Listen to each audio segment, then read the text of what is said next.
Hello, welcome. We're playing Tatsujin today. We're on our Toa Plan arc now, I guess, except we're not. I don't actually know who makes this. This, been going on for a bit, this game. And I have no clue. I have no idea what this is gonna be like. I looked at it a tiny bit.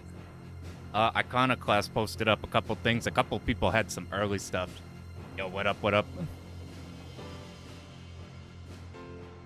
We're gonna be trying this. I usually don't look at the new releases too hard. I got way too many games, old good games that I want to do. But I'm like, I don't have anything to stream today, and I want to stream something today. Up Slinky, sup Gus. That too. Spoiler alert, it's not extreme. That's what I've heard. You know, we're gonna have missed the refund period, so now we have to make do with what we got. Actually, you know what I think? I don't think this will be as bad as it sounds. I suspect that this will be just like a alright game. There's a couple things in here that are cool from initial seeing. I haven't gone through the demo or anything. I've only looked at like a tiny bit on here. This is either gonna be like it's either gonna be really bad, or it might just be like okay, maybe. At Truxton, they call it Truxton. They call it Truxton in the international. Yeah, what up, Wes? And what have you been up to, Wes? I saw like the tail end of Battle Traverse before I hop off.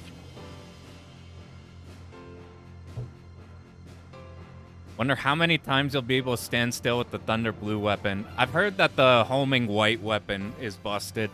And I just peeped like Iconoclast clear super quick just to see the runtime. The runtime's like an hour 15 for a run or something. They just used the white weapon the whole time, so I suspect that's the busted one. First thing you noticed was the huge screen space. Yeah, we got vertical combined with everything. Yo, what up, Tan?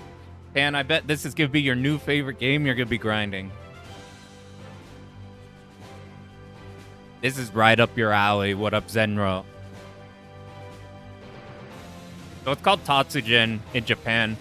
And whenever they localize stuff in like this era of games, they want it to sound cooler for Western audiences. But like Truxton is also made up. They're like Tatsujin and Truxton, I wouldn't have been able to tell. Been on an enjoyable shmup break. You earned it after the crazy Futari one. Interested in going for Traverse 2-all. Do you already have one, or are you trying like a hard run? Truxton sounds British. I can see that. Anyway, if you have no clue about Truxton, and you haven't heard Classic Gamer talk about Truxton, which is probably the first time I ever heard about it, please know. Widescreen aspect for vertical shmups. Are there any that work? I think I didn't play Grand Cross Renovation. I got the impression maybe that one worked. Vertizontal games, there's actually a crazy amount of good vertizontal games. You got like this cab here is a Radiant Silvergun cab. We have Silvergun, you have all those PC Engine games like all the compile plus things that mimic the compile style. Yeah, Gigawing's a good one. You've already done hard, very hard, extreme, so the 2-all is last thing left. Is it like a 2-all one of those difficulties? Or is it the type of thing where it's like first loop very hard, second loop extreme? Or is it like 2-loop extreme?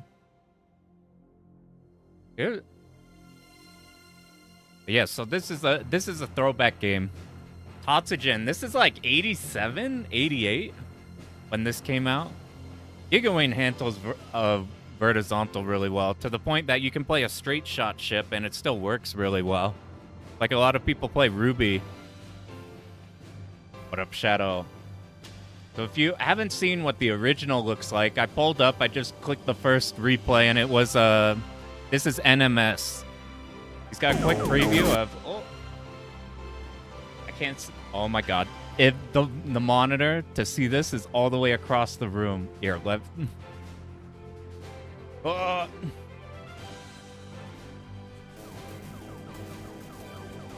Whoop. Here's what the original game looks like. So this is early first half Toaplan. Enemies fill the screen Reflect Force. Yeah, Reflect Force is the perfect way to get around, like having a vertical. This runs into the problem of having the full 16:9. Hard is the 2-all mode. The second loop is basically very hard mode, but with Revenge Bullets and Insane TLV, oh shit. Adding Revenge Bullets to an already, like, difficult one is something. Anyway, you know what we're actually gonna do? I'm gonna mute the title screen on here. We're gonna talk a tiny bit about normal Tatsujin. I have not cleared normal Tatsujin, but I have seen replays and messed around a tiny bit. God, let me make the... I positioned one of these monitors so I could reach chat closer to me, and it's blocking off the exact volume thing.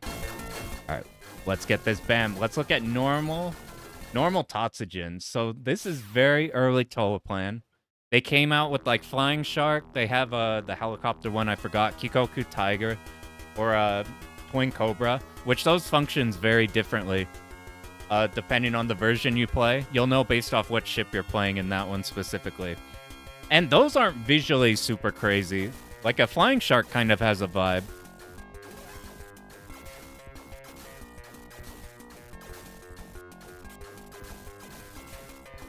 Yeah, I'm excited to see that, Wes, because I don't know too much on Battle Traverse, and that one looks awesome.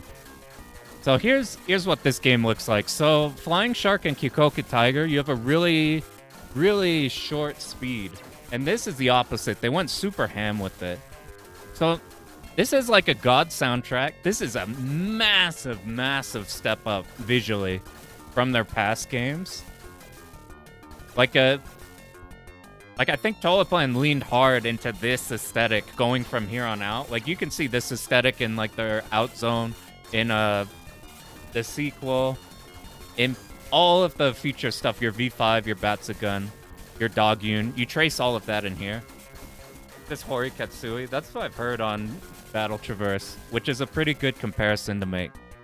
Or a pretty good thing to be compared to. So this game's cool.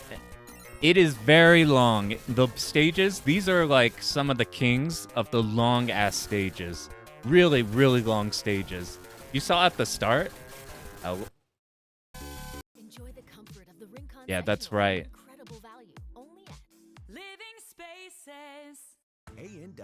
No. Damn you.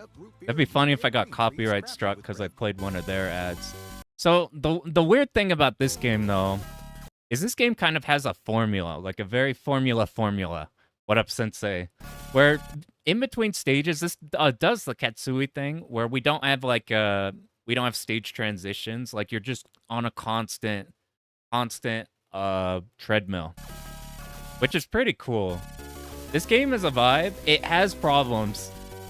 The orientation of this game is you have like Zako section, so you're just in space. We don't really have any landmarks. Upsteel. Truxton presented by Root Beer.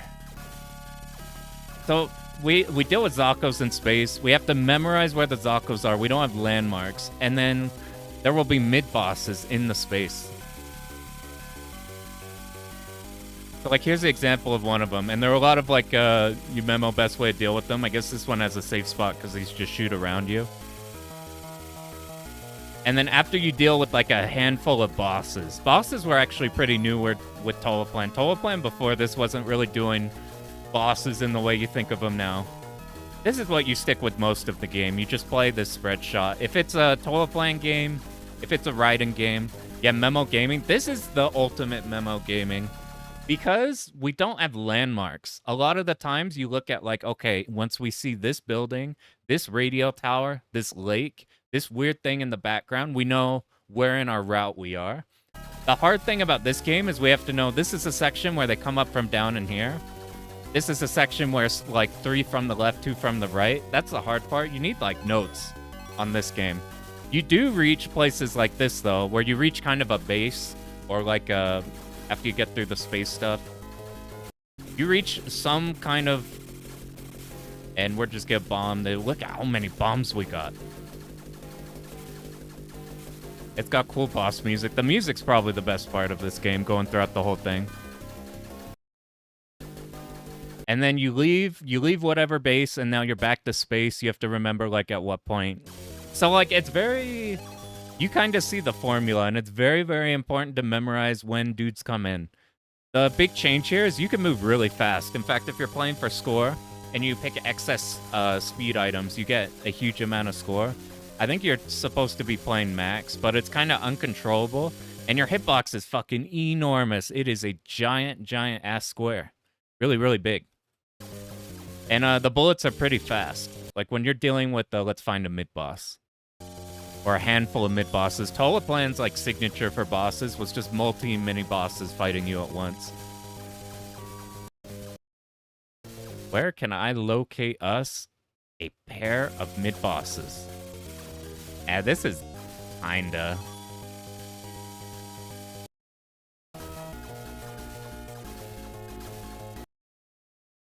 I can't find him, whatever. Anyway, that's Tatsujin. You move faster. They have this sci-fi visual style that they'd move in from now on. It's fun to play. I suspect clearing it, though, has a lot of problems because of the... It's like Memo in the way of, you need notes because you're just in space. Now, they would make a lot of games. They would make, like, a Truxton or Tatsujin Light with, what's the game you just play? Vimana. Vimana is like that style, but just one weapon. It's supposed to be easier Tatsujin. It's completely broken with autofire, and if you use autofire, you can't hear any of the god music, which makes me sad. I forget if there's a way to not have music. Now, they did make a sequel. Here's NMS again. He's just the first one I clicked on here. Now, Truxton 2... Let me bump that down. Okay, here's the thing with Truxton 2. So, how many of you guys know Gradius 3 and know about its reputation? There are some games that are known for, like, how fucked up they are. Extreme. What up, Kayla? So, look at this game. This is, like, one of the most gorgeous games they've ever made. It sounds so good. It looks so good. It's so satisfying. It's like... The OST is unbelievable. It looks incredible the whole way through. This is one of the most fucked shmups you can play. It is long as fuck. It is. This is a 55-minute video.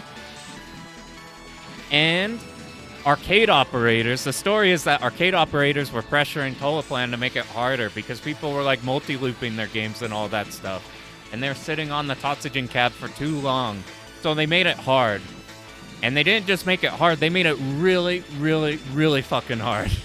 So your hitbox in this game, usually your hitbox is like a little bit smaller. Even in pre-bullet hell games, your hitbox is usually like your cockpit or a bit. It's like a square in the middle of your ship or something. Like we'll expect like this in like a Psycho game. We'll expect like a box like this or something. This game, you can just pretend that you've dragged a box around your ship, and this is your ship, and it is very big. It is very, very big. You do fuck all for damage in this game. You do, like, no damage in this game. I didn't mention in Tatsujin, but this is a checkpoint hell game, and Toleplan games, you're thinking of Same. There's the other one. There's the other turbo-fucked. There's the other turbo-fucked Toleplan game. I still can't believe this game is fucked just because it was rushed. It's so crazy that it's like... Because it's like consistent... Oh my god. It's so consistently like beautiful looking. And like I think they fixed a lot of the problems in Dogyun. But like Dogyun is like I feel like at least the stages are more cohesive. Wait, was Same... Oh, yeah, am I fucking mixing up, like... Yeah, Same was the one where they got pressured. So what's the story on this? Were they just rushed? They were just rushed, and they're like, oh, shit, we don't want it to be too easy. Dogyun even more unfinished. I want to do Dogyun, but it feels like, that's like a game to look at versus, for the gameplay aspect. Have you seen the runs in Dogging where you play 1P, 2P, and you combine them, and then you hope the game doesn't crash? Yeah, I'm mixing up my stories. Same Same Same, which is the what's the Flame Shark game called? Fire Shark? That's what the international's called. Same Same Same was fucked. This game is fucked in similar ways. So I followed Chinopolis trying to clear this game. He was streaming a lot of this game. I think it took him 100-something hours. You can see on Actane's channel, I think, is the commentary with them going over the whole thing. Our Shark game's good for beginners. Flying Shark is probably good for that style. Fire Shark, I don't know. So Fire Shark is nowhere even remotely close to Same Same Same. But I don't know how it compares in all of them. If you want the best intro to this type of game, though, the Tolaplan Raiden style, I suspect people have brought up Raiden DX playing the training stage, which is the, like, 12-minute, like, standalone stage. The Fizzles up Antoine. Ultima and everybody.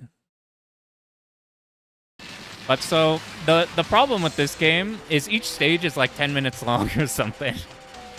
And there's a big difficulty gap where they'll have gaps of like you doing nothing for like 10 minutes. Like there's a famous clip of somebody falling asleep and then waking up to them dying. I gotta remember who that was. But then it'll just spike in difficulty. It'll be like, now you have to lock into some of the hardest shit you ever gotta do. And recovery in this game is a goddamn nightmare. It's like I don't know how many places are... I don't know how many places are recoverable. What a bog. Classic emu user clip. That's who it was, yeah. Truxton pacing. Truxton has bizarre pacing. It's weird because the music is so chilled out and awesome to listen to, but it's got extremely, like, wide gaps of, like, kind of hanging out. And then it's like, hey, fuck you. Here's some intense-ass shit. You're like, oh my god. I was falling asleep. What's happening? This game also has psycho bosses. I think this one... Anybody play Gradius 2 and you have to deal with the walker at the end without getting hit by a leg? That's what this makes me think of, except way more horrifying. Because this looks like we're fine, but your fucking hitbox, it's so big. It is so big. So, like, when people talk about maybe Gradius 3, maybe this game aren't the hardest games you can possibly play. Like, you got some nasty shit at the very, very top. But I look at games like this and Gradius 3 in that category of the fucked up hard games. And maybe they're not the hardest, but they're the hardest in their own way. Because of that. Thanks for the quarters, now go away pretty much. Stage 1 to 4 are sleepy, and then 5 and 6 are the hardest you ever seen. Which ones are 5 and 6? Like, here's early on. If you want to look this game up, it's Tatsujin O or Truxton 2, I think. But, like, there's a lot of stuff where you memo it, you're good. There's like, oh, I know what I gotta pull up. Okay, I'm gonna pull up the in Chinopolis's run. He has a spot where, like, I'll show you why. Just a little taste of, like, some what you can expect from getting fucked over by this game. There is an attempt, which I'll talk about in a sec, to make the game more balanced. There's a mod somebody made. What's it called? I can't remember. They try to make some of the shitty weapons less shitty. They make it so the power-up drops are consistent. Because I suspect there's a rotation because of that. So maybe you, like, die somewhere and you have to recover and your power-up order is, like, awful.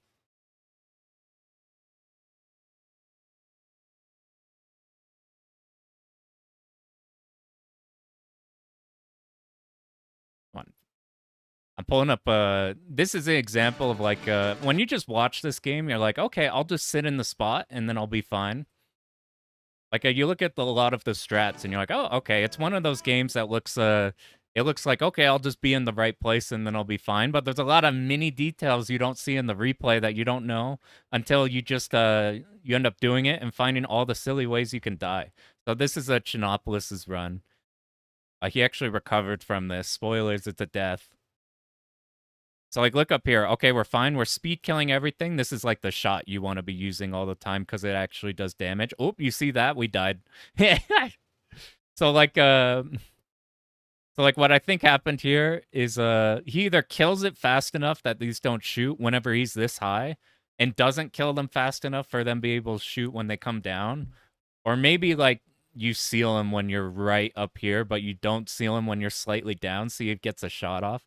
That's the kind of shit that happens to you in this game, and you do fuck all for oh my god, you do fuck all for damage when you come back again. Like, he actually recovered from this, which is crazy. And you kind of it's not the worst speed upon initial viewing, but there's a lot of vicious shit.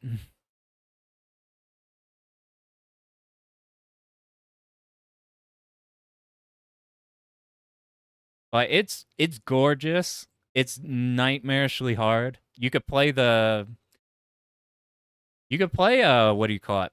You could play the Truxton 2 version. It's slightly easier, but still messed up.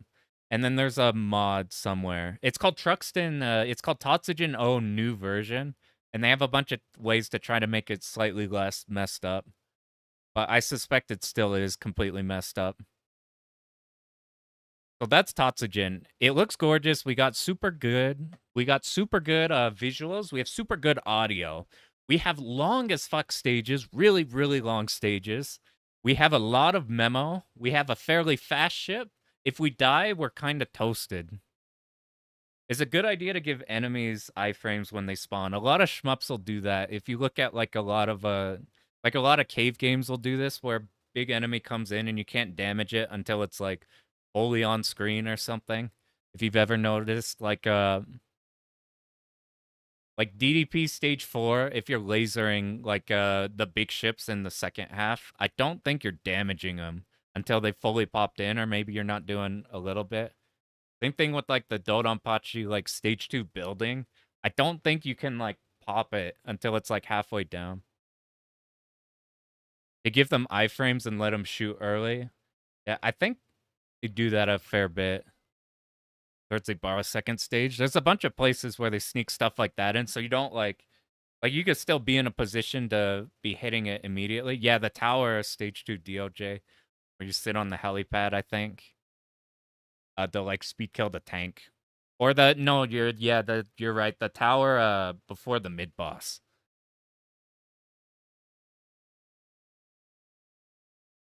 There's a few places they do that, so you're not like, okay, I've memorized the whole game. Now everything literally dies before it can do anything. They give like a little chance. So now, how much do I know about this game? I did not play the demo. I looked at Iconoclast because I think a few people got it early. I looked at Is for like 2 seconds, enough to find out that the homing weapon is probably the thing we want to be doing. Yeah, if you want to know, Bogog will know that. We'll know about like super detailed. Bulky stuff, big enemies have armor invincibility. Another type of iframes where the top of the screen doesn't register hits. That like when I think of that one, I think of in Daifukatsu. Whenever the tanks are at the top of the screen, like you aura enemies, you get a bunch of hyper, but like you can't aura tanks because they just explode, they're Zako. But if they're at the top of the screen, or like half of them's on screen or whatever, they're just all the way up there not dying to your laser, and you're getting like a bunch of meter off them. I know technically what that was though, if it's like the very top. Well, the very top they don't.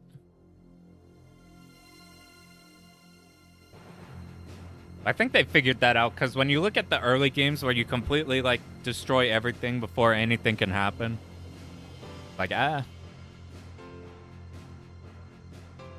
Auto bomb breaks chain for both players. That's pretty funny. You play co-op. One person bombs and it blows them up. Blows up the chain for everybody. It's already hard to get extends in 2P. Anyway, my biggest worry about one of these, the aura laser collision still registers. I think so. There's a bunch of places in DFK with just off-screen tanks that you're just auraing for shit tons of meter. Or if like the screen is scrolling to the right and you have like an enemy that's like not technically on screen but they're scrolling with it, you just go along with them. Like right before the mid-boss or right after, I forget. It's right after the mid-boss of like Ura stage 1. Just if you're doing that loop with the secret whatever. Anyway, whenever I get a game like this, I'm terrified of input lag being trash. I turned VSync off because I tried it for 2 seconds and this is a VR monitor. I don't know how that all works, but it seems fine with it off. It does have this. And from playing it for 2 seconds, input lag didn't seem like a problem. It felt good. We'll see once we play it for like a bit longer. Some of the stuff you can do with the hits seem insane. You know what's crazy on DFK? I still like... You see the stage 2 boss tank where you keep him alive so you can have him shoot 2 of those like lasers. And then you sit on top of and you're auring both of the laser spawners at the same time or like whatever that is. That shit's crazy. You can like... Sometimes you get like... You get lucky and you could get there early and they're moving along with each other and you get like up to 10k hits. And sometimes it's like you get 3k because you misposition or they're like in a weird spot. Like scoring DFK sounds like it'd be really hard. Tatsujin was the first mecha series. I don't think we got any in this one. Is a cancel slot? Actually, I don't think there are cancels in this. So here we have this. I messed with it for 2 seconds. It seems like the input lag was not a problem. I feel like I heard that somewhere, so it worried me. I thought the input lag would be bad. So we got that. That's cool. Something weird on the controls. Or this is controller. If you want keyboard, you keep going right till you get key. Vertical slot. So I'm expecting this to not be... This isn't going to be a Signy, is what I think. I think this is just going to be mediocre. I don't think it's going to be like... I don't think it's going to be terrible. If it's a true Tatsujin successor, then you ain't getting nothing in this game. Like when you die, or like... You know how long it takes to power up in early Toa Plan? It takes so many stages to power up. And then you die, and then you're like, oh god. So look at the controls. This is, Oh, about cancels. We do have an EX shot, which is how they want you to do score stuff. Okay, here's the thing about this game. So shot bomb, yada yada. This is their EX hyper mechanic. We have a bar. It lets us do like a hyper for as long as we want. It's kind of similar to the most recent Eden's Eclipse game, sort of. Then we have change speed. It just goes back and forth and back and forth. Think you're like Arcade Hellfire, also by Total Plan. Or we could just speed up, speed down if we want better control on it. We do have a slow speed button. This was in like Drainus, I remember, where you change your speed and everything, but you can have a slow speed, and you can have what your normal speed is. That's pretty cool, except this isn't slow speed whenever you want. This is specifically hyper and slow speed. You can go slow if you have no meter and shoot and do stuff normal. If you have any meter, this slow speed will use your hyper and go slow. You have to unlock the highest multiplayer RPG style? What the fuck? I was wondering what... I couldn't figure out what the multiplier was. Are we gonna be stuck like on ×2 for that for the whole time? So this was the weird thing with slow speed. It's like you have to spend meter to get your like DDP, your like cave style slow. But odds are we probably want to go fast. That's what this game's like. There's They always do weird stuff when they do RPG things. They have a mode in here. You can't reach the max multiplier until you put the hours in. Man, you know what I'm just gonna do then? If there's like a way to cheat engine it, then I'll do that. You know what I did for Eschatos? There's no training mode for the stages in Eschatos. You have to grind out levels in that game by doing runs and runs and runs to unlock training mode in each stage. So what I did is I just cheat engined my score. I just cheat engined my score, like, not the score in a run. But then you could, like, unlock everything. There's also, this is kind of weird. So they have this mode in here. I suspect you're gonna get people, like, I assume if you're not, like, a shmup person, if you're already here, then you're not in this demographic. But the people who aren't us, who are buying this game, are probably like, yeah, Truxton on the Mega Drive, I remember that. Or like, oh, classic game room. He mentioned Truxton. I look at it in the same way as like the R-Type console people. They're like, they're not in the shmups, but they're like, oh, this looks cool.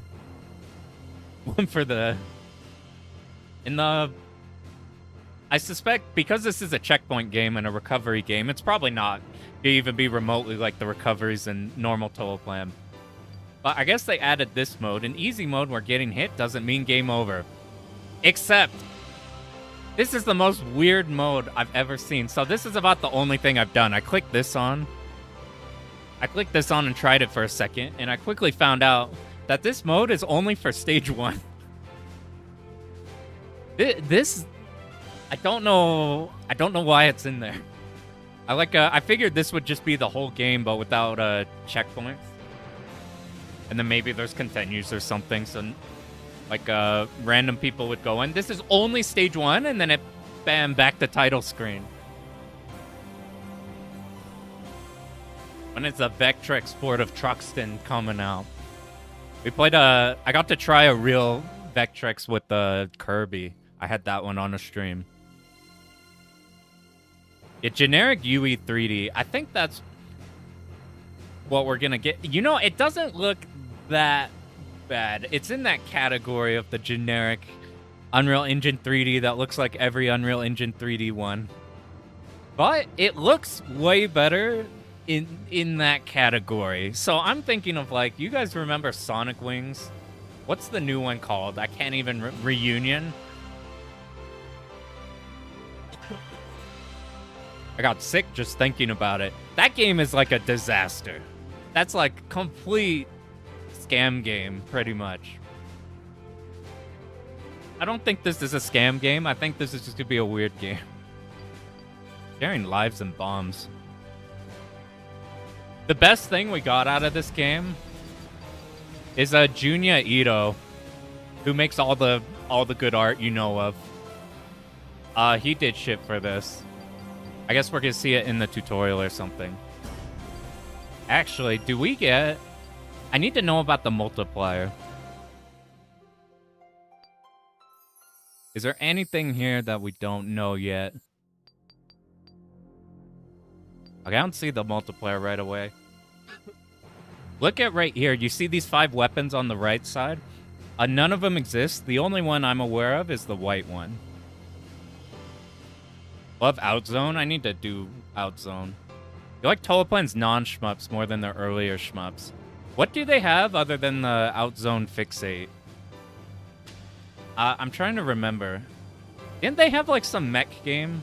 Like side-scroller or something? Nope, no inertia. Don't worry, we're not Signy.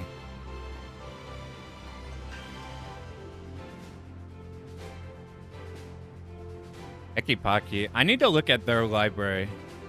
I'm not super familiar. I know about the, like, compile not shmups. Oh, Snow Bros? Yeah. There's, like, some random game store near me that's just got a full Snow Bros, too. With the demonic baby pictures. That shit's the best. Wardner, yeah. I think I watched BBH do Knuckle Bash. Kusoge but funny is the best type of Kusoge. Sometimes better than not Kusoge. If Demon World. Yeah, now I'm remembering their catalog. Alright, we're gonna see what happens. You see cursor? So this is probably gonna be the best part of the game. We get Junya Ito art.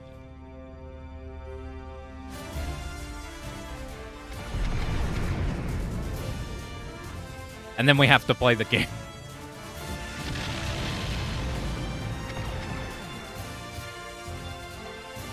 Not bad, actually. I have not played the demo of this, so I don't know really how it plays. I tried that mode that I mentioned earlier, where you only play stage 1. So that's about my experience with it. I saw a tiny bit of the Iconoclast run to know that you've just picked the homing weapon. Alright, we are Tatsujin. Except we are stuck on this screen. How do I get out? They don't have a... Oh. Let me get out of here, man. Oh, man. We already failed. How do we get past the comic? Oh, I've been hitting next. It's tab for end. We did it. We successfully defeated the comic book. Actually, the best part of this game might be the music, just because I think they just remix all the old tracks. We'll get Slap Fight some props. Slap Fight's super cool. Alright, so this is not a Giga Wing. This is not a Radiant Silvergun situation. We have the whole ass 16x9 to work with. It is so big. Like, does any... I forgot when I mentioned it earlier. Is there anything that pulls off full vertical 16x9? Like, I think Grand Cross Renovation was full 16x9. And it does the Tatsujin thing where it doesn't have audio for a little while. I think like G Darius does that too, where it's just got the music going in. So I picked up green. If you're playing a Toa playing game, this isn't a Toa playing game. A green is always the disaster weapon. I'm trying to think of a Toa playing game where green doesn't just instantly kill your run. Because you really want spread in these. So as we get speed ups, we could change our speed. Right now we have 3 total. This is the weapon I think you just use for the whole thing. I've heard that this is the busted weapon. And we got decent speed here. What I think you're supposed to do for score is you have this hyper, and whenever you kill stuff, like look at all these, they drop all this amber, and we get everything ×2. Is under defeat 16x9? That game's so trippy, because isn't normal under defeat like a proper Tate? And then they have the fat mode. Just need diagonal shots. As much as there's problems with Jamestown, I think Jamestown kind of...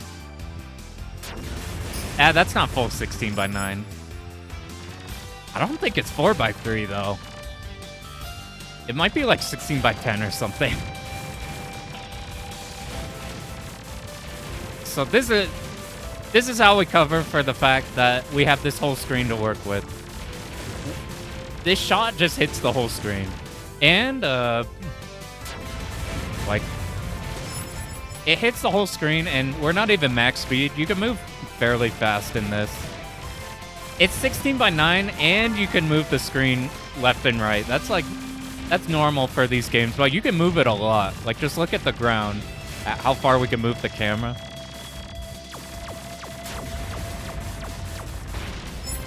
Do I have this on here? Before we get into it super hard, are there difficulties? Because, I swear there's difficulties here. We gotta... I don't want this to be like nothing fucking happening for an hour and a half. Game settings.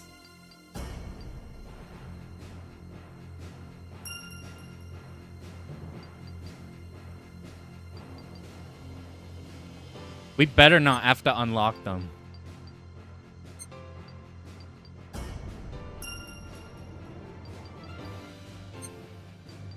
There's like a hard mode, right? We probably unlocked that. Extras, is there anything we could grab?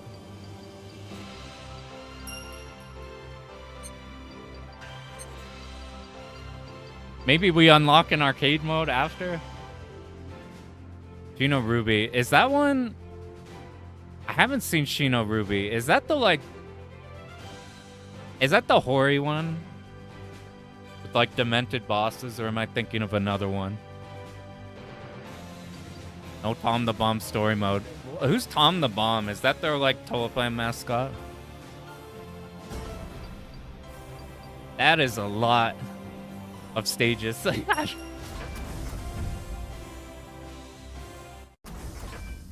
A lot of Hori scrolling, so 69, pretty intuitive. For Under Defeat. You're excited after you tried the recent demo, lost fervor after hearing it's longer than an hour. I think it's an hour 15. I just looked at the Iconoclast run time. Each stage is 20 minutes. Dear God. Shit was already super long in a normal. It might seem like it's glitched here because the sounds don't come in, but that's what normal Tatsujin does. Alright, we got... Did you guys count how many stages? I forgot already. Talked about arcade mode. What up, Trixie? Must be an unlock. Oh, boy. I do it. What? So... I guess in these early stages, we might fuck around with the different weapons, but I suspect as we get in, we'll just pick homing. Gotta unlock.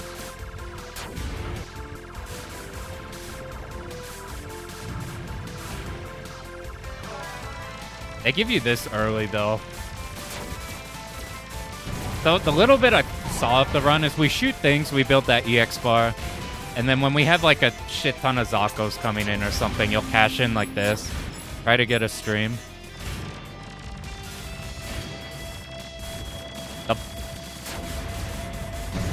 Yeah, I heard complaints about the impacts in this. I guess I've seen a lot of shitty impacts, so these aren't the worst to me. But there's something about shooting the meteors that feels weird. Like, it doesn't feel like your bullets are, like, hitting them. But, like, they feel enough on these enemies like you're kind of tagging them.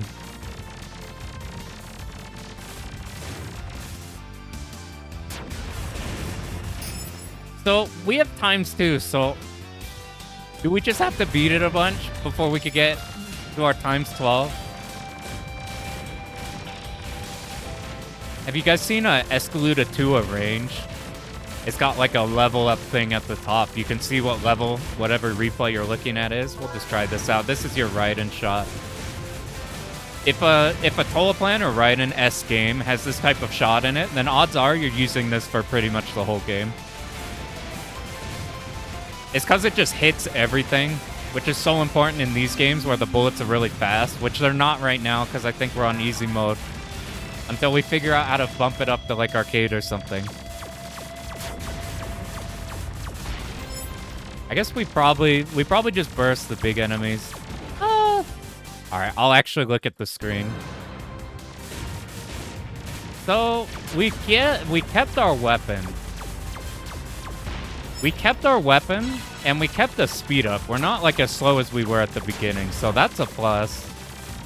I wonder if you repeat die, if it keeps going down or if they cap you there. Is there anything we could do here? I've been playing Raiden Fighters 2. I see this. I'm like, if I sit on top of this, will a mic list come out? Do we want to destroy the head of these or like kill all of them and then... There's like a few games where you don't want to destroy the head right away. You want to kill all the pieces first. Are we at the boss now?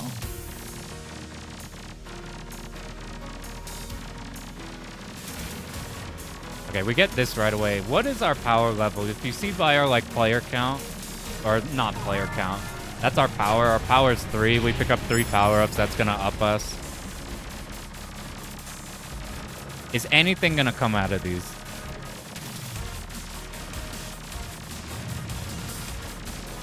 See, there's... Alright, how... I'm like, do we want to be close to these so we get all of our damage right away, or do we want to get out of there? We probably just carve out the middle so we could go wherever. I don't know what the difficulty does. I think the difficulty from... I did like a tiny comparison. I was trying to see what like arcade was like versus not, and I think they just go faster. So we didn't get a multiplier there. I don't know what actually gives you the multiplier. Like these are all 100s. Alright, when do you shoot? Okay, we can't destroy parts at all. It's just the head. Are those going to come back, or were we supposed to kill those right away? We're now at max speed. This might be too much. We'll just go down one. I assume P4 is the max. Maybe we pick up one more, and now it probably gives us bonus points or something. What I wonder in this game is because we have all this space, how are they going to stop us from just hanging out on a side that's like completely fine from whatever the problem is? So they just had two big enemies on both sides before to try to like put us in the middle or something.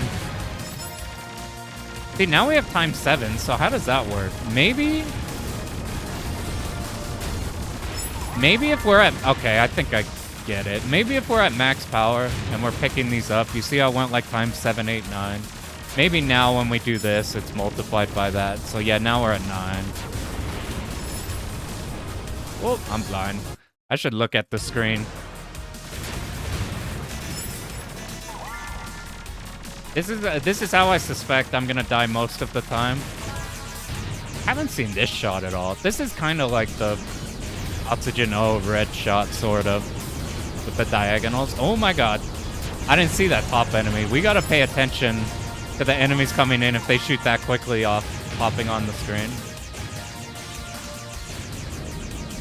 I'm probably gonna be... Yeah, look at that. Look how fast that one shot from the top. Okay, there's a tiny bit of... Their laser is gonna appear and shoot way before we can see their model come on screen. I suspect if something is on screen, it's probably not a threat. Ah, I wasn't ready for that top one. I'm more scared about the stuff popping in now and shooting something. What I should actually be doing is just playing closer to the bottom of the screen. I don't know if this is because I'm taller. So like my natural, when I look straight, I'm looking at like the top of the screen. So I don't know if that's why I play usually high up like this. Like by default, I'm usually playing like right here or right here. Which, that's good to do in shmups because you have room to tap down whenever you see problems. I'm scared that these are going to sneak through some of our shots. I kind of want our homing back. Or we could use that, I guess, whenever they come in. That's probably what you're supposed to be doing anyway. Oh, now it's locked at 10. I know it could go to 12. I can't tell if those meteors in the... Oh, these are dudes. We probably just need to kill the one. That, like, right side isn't shooting. If we scroll the screen, it's not shooting. It shot, like, one at the back there. I don't know the rules for that. This is a cool laser one. But, I think we're just gonna do this. I think it's one of the early Tatsujin bosses. Are there pieces to destroy? Because it's just flashing in the middle here. I might actually be down to 4 speed.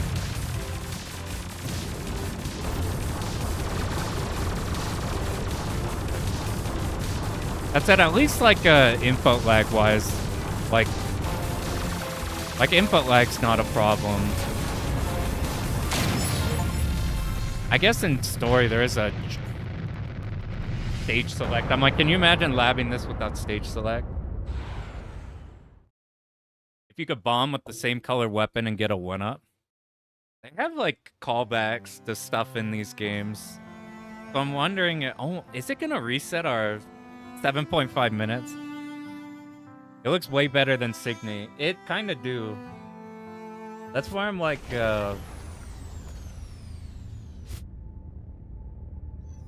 that's why I'm like, this is probably Like, this is a shmup. Like, it's got that over Signy. On stream Signy. I don't know if I have a rig capable. How big is the hitbox? It's what it looks like.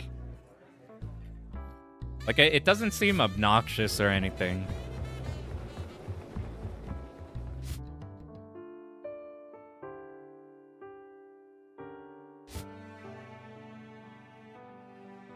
We're actually looking at this because this is probably the best part of the game because you get Junya Ito art. That said, this is... I want to see the arcade one. If it puts us at a menu, we need to see if that first stage you can see the arcade difficulty. Because, like, the only thing that was remotely threatening on that stage was the lasers from off-screen.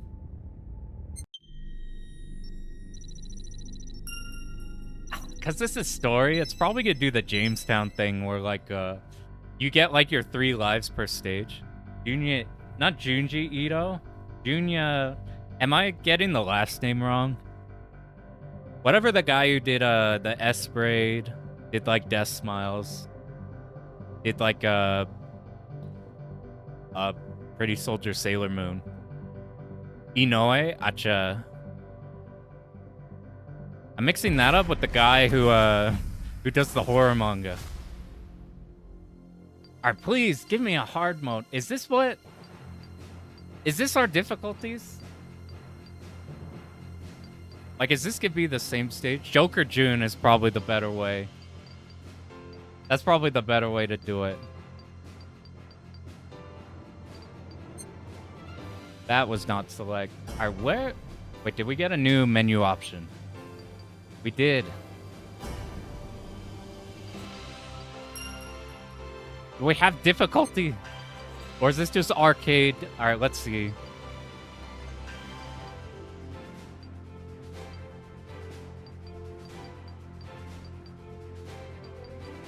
Yeah, whatever. We're not looping.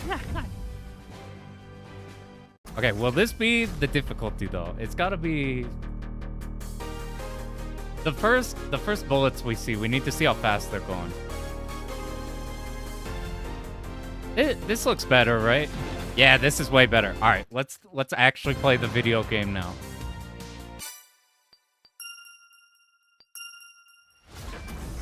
We did Batum.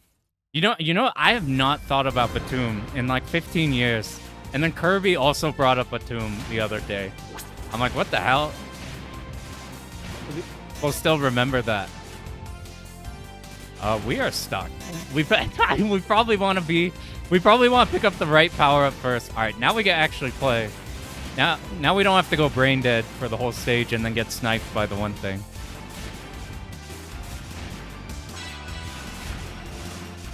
One of the funniest involving perspective. There's a lot of those in anime. That's got to be a absurd one then. You see how the bullets are way faster? I think they're doing the same thing. I think it's just the bullets are faster. And since we were killing all the enemies like right away before, I don't know if they'll shoot more if it's just the speed. Yeah, the opening is what I remember from that show. Those were like a mini boss in normal Tatsujin, right? I haven't cleared any of the Tatsujins. Seen replays and stuff though. Whenever I see Zako, maybe we just use our... Can we get multiple of them on screen? So we could use this in one go. Maybe not there. Probably later. Now that we actually have a real game, we're just sticking with this homing. I'm pretty sure this is the best thing we could be doing. Where do we want to be on screen? Stuff is fast. Being vertical, we have the less vertical space. We probably don't play too high. But if we play down here and side enemies start shooting down, then we have to move up. And it cuts off all of our space behind us. Probably just go here. This is probably a spot where you're supposed to use your EX. That EX bar in the corner, we kill enemies, you see it go up. I guess with these, it's like not going up for shit.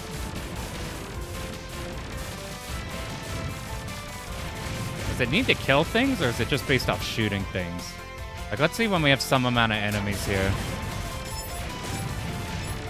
And we need to see if we could get 12 multiplier. But two manga, Longhina, and Gara. Oh shit. I need to look at that further then. Didn't he do like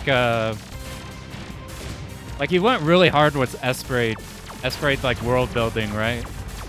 And then it's just like an arcade game. So he then didn't he like basically repurpose all the stuff he did for Esperade into like his unique thing?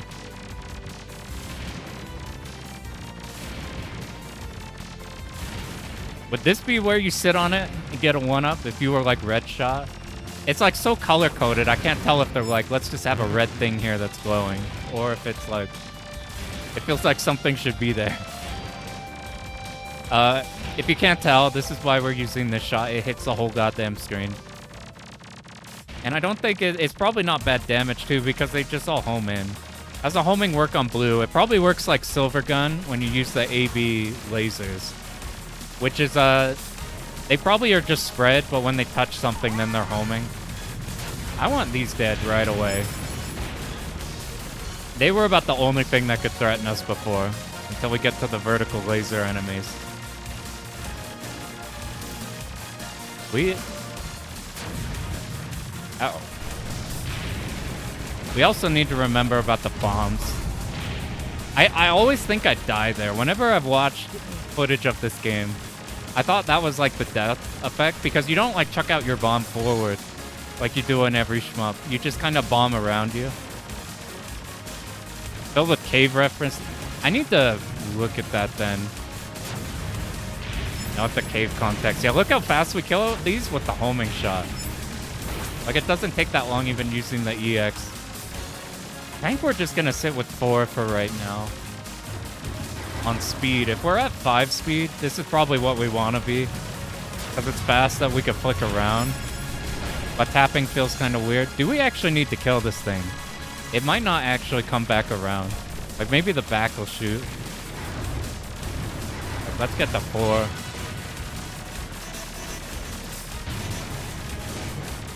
I think we're full power now, so we pick up these power-ups, you see times 6. Now I think if we use EX, like right here is probably where you're supposed to be doing it. So now those are all times 6, and I need to know if we can make it to 12 or if we have to do anything.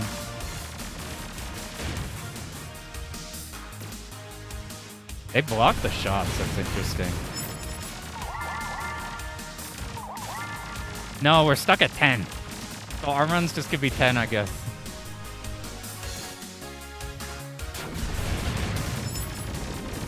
Oh, and felt the, oh my god. Alright, now that we have these enemies, do you think they're always going to be in the same, like, straight down the middle? On the same spot on the left and right for the big laser enemies? There's a chance we could sit here and we won't ever be hit by these laser guys. Like, what are the odds they just put them in, like, the middle position every time?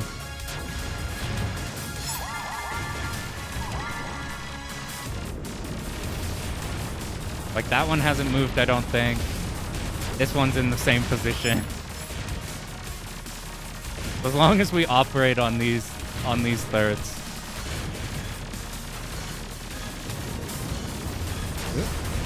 Do want them out of the way though right away, because they do shoot bullets.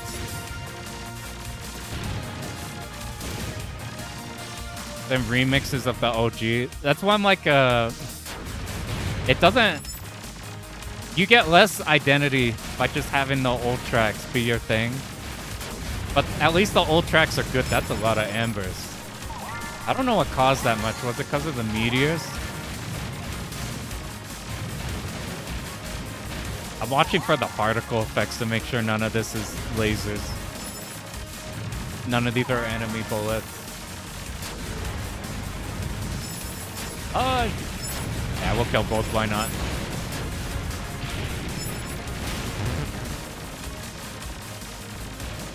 Oh, what do we get if our speed is at max and we pick it up? It's just like normal power up. All right, what did you do? We have the side lasers, so I think we're in the middle. That's faster. I'm just gonna bomb if something is slightly uncomfortably fast. We have the mushy purple bullets. Not because they're purple, but because of the shape they are. Or no, these are Katsui bullets. Oh, I wasn't sure if I made the gap. Alright, that's more interesting with it being faster, at least. What a palm. Yeah, the widescreen, you make it 16:9 and then you just scroll the screen a lot. Truxton extremely good or extremely high scoring is locked behind progression. Yeah, we're like I looked at Iconoclast run and I saw, okay, when he does the EX, he's getting times 12s. We only can get times 10s. So this game looks fine. That's what I expected this would be.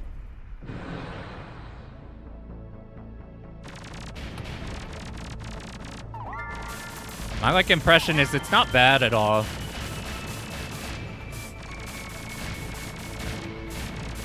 But a one up already. Alright, here's Tolaplan tip. If it's green, you don't pick it up. There's gotta be a Tolaplan game where green isn't a trap. Kikoku Tiger, it's a trap. What is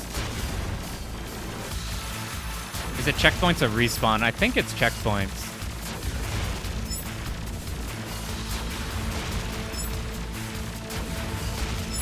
We actually are getting a lot by using EX on these. Screenshot looks beautiful. Don't believe their lies. Those are... Do we want those to ram into each other? We either do no damage to them and they'll just die themselves, or we need to kill them before they ram. This is the Tatsujin fire shot, that purple one, but we're just gonna be sticking with this the whole time.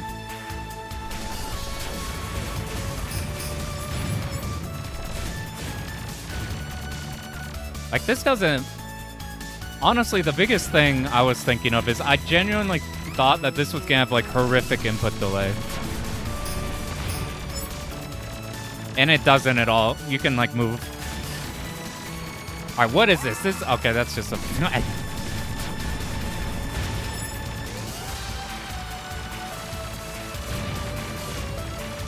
Alright, so you've been counting. We are on stage 2.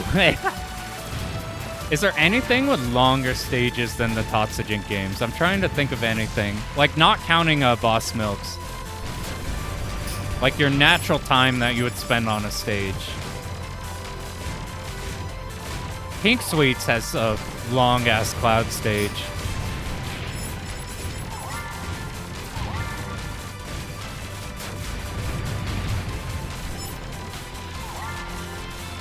Might switch to 5, because some of these are... We cut it close on some of these. This is a lot better in arcade, at least the bullets are somewhat threatening.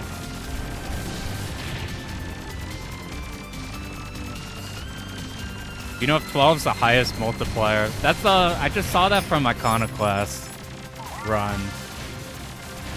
So I don't know if that's the max, or if that's just as high as he got. Alright, is there... anything we could get these on? Nope, we got jack shit for... What is determining how much amber we're getting? Because I thought you'd want to leave a bunch of these small enemies alive. And then swing your EX shot over everything. But these are just dropping 1. If we do this, everything just dips 1. I guess it's just the big enemies. Maybe we kill the small enemies and then you EX all the big ones together. I don't know.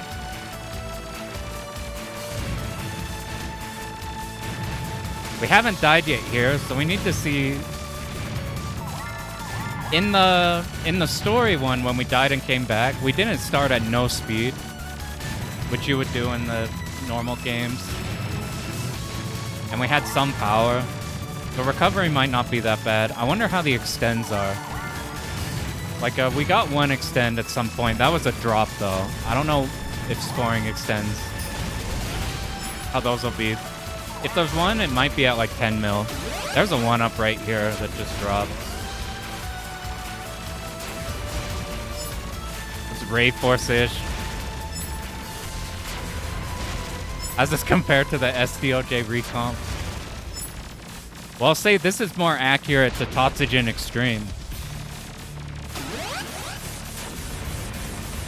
What is this? Did we destroy its bullets, or did they get blocked by something? You see those purple bullets? Is that... what was that? It looked threatening, and then all the bullets went away before they could touch us.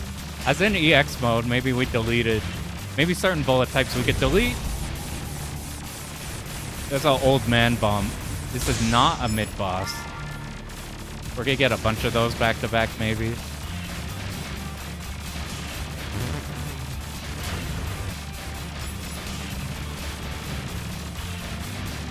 Speaking of Ray Force, do you guys... anybody here clear Ray Storm? How terrifying is that game? I didn't have too bad of a time in Ray Force because I was doing a bunch of bitch strats to like make most of the game easier, so you can actually die on the Zako rushes. But every time I hear about Ray Storm, I hear about how fucked up it is. That's another one. They went vertical. I think it works on that one.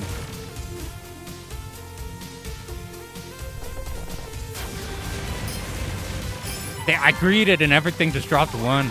This looks like a section where you'd cash in on a bunch of them. We're just gonna only dump EX on big enemies.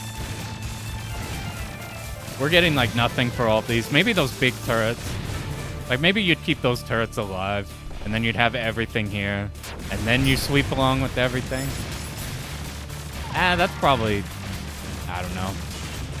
Ray Storm is like 3 times harder. That's what terrifies me.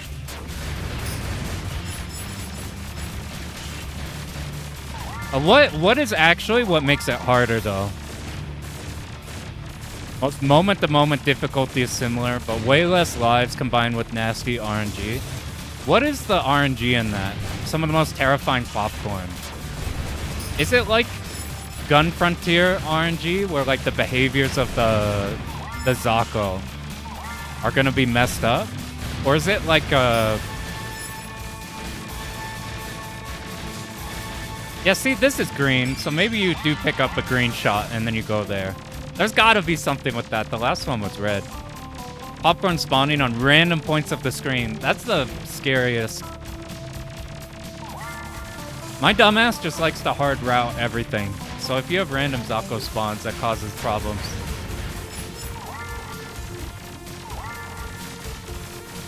Like they're like horizontal, that's terrifying. The scariest part of Ray Force was when things get like horizontal on you. You're like doing everything in your power to make it so Zako can't get behind you. Because they're slow and only shoot straight up, only specific sections. Or for graphics. I do like that game aesthetically.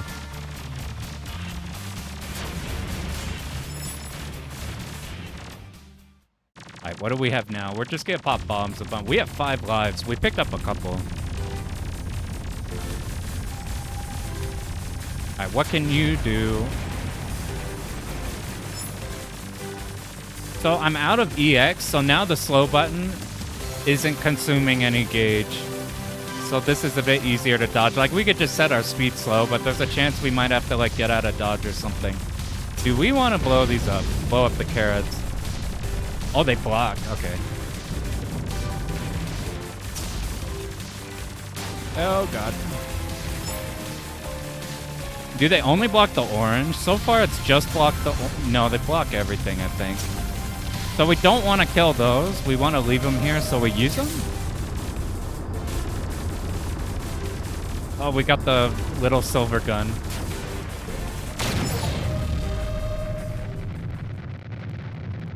I assume we want to end off every boss using the EX. I just used it for the slow. It just happened to kill him there.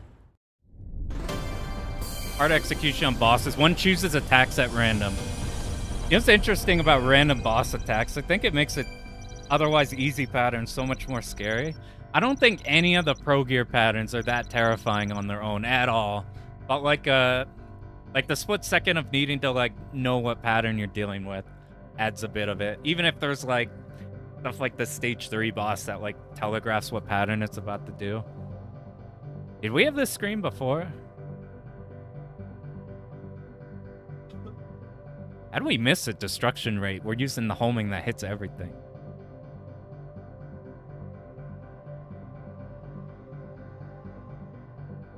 I think you'd mostly have a really good time with it. I suspect it's like hard, really. There's like hard agony and then hard, really good.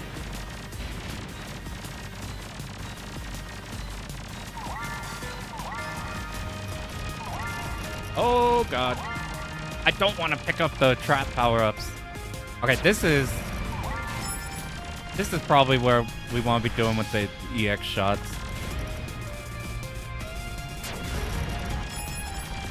This feels like what they want you to do. We probably start high a bit. Okay, none of these guys I care about. Where's the big stream of Zako? Like these.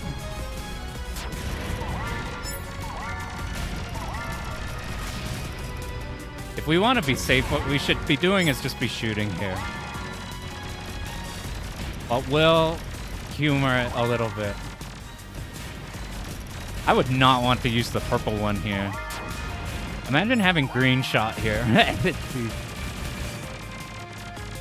Okay, maybe it's... Okay, I didn't even see the guys above us. Oh, no! Alright, I'm gonna sit middle, and then we'll just react to where they're coming. Ooh, that was a bad idea, too. Let's just be here. This is where we can work with the most amount of... Maybe it's over now. They give us the pity bomb. They know we're gonna bomb that. I guess we could use a lot more of the vertical part of the screen as long as they're not spawning way up there. If we go hard middle, maybe we could react to them spawning up there in time.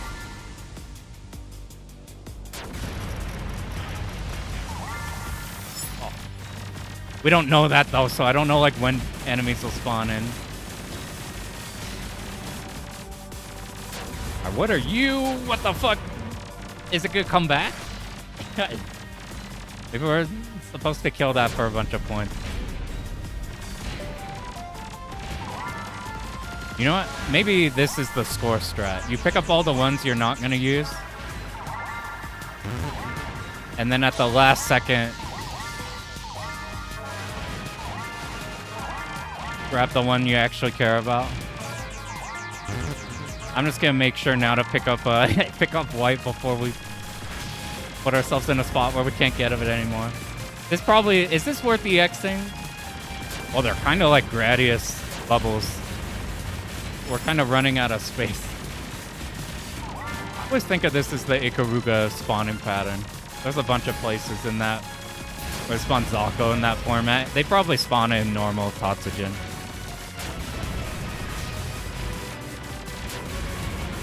We don't want to be on the bottom. We want to be hard middle. How do you do this with like a shittier shot? Widescreen bullet stream. You're fast too. You got a lot to work with. Hey, thank you. Dude, Zenro. Oh my god, I'm bad. Oh, I'm so bad. Alright, how is recovery? We have all of our speed. Oh god. How is our power? Our power is good too, so recovery is not a problem. So how many people here like checkpoints? Nobody on the goddamn planet likes checkpoints. I feel like there's nothing wrong with checkpoints. In fact, sometimes I wasn't sure if I streamed that right. I feel like checkpoints are inherently maybe even good, but every goddamn game with the checkpoint system has horrific power loss. Awful, awful power loss. It's so bad. It's like 99% of them. So it's naturally checkpoints fucking blow because you can't get any progress because you just spawn in and you're playing R-Type on stage 7, so you just get owned. But like I'm not against like checkpoints at all because my least favorite thing is dying in a bad spot and then your route is kind of falling completely apart. And it's too pain in the ass to get back. This is kind of a callback to one of the Truxton 1 spots. Yeah, I couldn't tell what the trajectory of those bullets were. Like, I don't think Pro Gear has that problem. Because, like one of the biggest complaints with the SNES R-Type, the first one, was Super R-Type, is that when you die, you get checkpointed back to the start of the stage. But there's some checkpoints in arcade R-Type where if you die at the mid checkpoint, then you're so fucking dead. Because you can't get the right power-ups in time. So your route is completely fucked. It's so bad. By the way, those were the most terrifying BFBs that we've seen so far. That kind of scares me, so we're going to play up pretty high, but we don't really want to play up that high. Because these are shooting revenge bullets. Not too... Oh my god. We have to stick high. And we just need to dodge the blue bullets. Okay, maybe they alternate. So, next one, they're going to be on the right side. Okay, now next ones are going to be on the left side. If they alternate, then the VFBs are fine. If they have, like, a weird spawning order, then this is going to get really, really weird really fast. We'll be up just a tiny bit. Okay, this seems predictable, so we'll just keep alternating. I don't know what you guys are gonna do.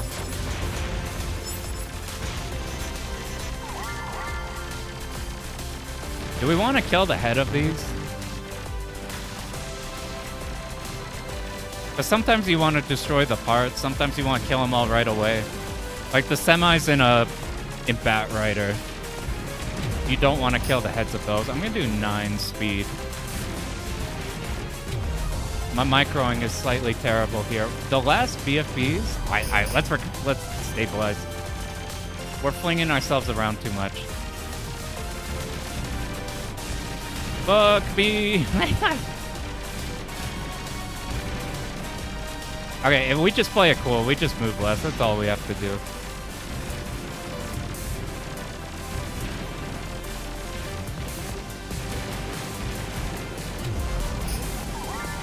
Do we have any bombs? Nope. If we're in Bat Rider, then you could just hold one side of the screen and you don't have to deal with the other half. We should probably think about that. I think the section's over, but... Also could have used EX more to kill... Oh my god. What? That's right at the fucking checkpoint. Alright. I don't want to be under these. Fuck, dude. Alright. Let's stick right side. All right, let's not shoot. Let's stick to this side. All the problem enemies are over there. Let's just assume every enemy is shooting a blue bullet at us. And just be tapping accordingly. They're kind of low. Us needing to move up's a bit scary. They put a 1 up there. They know that you're going to die there.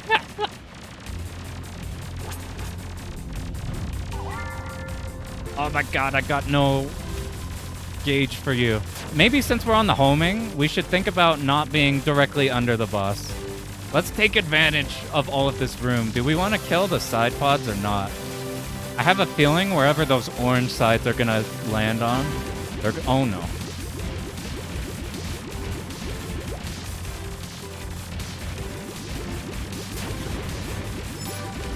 Are those going to do anything, the satellites? Oh my god. I'm pretty sure they're taking damage. They are sucking up a lot of our homing though. Yeah, let's just use the whole 16x9. You're sandwiched way too close down the middle if we're like right under the boss. Are these aimed? Alright, now let's flail around less. For these, we can move around a lot. Now, when we don't know what's gonna... Alright. Whenever it's this pattern, we go... Uh-oh. That one is right below us. It didn't shoot. I think they only shoot revenge bullets. Okay, now we chill. We're probably gonna get the lasers now.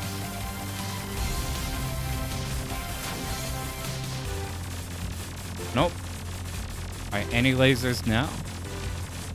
Starting here? They gotta happen eventually. Alright, how is this? We got the Ibarra final boss. Is this just trying to... Oh my god. They took another Silver Gun boss.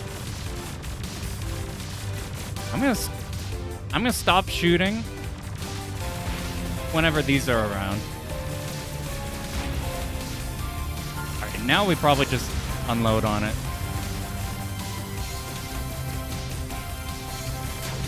Oh my god, I almost ran into that. Alright, we got our ass toasted by this stage. What a pro.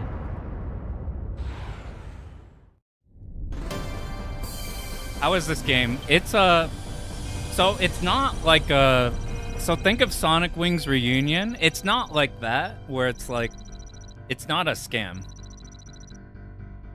But, It's Tatsujin.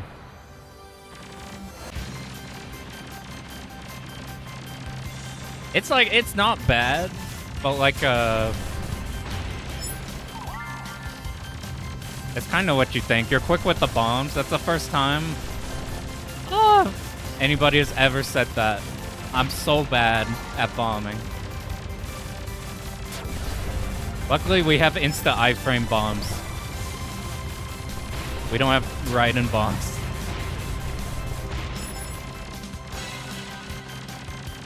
At least the recovery isn't a problem.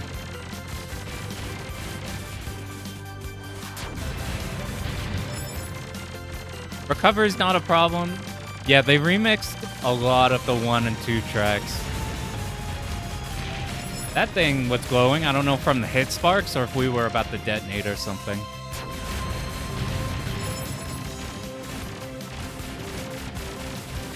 We build a lot of gauge off these little ones, and then we probably blow it on the big building. These are glowing. Does that mean anything other than visibility? I wonder, see these towers, how we can move all the way over here and seal those towers on the side? We should probably think about doing that more, or at least just being on the whole ass other continent, since we have this huge space. Okay, I'll let you stand up with the white weapon. I think this is the... Because anytime the damage doesn't do as much as you want, you just hit your EX. Was scared of that thing. Are we gonna get another one? We just need to find the gaps. Or kill it fast.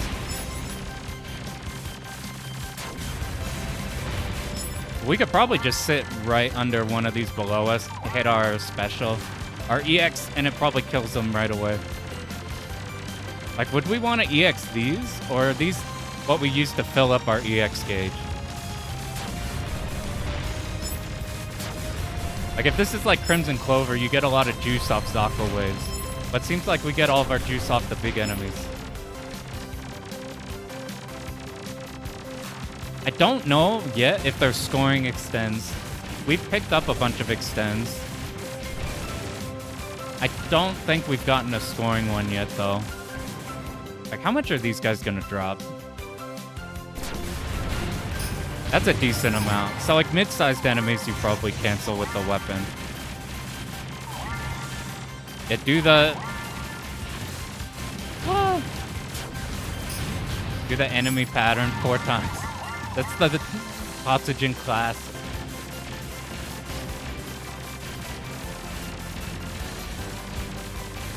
Are these giving more gauge because they're yellow? Or is that just strictly visibility? I will say, I usually hate this style. I don't hate how it looks visually at all. Maybe it's like the amber's fun enough or whatever, and at least with like these rock stages, they have a lot of layers on them. That said, it's so bizarre with how much space we got. Luckily, it's not a problem to reach things. Like, there's a... Like, I think a problem in Jamestown has a lot of juice. I think a problem in like something like Jamestown is some of the shot types are... That game's like designed for multiplayer. So there's a lot of like straight up shot ones. But we have access to something like this, which just hits the whole screen.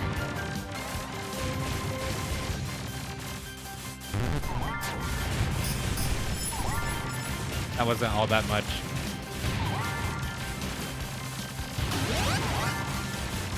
I wonder how many 1-ups are on everything. We're on the arcade mode right now. If you just do the story, it seemed like everything was... At least they're layering... I was gonna say, at least they're layering this with more enemies, but we still got these solo. They're just kind of back-to-back fast. This is another Truxton too, right? This is not the first shmup to include a wall clock. I just noticed that right now. Ay. Is this a... That is decently fast. Nothing... Is that it? I think that would have been one of the bosses in like Truxton 1 or something. That game, the bosses are funny. You just nuke them with a bomb and then you move on. But since the whole game's on a conveyor belt, you have all of this up ahead. Like, look at here. We have all these tracks. Or like where the boss could be. But you just kind of murder them right away. They're partially random in the OG.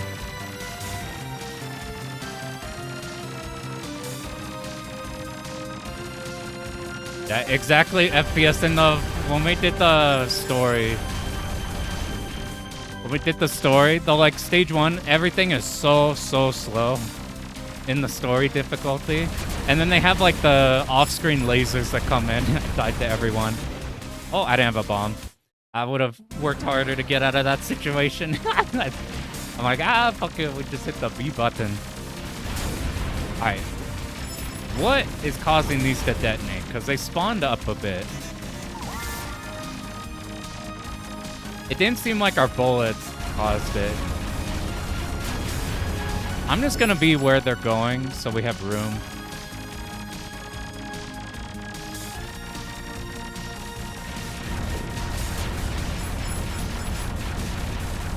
I don't know what causes them to detonate, but we're probably fine. We're doing enough damage to get through those waves unless they start stacking more of them.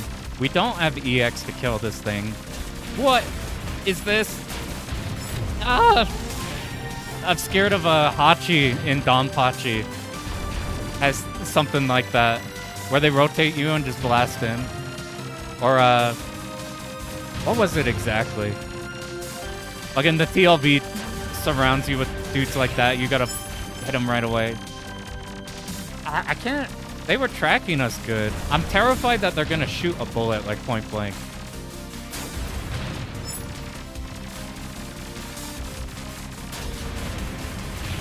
Oh god, we got lucky. We dodged this thing.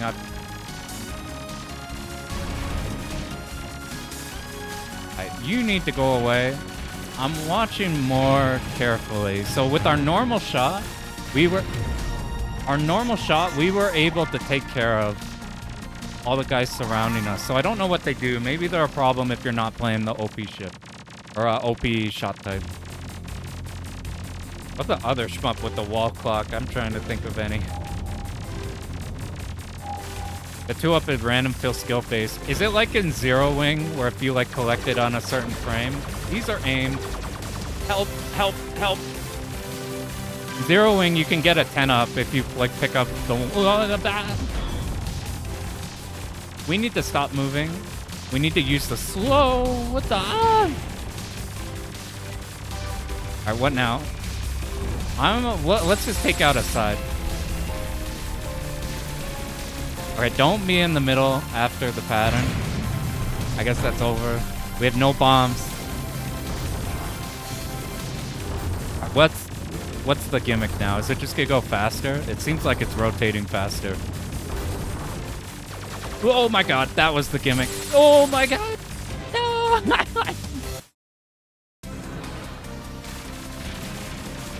How far back did you see how low to the ground it was shooting us? Alright, normal shot's fine for this, right? Yeah.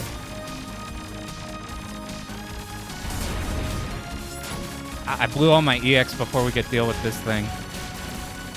Oh, I guess it's predictable, but those, these turrets were the problem.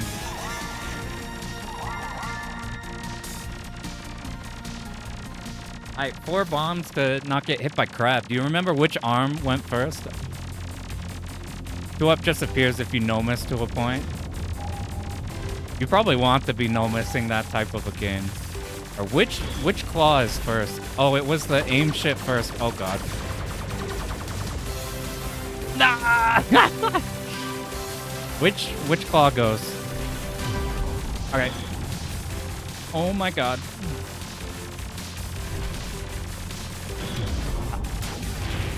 I'm having a hard time streaming those. Like, maybe I'm moving too fast initially.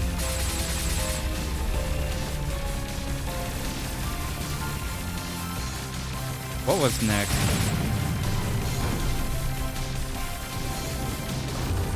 Okay, and then when it's getting really fast, that's where it started dumping things on us.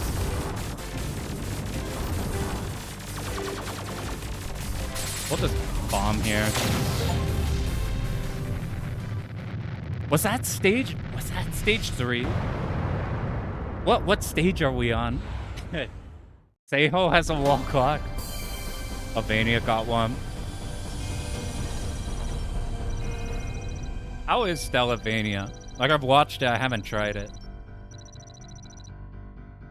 F checkpoints? I was talking about, I don't mind checkpoints as long as they're not paired with recovery. Because recovery is an ass in everything. It's like, if the checkpoints are done well enough, then recovery's really fun. But most of the time they're not. And whenever there are recoverable checkpoints, so like normal, Stellavania looks crazy good. Am I thinking about the right game? Is that the one that has that's very Silvergun in is it Vertizontal Silvergun? Has like that type of stage design? Or am I thinking of a different game?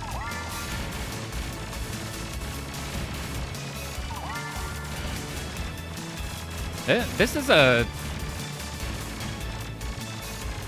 Can't remember if this is a Truxton 1 or 2 song. We got a 1-up somewhere.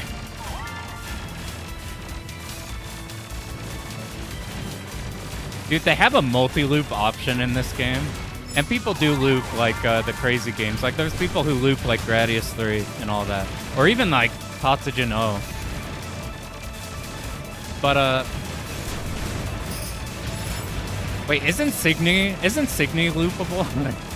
Isn't that one extremely long too? I'm going really fast. I think when I spawned in, it put me at max speed, and then when we got an additional speed up.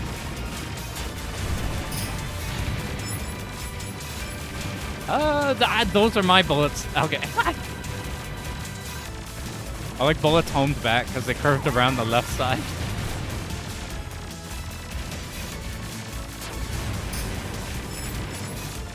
I honestly thought the visibility would be worse. There's a couple spots where it sniped us, but...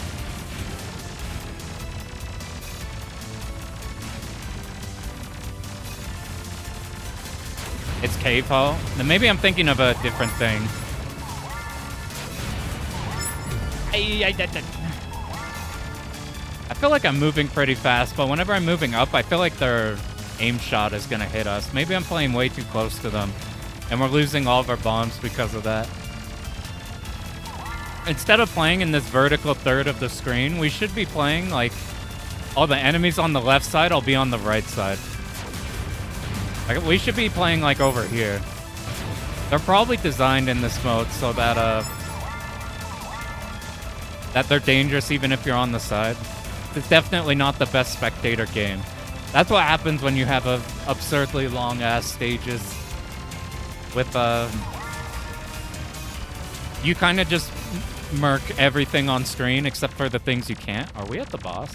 Or is this just what is this?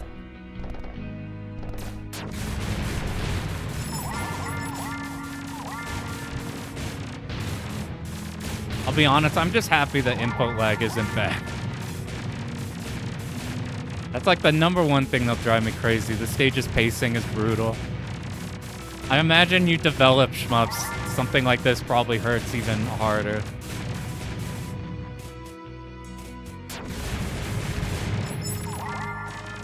What I would do is I would not add this type of a song in a long one, in a long stage. You can do chill songs and have it work for long games. Like Tatsujin OST is incredibly good. And that game has stupid long stages.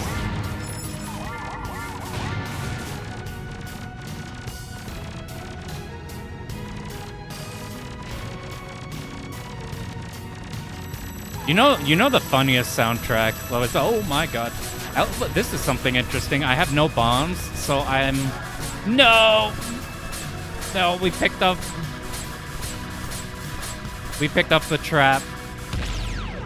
Hey, that's... Oh, you killed that one up. Oh, you bastards. Alright, here's a more workable weapon. This is why you need the coverage weapons in these games. Maybe this is a better game if we don't play with the homing weapon. We actually have to do stuff? Maybe... Oh no. The problem with this one though is if we don't lock everything on, we're losing damage. Well, maybe we still take this over to hit our sides good. My god! That was my fault. I hit the EX, and my EX button is my slow button.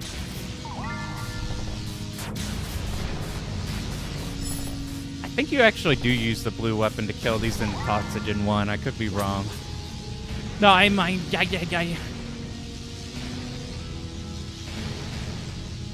How do we still have lives? We've died a lot. Oh my god, how far back are we? No, maybe it's just repeated. I can't tell if this is repeated or if we're at the very beginning when the song first played.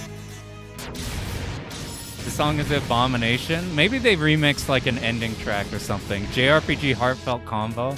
I could literally picture it in my head. I could literally see the dialogue boxes. I see like PS1 dialogue box with the portrait of the character pulling up.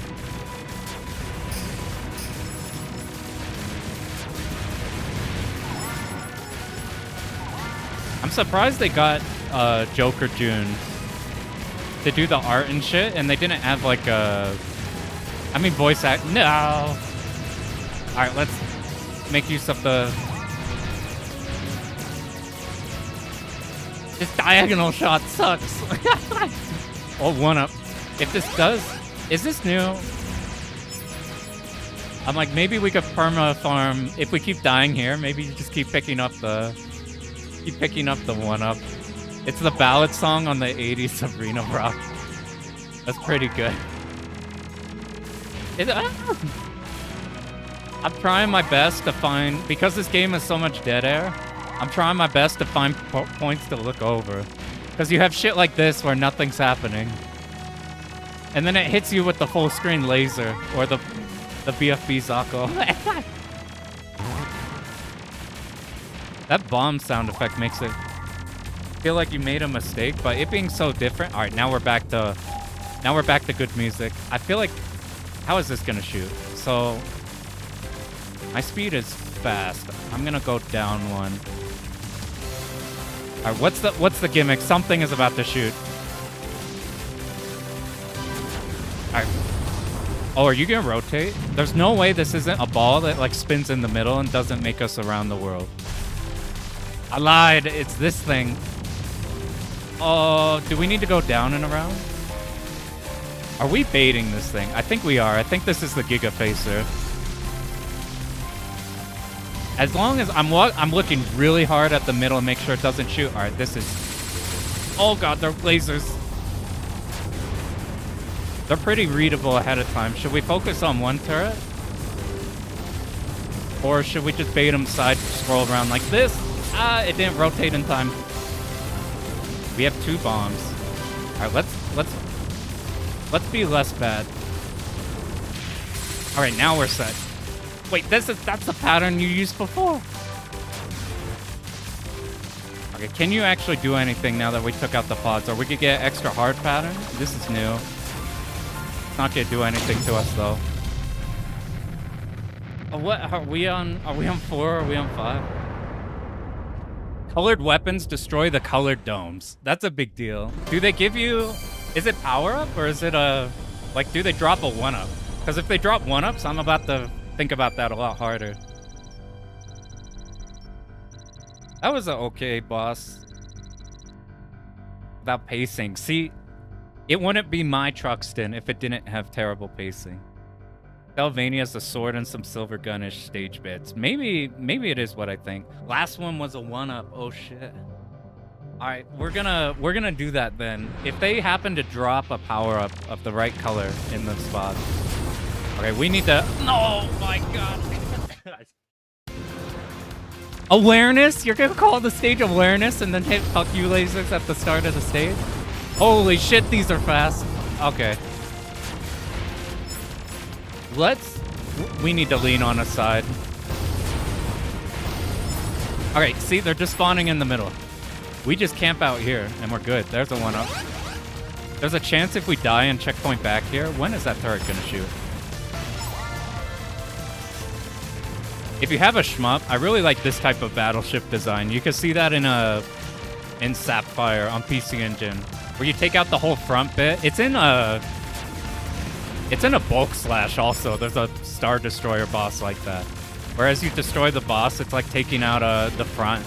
Like, it doesn't work realistically at all. But it's satisfying destroying a huge chunk and then you centipede forward. Is this the turret gonna shoot? It keeps wobbling. It's either gonna shoot a pathetic projectile or it's about to laser us. Best part is the rest of the stage will have nothing after that opening. I think you're right.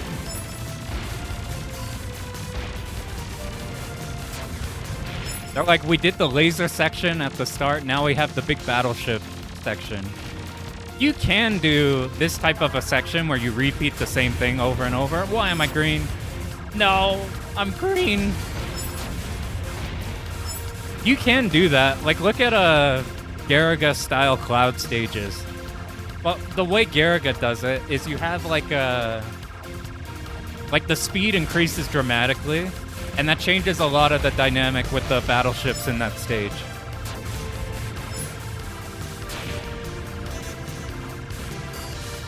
Like, some stuff that you can do, you can't do on the later ones or whenever they start stacking. Like, maybe the intervals of these spawning are spawning in faster. I do appreciate, though, a battleship stage. With a big fleet like this. These are always appreciated. The other thing that's always appreciated is, for me, space colonies are my favorite shit in shmups. Like Metal Black Space Colony, Ray Force Space Colony. Wow! Actually, I'm a fucking idiot, dude. We should be bombing there.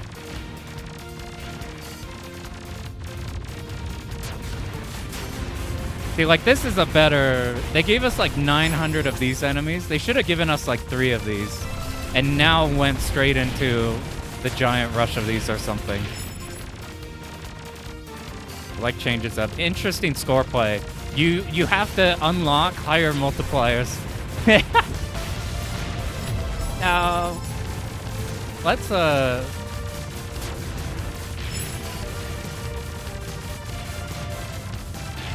look at all these trap power-ups. All with none of them the correct one. What is that? Oh my god. I should have been smarter than that. Remember what we talked about? We need to use the whole screen. Oh my god, how far back are we? Maybe these power-ups were random if this was a set of 4. It was. They were random.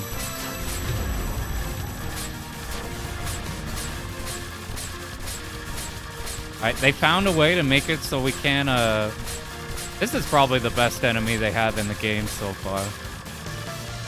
Oh, we didn't have shot power-up, man. Or EX. That was a 1-up. If my dumbass hit the ball, oh no. Oh no, not these.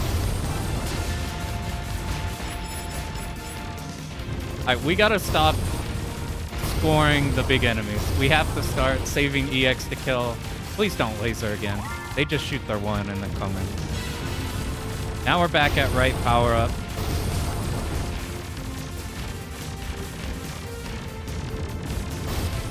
Oh, these can progressively get closer to the right. Boss time? Looks like the Galaga 99.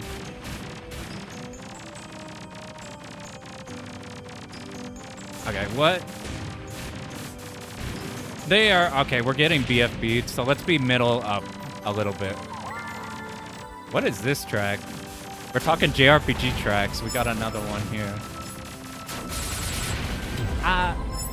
My dumbass was looking at the speed. Since we came back and then picked up speed power-ups, our speed was at the max. Alright, let's be... Is that gonna laser? No, it's shooting these. That's fine. Let's just be far away from those. And then trying to look at anything else on screen that could shoot us, like those guys on the side. This is a bizarre track for this minefield area. This has to be... Last time it was credit music. Love Confession scene music. You see, not all those bullets were aimed. Some of them were like slightly ahead. So we should be like not macroing the entire pattern. We should probably just macro a tiny bit, like this. Yeah, you just have to tap a tiny bit. See this? And then we gotta think about other things that are problems. Like the fucking side Zako.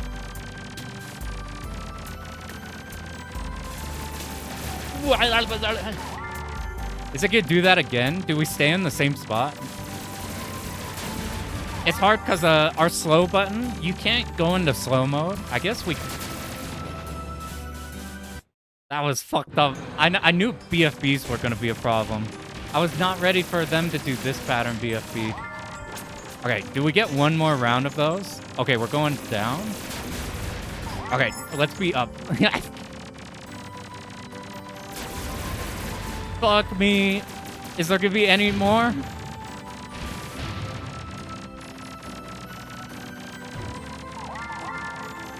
It defaulted to us on max speed, so trying to like micro in between those was kind of scary. This is useful. So that's red. Like it's giving us the 4 bombs. Is that a... I feel like that's a Tatsujin 1 thing. Contrast between the music and the stage. It's like, do the mines here not look like vicious? Wow, it's giving a lot of bombs. I think we're capped on bombs, so I'm gonna use this at the last second. Just in time for the BFB. Is it capped out? It is. Alright. We are now safe. We are safe for 3 more seconds. We lose score by doing this. You could do this in like Gate of Thunder. Whenever you max power, picking up something will bomb the screen, so you just wait for a problem to come up.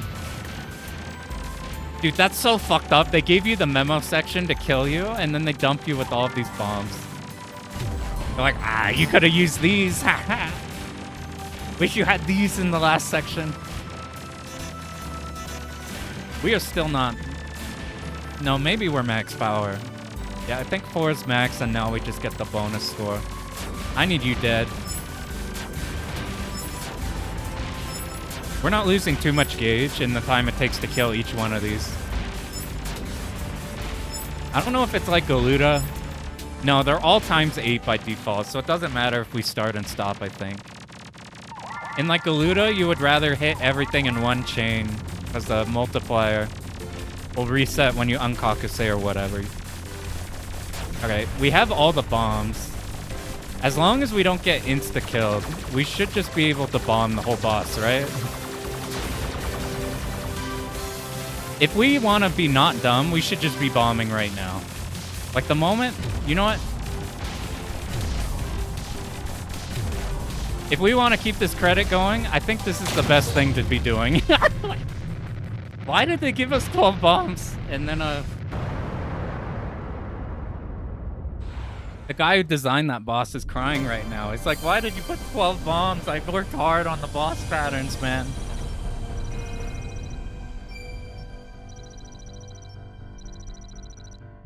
Yeah, it's got extreme in the title. Or the... Did we miss? Red died 0 bombs at 10. Yeah. Did we get a 1-up for beating the stage? Are we on 5? Are we on 6? We're on 7. We are further than I thought. I'm just kidding. This is the fastest paced game I've ever played in my life. This is a better way to do a chill track. I think I was yapping something. The epic 12 bomb Tatsujin reference. Is that a Tatsujin reference? You know how Flying Shark, so like one of the first big vertical games that like define like giving you bombs, just general vertical sensibilities. That game had not chilled music, but it had that style of thing.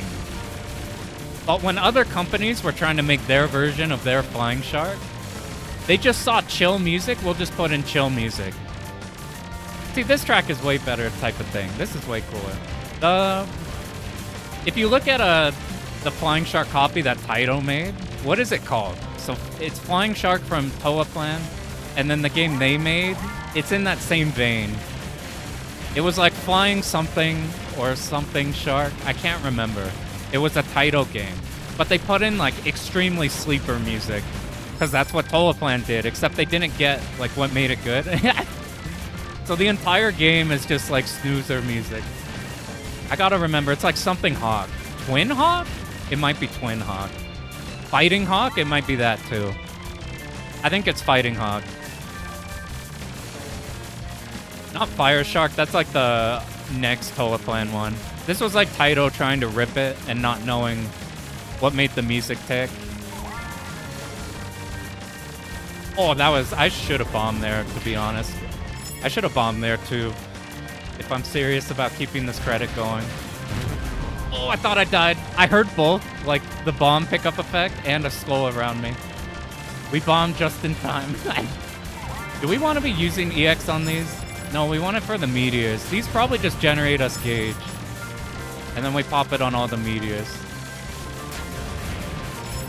Except I want to keep my gauge in like above 75% because I'm not sure what terrifying big enemy is gonna murk us next.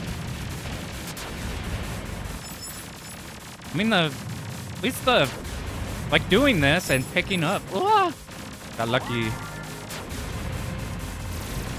Okay, those are just aimed and then we can dodge the following pattern. Aimed and then they just rotate. So these should be really easy big enemies to deal with. Especially if we have gauge. I kind of spent it all though. Maybe it's more of a problem when they're spread out like this and further apart. Ah, that was okay. Did you see if the meteors... Oh, where'd the purple bullet come from? I didn't see any purple enemies. Maybe we killed them like off the side of the screen too fast. They've been so generous with 1-ups until we got down to no lives remaining. How do you deal with these side enemies if you have the green shot? Do you just explode? Like if you have the green, the red shot. Come on. There's so many power-ups here. Come on, you're gonna finally get through all the colors and then 1-up. 1-up. 1-up right here. I can smell it. Oh, it could still be. Oh, maybe if we make it to the end. No, is it just giving us... There it is. We're so back. We're so back. Why is so much just random asteroids? I guess they're like... fuck it, this is the scoring section. Help if they use me. Oh my god, did you just... I just got distracted by what's playing in my eardrums.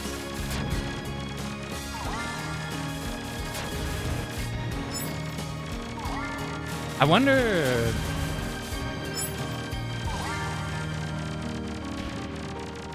Did they... I mean, we already went through 2 credit songs. Like, they do have... Oh no, it's one of these. I mean, these are the coolest enemies in the game. These ones are actually fun. But, these are not what I want to see for the purpose of not dying. There are, like, credits tracks and then score screen whatever now. Oh, did you see those enemies below us? That's not what we want to see. Okay, we just hold our EX until these enemies pop up. Oh my god. Oh my god, there was like... Woo! Do those shoot lasers? They do. Okay, we know... Oh my god, they're on the side now. Alright. Oh, they're below us. Can we even fit? I couldn't tell if a laser shot or not. We're playing it safe. Cool, we're getting a bunch of gauge. So... Dude, how do you deal with this? It's green. Who's gonna be suddenly riding? Oh god. Who's gonna be the one to do an only green? This actually looks cool. That's it's really weird because like I thought visually it would be like Unreal Engine mess. I think visually it looks good actually. Like, and I'm usually extremely opposed to this. The music is fucking weird and the pacing is really weird. Or not weird. It looks... Like, usually I hate this style of graphics. Whoa, this is a cool... What am I... Is this like the 19XX boss? That's what I initially thought of. Oh, this is a problem. Let's kill as many turrets as we can with our EX. Where are the red bullets coming from? The middle. Okay, how safe are we? I bet it's gonna shoot down. That's kind of cool. It's weird because usually with this kind of thing, I feel like the graphics are lazy, but this feels like with this style, this is the best looking of this kind. Like, I really, really don't like how R-Type Final looks. Or like Signy. And then you got really slow pacing. That's what Tatsujin pacing is, though. The scoring thing feels better than expected. The music is fucking baffling. Truth. This could be the end. The enemies, sometimes there's cool ones. Most of the time, I thought that was a power-up, so I bombed to save us from picking up, like, green or something. It was just a speed up. It was fine to pick that one up. The vertical, like, it probably would be better not being full 16:9. They do it. I don't know. It's like... I would not be grinding it for score. This is a good track. This is very final boss themed. We have a... You don't like vertical shmups. I think the good ones are really, really good. Like, I'm a big fan of your silver gun. Your Giga Wing. I made like a... We need to do Mars Matrix sometime. Trap has a patch for that makes the input lag not unbearable. Most of the enemies here... The thing with the pacing is it's not that the stages are long. It's kind of like... It's either a nothing burger or you're fighting for your life. Like, look at this right here. We're on the final stage and it's shooting like... One Zocco, one Zocco, one Zocco, one Zocco, like the very beginning of the game. And then they might dump some, like, horrifying shit on you.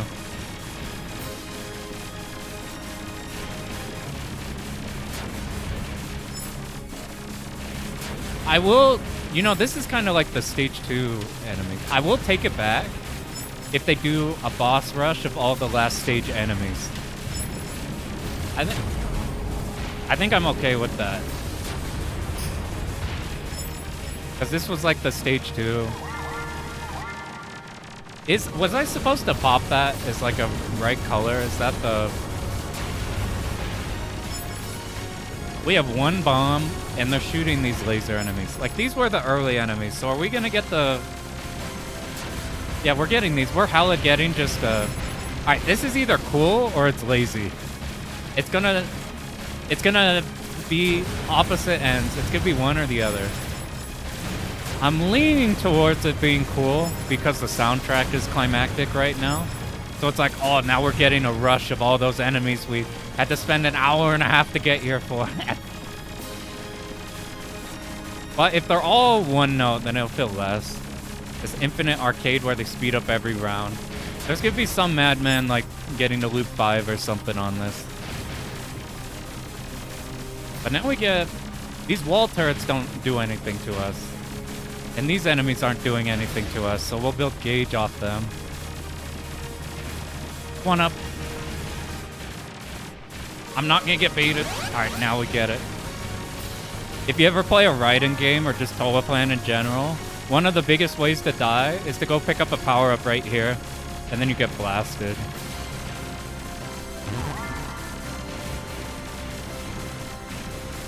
I kind of want to try this as only green and see if we can even get past like 2 stages. Maybe 2 stages is too low. That shit's like 20 minutes. Iconoclast did a 6-hour run to 5.4. Did he upload it? I saw his, oh my god. At least these didn't collide with us. Did he upload it? I saw like an hour and a 15-minute run that I think was just normal arcade mode. Did he just put up a new one? I bet you can get far in this if you know, like the ways we're dying are because the bullets are relatively fast and we don't know what the enemies do. So we're kind of flailing when we need to be streaming and stuff like that. I wonder how the high loops are if you know what you're doing. Only a tweet, so maybe coming soon. He did just upload like 2 videos. We probably like wait a minute before that.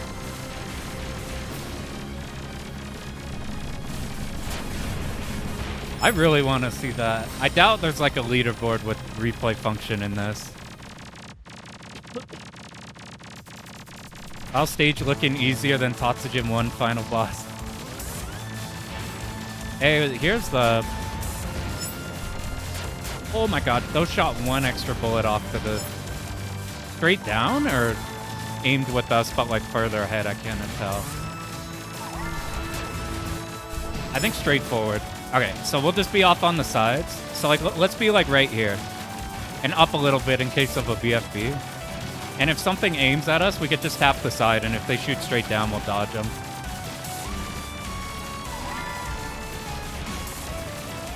Is this new shit? These like above enemies, or were we just killing them too fast before? Okay, these are aimed. So we'll just be... Even if we're close to him, it's fine.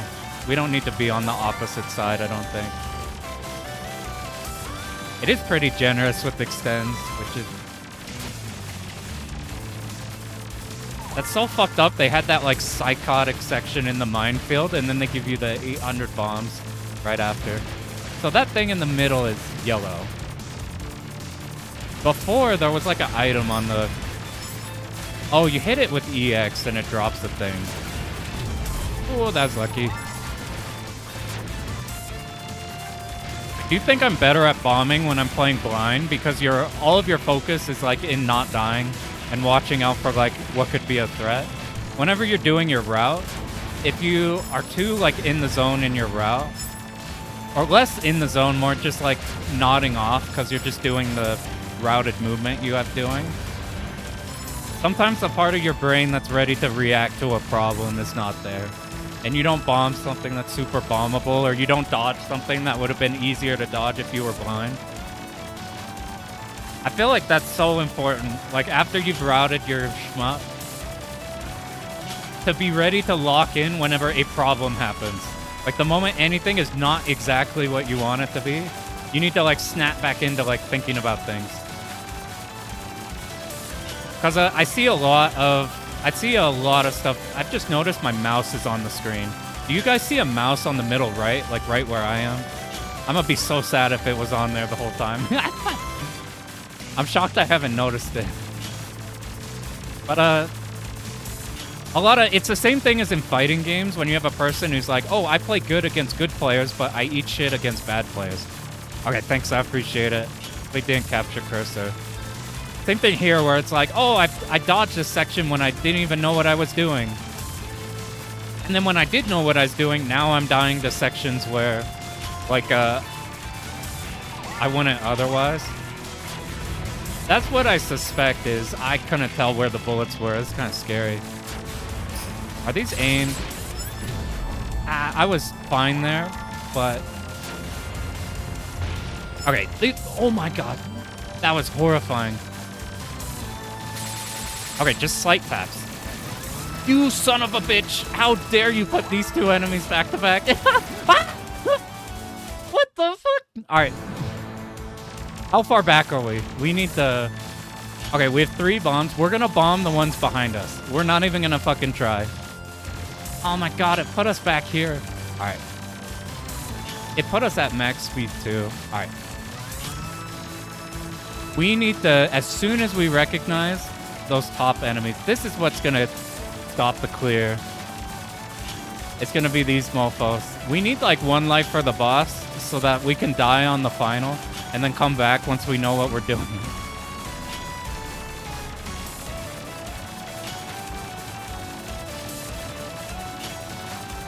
Yeah. There's weird sections like this where if we just have the homing, we just kind of nullify anything in this section. Like if we had green, we'd have to go here and sneak in between shots or whatever. Okay. We have enough EX. I'm going to try to EX every round of these. And we're going to tap. Okay, just look at orange. Oh my god, I can't see those. Just look at orange. We'll stick on one side so that we kill the side immediate, and then the one that's remaining is there. Alright, now BFB.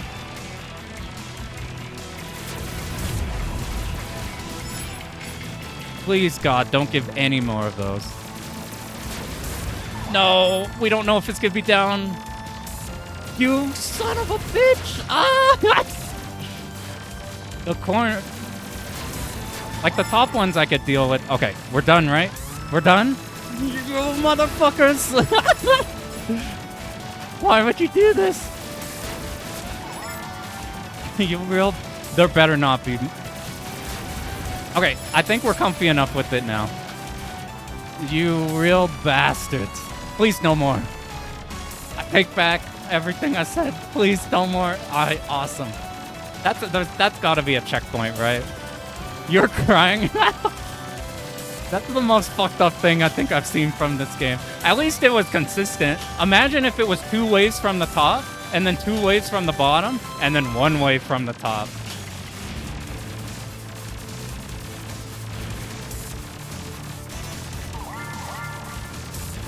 If they did that, I would rate this positive on Steam. Just for having the balls to do something like that. So now we're back to... Is this like a... Please don't die.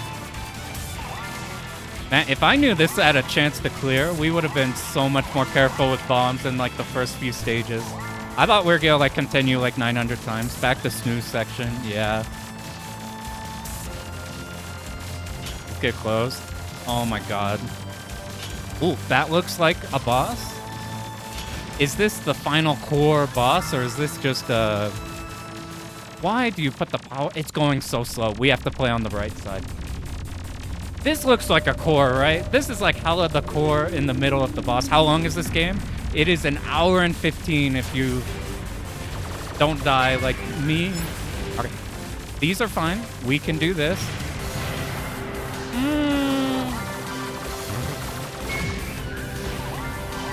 Why am I picking up power-ups? Look at our shot limit, because can we get melee? I don't think we can. I took a huge risk seeing if I could get hit by the tentacle. Dude, I can't go slow unless we also hyper, which is, okay. We need to be in the middle because we need to react. Oh, it's going to be this side first. Because it like flashed lightning on one side. Defeat Truth Boss. Story, team, or arcade modes. Oh, TLV? TLV? We have 3 bombs.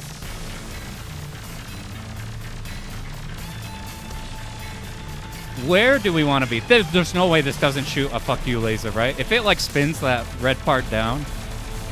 Okay, no, we got this. This is kind of... Is our bomb hitting the boss? This is aimed, right? Okay, this is free. So, this pattern is fine. You are a son of a bitch. We have to deal with that. All right, how many... Oh my god. What the fuck? I die, please. I don't want to die again.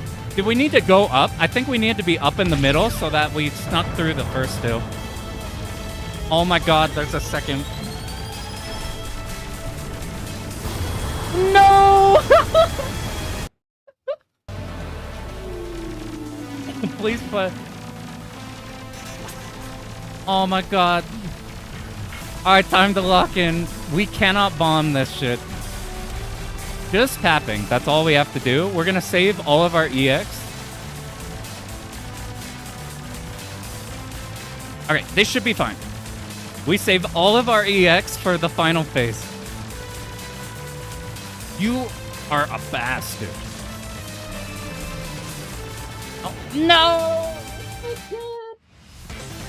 Oh, what the fuck? It baited us with that opening in the middle. I got too close to the boss. Oh my god, there's no continue. Lives 10 unlocked? What does that mean? Lives 10 unlocked? What the fuck? I just looked at how many people are in here. That's a lot of people watching nothing happen into a lot of stuff happening. There's no continue. Okay, did we at least unlock like a... Alright, we have to at least beat the TLB. Tatsujin O boss music for TLB goes kind of hard. I was thinking that too. It works pretty good.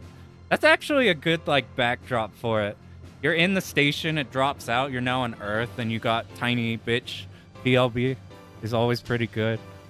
Harder than DDP to wall. Okay, we can start here. Okay, what did we... I guess that's what we unlocked. We should turn it on 10 lives.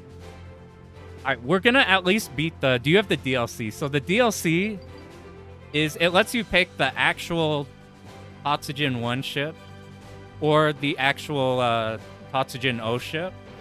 Just visually, I think. And then they have the Batsugun ship as an option, which is cool, but they didn't give you Baltiana, which is the only ship you use in Batsugun. I'm like, that's the Batsugun? It's Type A. Why'd you give us the Type A ship from Batsugun? Do you even know what that looks like? You don't, because you only play Baltiana. It's the truth. Be better if first 3 stages weren't snooze. There's a... You could probably... I bet this would be a lot better if you just had it be the hard part. Alright, can we... This is... We start with nothing. Look how slow we are. Got walled in. At least... What I will say, though, is when you die, at least you only go down, like, end power.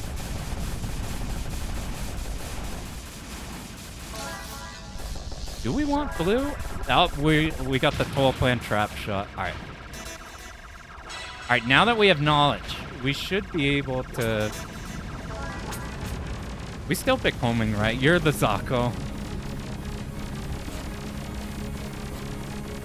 Okay. Man, we have to... Oh, shit. I just thought about how long the stages are. There was a 1-up on this stage, right? So we have a... Oh my god, we gotta do the... We gotta do the up-down laser section again. Iceman forever.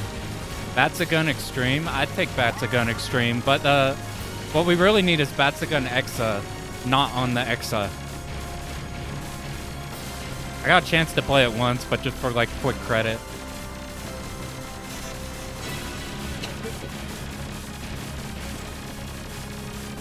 Oh, you cannot play Bat Rider on PC. You can as long as you take to the high seas. So, what was the problem on this stage? So this was like nothing, and then the laser enemies we have to think about. We are at high speed. I think 5 is pretty good. Because it's enough that we could tap like this. It's still pretty long taps. But most of the shit in this we want macro. Oh no. Oh, we need to... is this the thing that if you reveal it? Alright, let's get through the laser section. You play Type B shift once. I actually think it's not bad. I just did a quick one-all of Batsugun original with Type A just to see what it's like. It's like a Beltiana whenever you're close up, and then just not as much damage when you're farther away. Like, it's not bad, it's just like literally outclassed, and that's it. Could take a nap, set 20-minute timer. Yo, what up, Kirby? We almost made it through blind. We got to the last phase of the TLB, and then we died. We lost our credit there. Is there a Vectrex port of Truxton? We were talking about Vectrex Truxton earlier. They should remake V5. I like V5. That's one of the only games I've ever scored.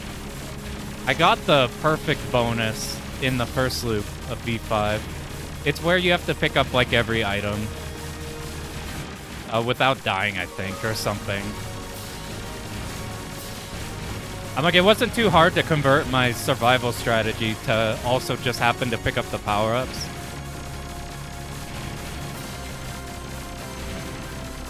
That game's cool. The power loss is fucked up, though.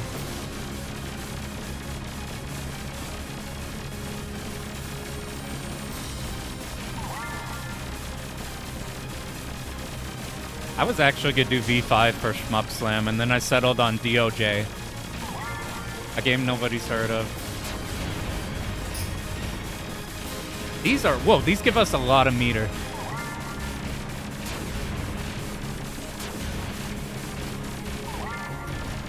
Just a couple of those filled all of our... Oh my god. Please end, please end, please end. I need to escape.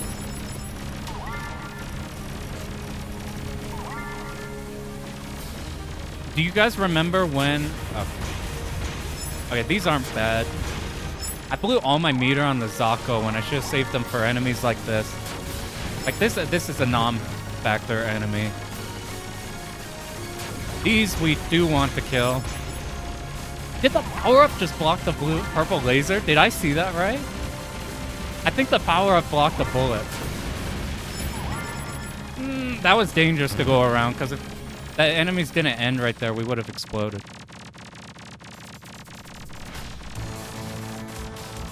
Power-ups block bullets.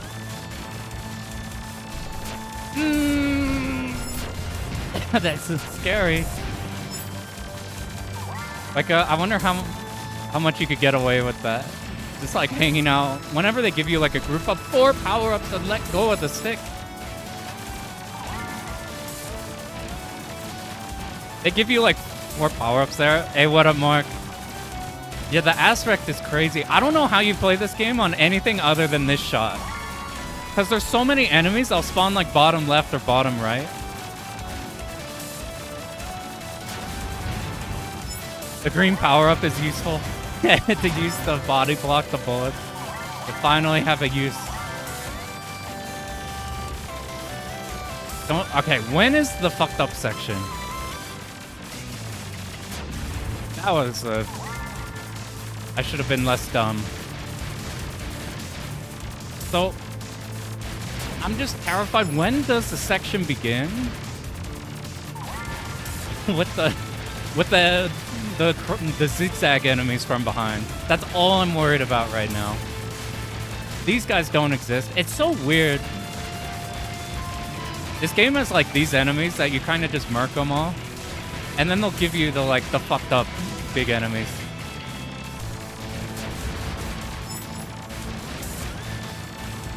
Maybe it's to build you bar, and then you use the bar on the big enemies. It is getting a bit spicier here now that they're spawning literally horizontal at some times with us. Okay, it's got to be the next like hole we get into. It's segmented between the enemy waves. You can literally feel the like section. Okay, this is what the. If I move up, will I ram them before my bullets can reach it? I put a lot of faith that I wouldn't get rammed by, that I wouldn't run out of space here. We should be more aggressive right now since there aren't. Is this different? Am I tripping? They were never this close, right? Am I losing my mind? I don't remember having to do this at all. Oh, my fucking god. If I move up, will I die? Okay, nah, there's still more.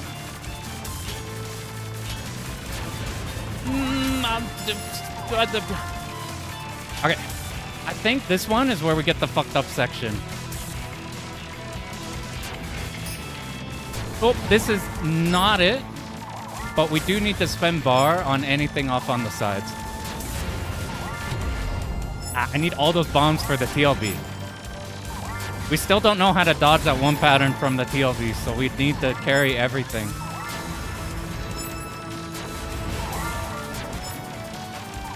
How much bar? We still got a bunch. Is this where it begins? Nope, not yet.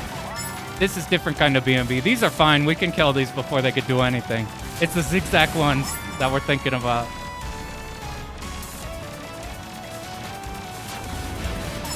Like, how do you do this if you're green? You just gotta fit between and miss out on everything. It's kind of juicy with the amber there. This is different. Does it just random you section? Because before we had the crossing enemies. That was way better to get that type of an enemy instead. Hey, enemies spawn from the bottom of the screen. This game is one of the champions of spawning enemies from the bottom of the screen, or like Truxton in general. These are the OG spawning in your ass games. So we got a significantly easier section there. Like, I will hella take these being more congested. Like, even this one, we will happily take these turrets versus, like, having no turrets, but having the intervals between, did we just kill some spikes, or am I tripping? I wonder how much of this game is random, then, if they gave us, like, a completely different section there. There's so much space. It looks empty and dull. I feel like if they... Because they have a couple ham sections. If it was literally just the ham sections, and you chopped it down like everything else... Yeah, we didn't see the crazy section at all. Oh god, I already forgot how to deal with you.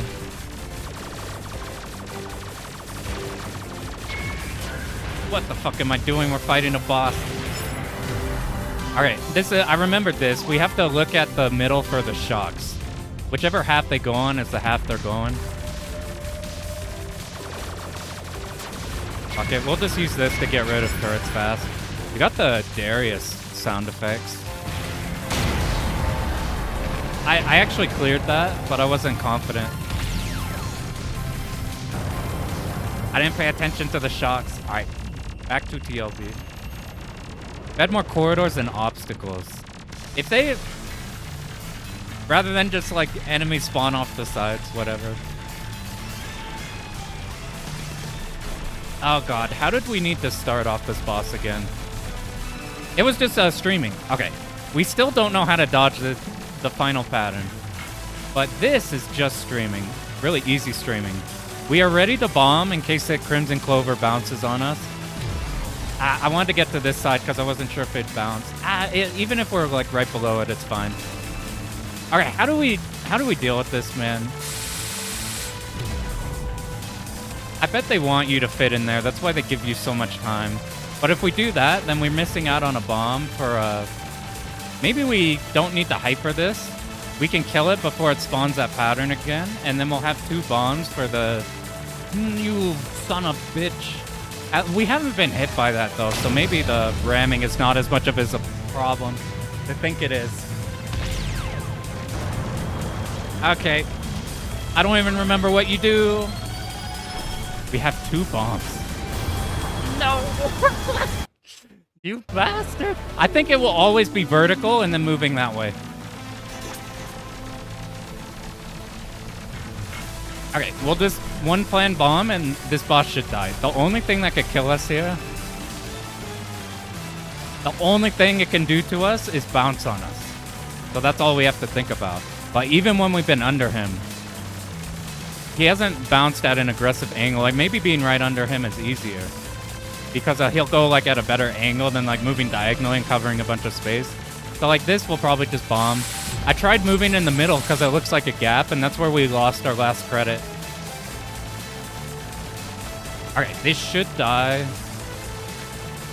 I'm so bad. Alright.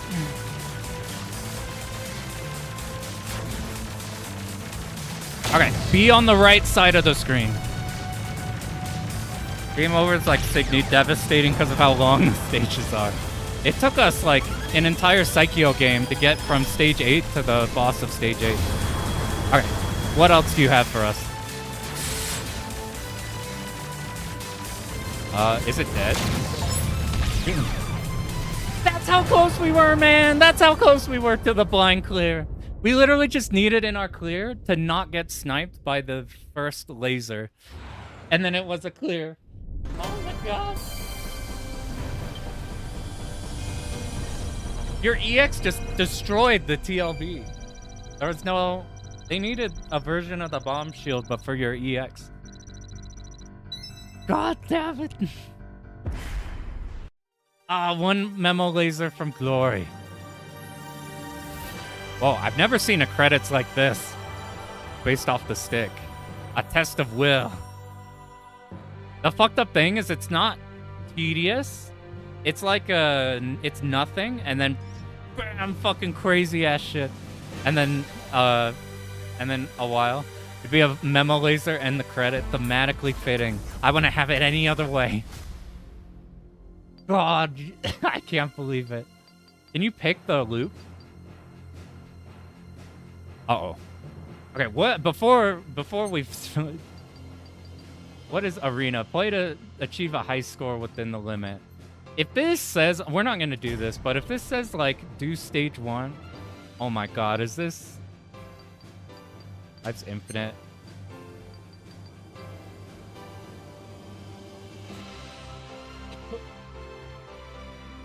Do you have the energy to do another run? I do, but I don't know if other people do. Let's fuck with Loop 2. Let's see how... What up, Retro Omega? How's Truxton? It's something. It's way, way better than I thought it would be. It is also everything I thought it would be. It's interesting. Like, I thought visually it would look like ass. Visually, it looks great. The half of the music is really good. The half of the game is like nothing happening, and then the other half is like, oh no. Is you getting fucking help? Your hitbox is way smaller. Help! Look how small our hitbox is. How are we alive? This isn't my Truxton. We have a really small shot. Or of hitbox. So are there... I thought we'd have revenge bullets or something.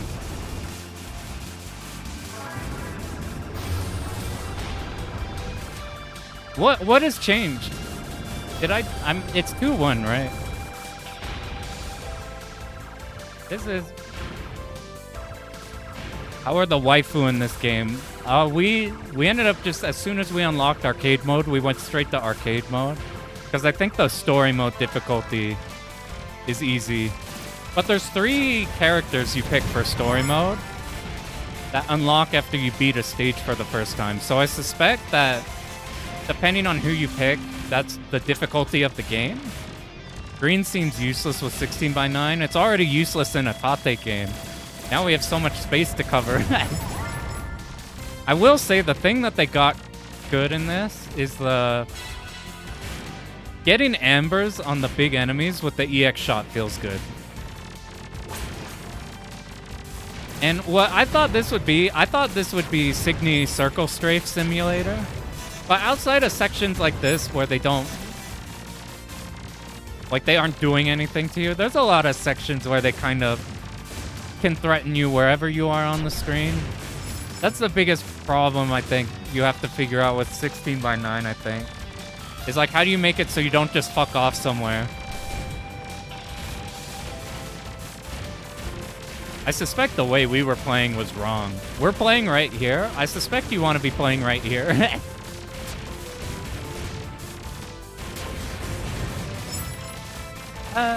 Right here, you'll have to deal with 2 waves of enemies, because these will shoot down and you deal with them, and then the next one's bullets will reach you if they're the same enemy. If we're right here, they all come out at once, but then they're like, look how far we are from the top left enemies. Look how far their bullets have to travel to reach us, versus if we're like right here.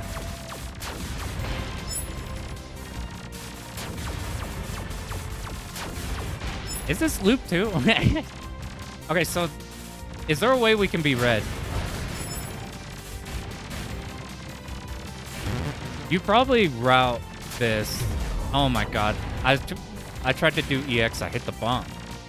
I think you need to be red for that. I don't know what the other colors were. It was Pity Bomb.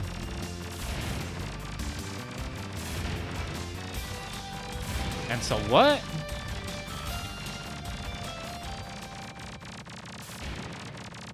I didn't do anything wrong, did I? So far, this feels the same for loop 2. This might be a gradual loop. You probably doesn't get... Like, Salamander 3 came out. Salamander 3... People were, like, looping that a metric shit ton. And by the later loops, their bullets are going so fast. But, like, loop 1, loop 2 didn't feel too... That was so dangerous. My god.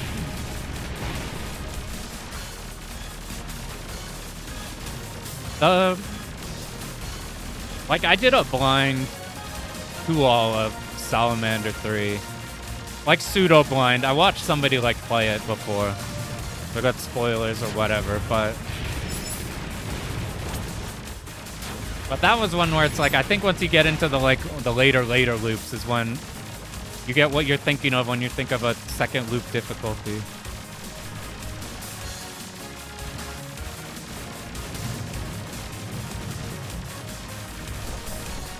I'm so bad. I got distracted by... I saw that the big enemy was starting to glow blue. I was wondering, I'm like, is that me doing damage? No, that's just signaling him about to attack. I'm like, is that a new pattern we'll get? No.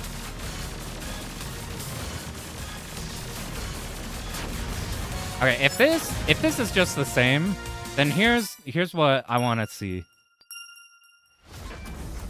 But this is just going to be the whole same thing. You got to unlock arcade mode. You have to complete the first stage. So we completed stage 1. So you get all these characters. I assume... Wait, no, this is episode 6.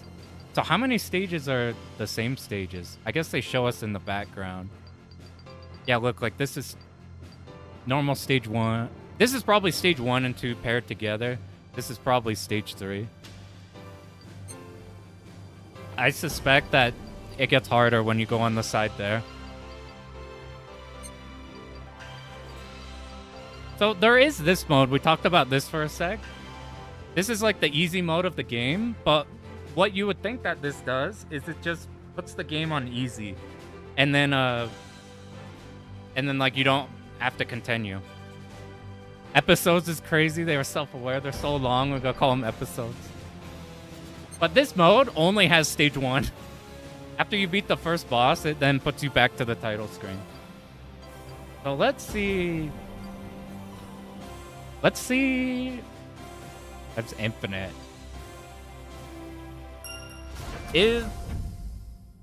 Is this gonna be a special thing? It started us max. Okay, this is a caravan mode. This might be the best. This might be the best part of the game. Look at the time. 2 minutes Tatsujin O stage? Maybe this is where it's at. They figured it out. We shrunk the time from 15 minutes to 2 minutes.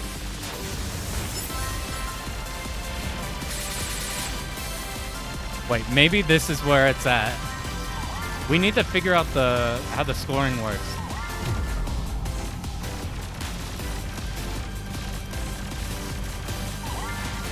Do we want to destroy these bots and then that thing? It dropped a bomb. I don't know if it always drops a bomb.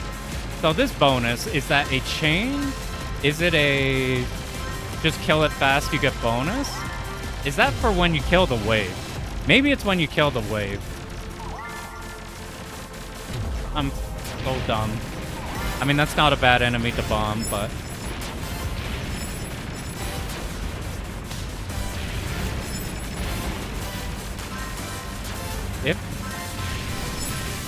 I was gonna say, if this is the best way... What are these? I don't remember these enemies. I think we had, like, one of those before. I wonder what's the best ship to use here, because if you play a higher damage ship, you'll kill them faster and then move on to the next ones. See, like, what if the pacing was like this? Imagine if this game, this is what the game was like the whole time. This is pretty good, actually, for this one. Is it the bonus? Okay, I'm watching this. Oh, okay, we recovered. What happens if... Do we lose time if we get hit? That's usually how caravan works. Do we get time in any way? I'm up. It'd just be Psycho game. I'm fine with that. See, we still just use homing, right? Because it just makes sure we kill everything. We have shots on everything as it comes in. Can we change our name? That remaining lives. If the online rankings are on infinite, this is the default. Psycho's like condensed dad shmup. You know, I didn't think of it that way, but that makes sense. We need a Psycho 2-all. I was gonna do Samurai Aces as a meme, but I want like an actual one. It's between Dragon Blaze 45-2 and Gunbird 2 are the ones I'm looking at. Which of course those are the three you're looking at, because those are the top dogs. Outside of like Strikers 3 is pretty good too. We're the easier Psychos. The earlier they are, the easier they are.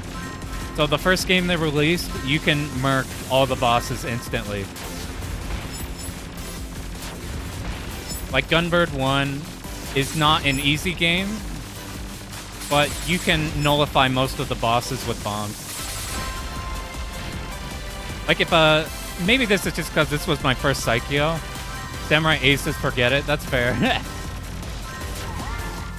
Gunbird 1 is easy and a good game. Samurai Aces is the reasons it's easy are more jank. Like it's easy because none of the bosses exist. You just one-shot all the bosses. Wahoo!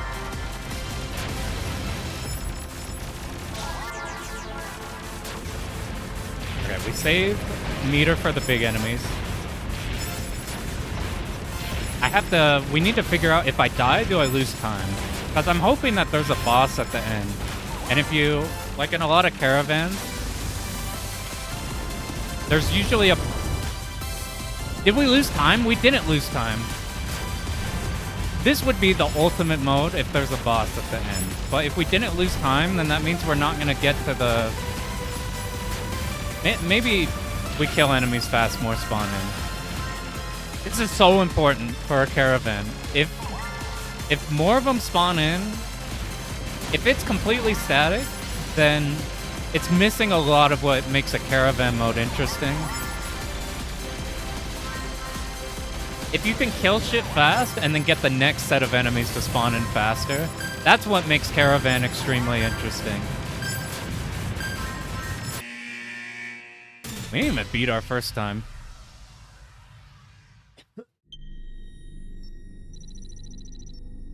Gunbird, you basically need to memo all the stages. That's every Psycho game. Every Psycho game is hard memo the whole way. The appeal... Thoughts on the new STG difficulty rating list? There's a new one, other than the Japanese list that has been talked to death for a while. OG Gunbird, one where you need to bomb before every boss. Maybe in second loop, but for the purpose of a clear, I just picked Marion, and all the bosses I just bombed and then sat on and point blank the bosses to death. I thought about doing Gunbird 1 2 all. Have you guys experienced what's his name? Starts with the T. The guy in the helicopter in Gunbird 1. I saw a run of him, and he looks terrible, and the run looks really good. Do you know if he's actually bad? He does a lot of damage. I saw a run that I think it goes into the train stage in Loop 2 with 5 bombs and comes out of it with no bombs, which sounds like a terrible thing, but I think you only go -5 in bombs. It's probably just his route he used as opposed to like the character choice. In Gunbird 1, got a new... Almost cleared Gunbird blind first try. That's pretty good. That game has the nature of Psycho makes that hard. Sengoku Blade, one of the hardest. That one is insane. Look at like a Shmup Slam or any of the Juju Kenobi streams. You could see him doing stuff on that. Zero Gunner 2 1-all isn't... It's not easy, but it's really clear. You could find cheesy angles to kill enemies from. Now that's just second loop train stage. That's what I mean. Like I'm hunting around for Psycho 2-all, and the thing like the second loop doesn't look that bad compared to the other ones in Gunbird 1. It's just the train stage, and this route only... Here, I'll pull up because I want to see if this is viable or not.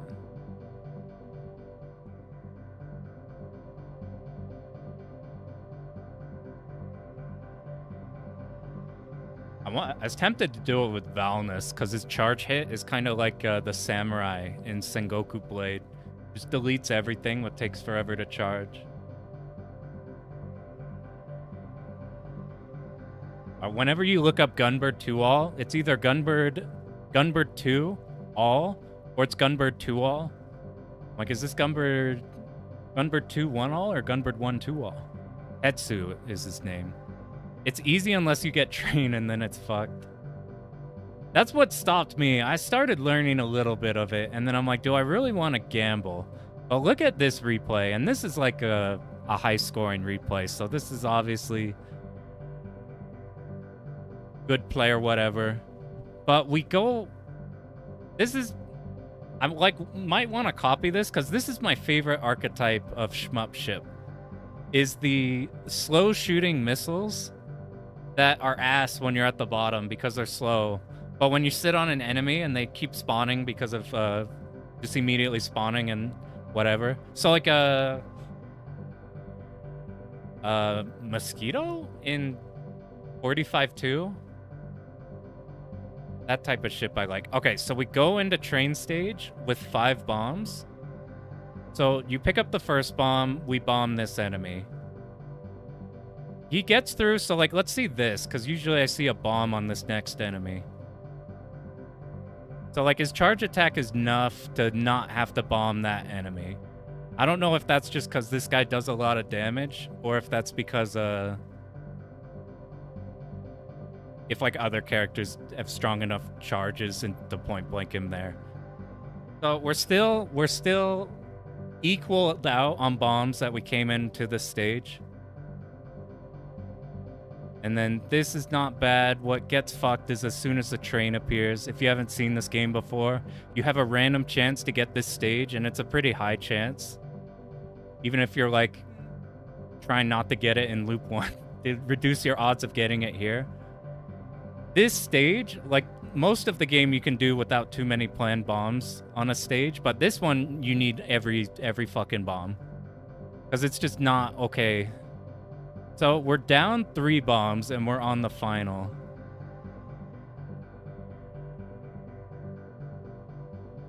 One bomb, 2 bomb. I do like these bombs too. So we went -5. Every other replay I've seen has like died here. They've like spent like, you spend like 5 bombs, die, then spawn in, and then spend the rest of your bombs. And now you have like, if the run's been perfect, you have 1 life remaining and no bombs in your current stock, and then you gotta do the rest of the game like that. The reason why this guy has no bombs right now, look at the fucking things you gotta do in the score strategy in this game. I didn't know about this till looking at this replay. Whenever you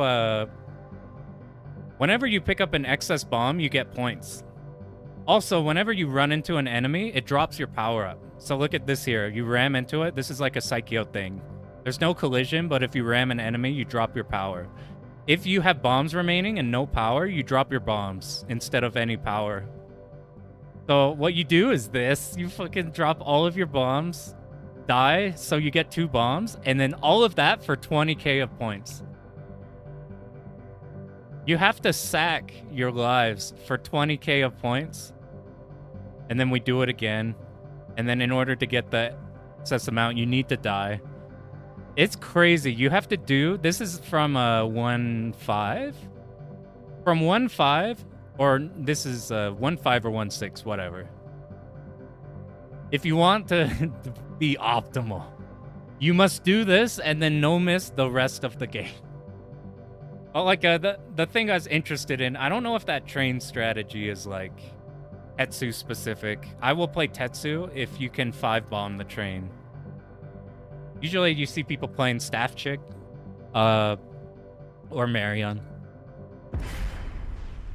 Okay, so Caravan almost saved us in this. If it had a boss at the end, I'd feel cooler about it. Or if enemies spawned in more. But since it's static, it's just kind of like a 2-minute stage. But the pacing of this is like exactly...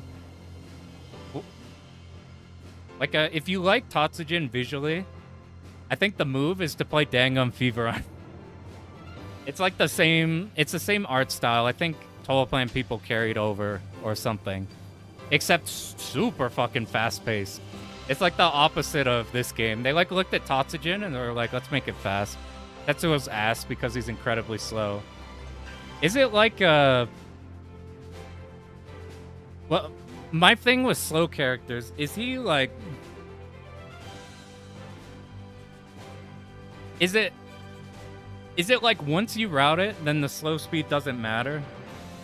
Or is it like a Donpachi type C, where it's like you just are too slow? Or you're like, you're still just too slow.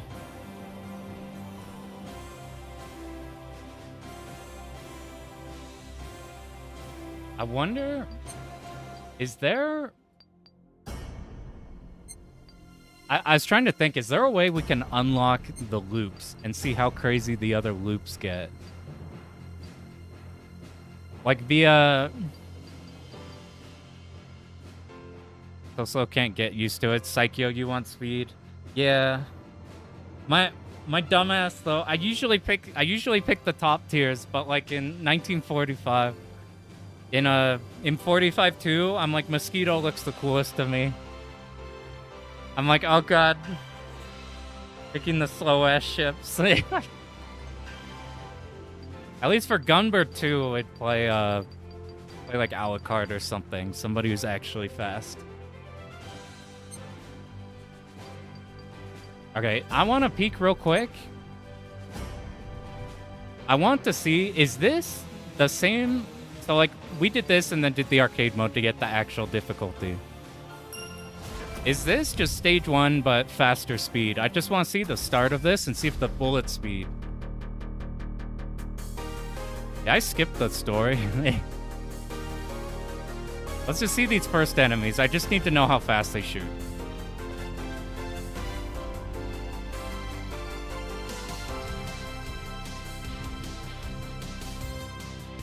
Okay. That was not arcade speed, which arcade is probably the third one, maybe. But did we not get story? Did I just skip it?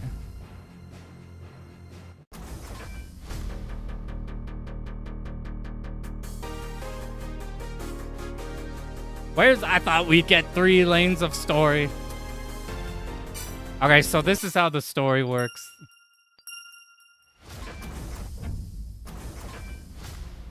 This is effectively story mode. This side, you get your story and cutscene shit. And then over here is like if you want stage select with difficulties or something, I assume.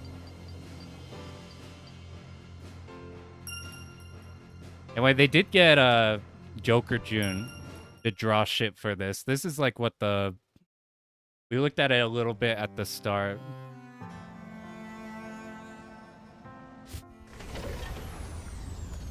I'm like, at least these look pretty good. Like, a lot of Japanese games have, like, this type of thing. Like, you look at, like, modern shitty Japanese beat-em-ups. And modern shitty beat-em-ups in general that come out. Like, you know the ones that pop up on Steam. That, like, they're not the indie games trying to be whatever. They're, like, the company... I'm trying to think of example off the top of my head. I'm like, they're so unmemorable, I can't think of. I think there's like a G.I. Joe one or something. They usually do like visual novel-ass cutscenes or whatever. This is a way better format to do that kind of thing in. I'm like, at least these are kind of...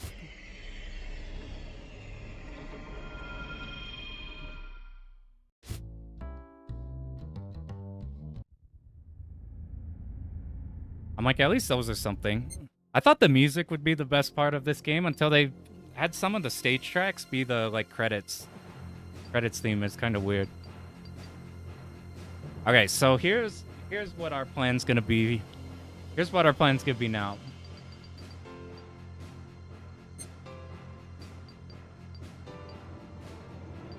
Do we want to do one story episode just to see what a comic will be up ahead? Or do we want to try for second loop? Just try one thing on the second loop. Or we could try the game itself again and try to see if we could get a 1-all. Our plan is to drop the game and go play some Gunbird. You know, I was playing Guwange before this. Do we want... See, the problem with that is, like, starting a run means the next hour and 15 minutes. You vote for 1-all, try to go for 1-all again. I would have done the story, play some Signy. I think this is faster than Signy. Alright, we might just try for a 1-all again. You'll have to see some Guwange. That's probably the shmup I'll stream next. By the way, any Guwange people in here? I've been jumping between Kosame and the alchemist guy. I really like Kosame lingering the fire projectiles. It makes the stages so nice. But some of the enemies just don't drop as fast. Fucking love Guwange. It's super good. You have to rethink a lot of things in that game too. You have to learn a lot about positioning. Cause like if you're in the middle and you got dangerous enemies on the right and you're holding focus moving to the left, then you're actively moving your focus away from the enemies. So like it's weird because you have a lot of coverage, but you have to route out the coverage. It's kind of interesting. Guwange is a credit feeding fest like every game Cave ever made. I have some bad news. They are all like that if you don't know how to, if you don't lab them out or practice a bunch. Been playing a lot of Esprit. That was the other one I thought about doing next, just because I know how to play that one. But I wanted to learn something new. And the last time we played it on stream, I played it on the RetroArch that had warping. Super weird. I want your rewards reeling in. Team positioning to get to places faster. It's a lot of... Like, you're way more aware of where you are in that game than a lot of other stuff. Okay. Round 1, start here. Fuck it, why not?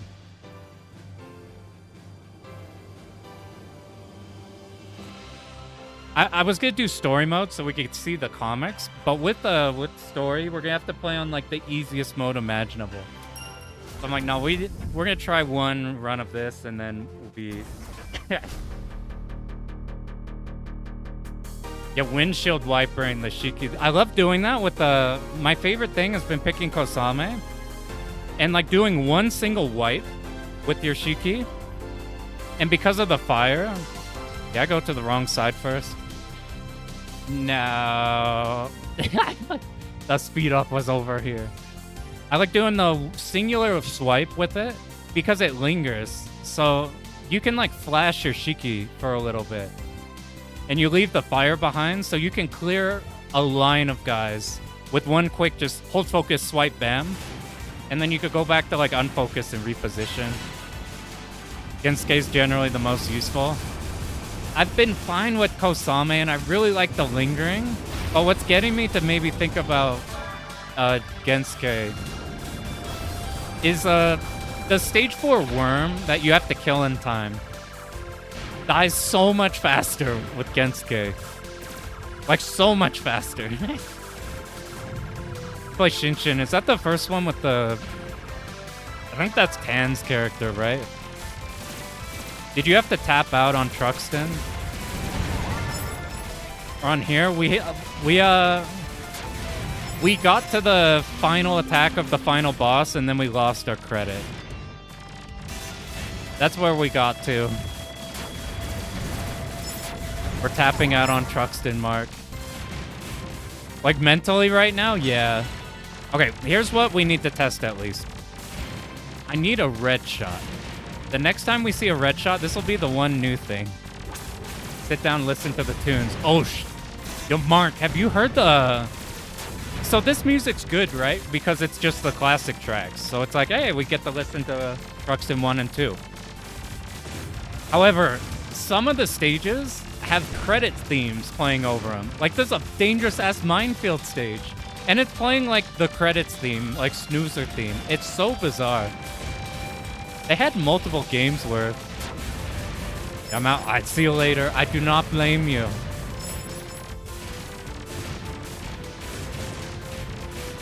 You need a co-pilot to call. See, here's the thing that keeps you alive, though. The fact that half of this is brain dead, and then the other half is like the most dangerous enemy on the planet. I forgot to pick up red.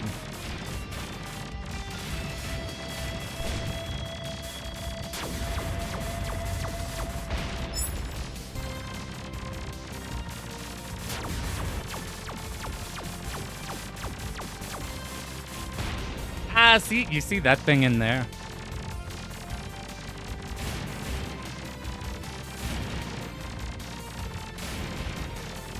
Did you actually want to hop in, Mark? Because what we could do is you could fill all the dead air where I gotta be horrified at every section that's not a brain dead section. Because you got shit like this where it just dies all right away. And then you're like, oh dear God. I'm pretty fond of Jamestown, but it was pre-playing shmups.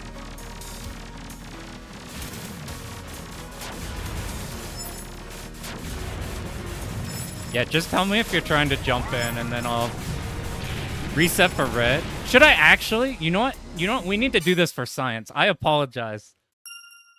But for science, we need to see the red. What up, Bricks? Is it actually extreme? It is. Do this for next Shmup Slam. Oh my God. I joked to Mark about doing Signy. You know what I will give him? I was just about to talk about how small the hitbox is. And then try bombing it. Okay. Oh, the co-driver thing.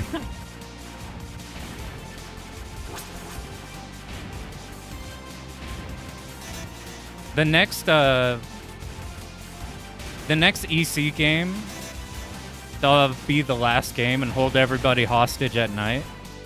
Will be like multi-looping. Yeah, sure, you're on your walk. Just make sure you don't take any left turns. All right. Let me grab you in here and figure out audio real quick.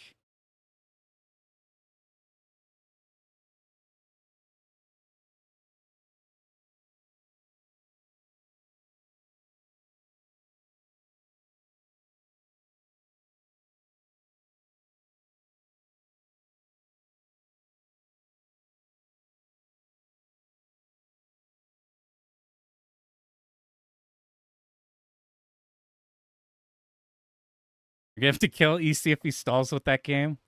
That shit was so funny. It was like it was so early, and we were all at our place where we were staying, and then we all drove over to pick up Mark so we could go to IHOP.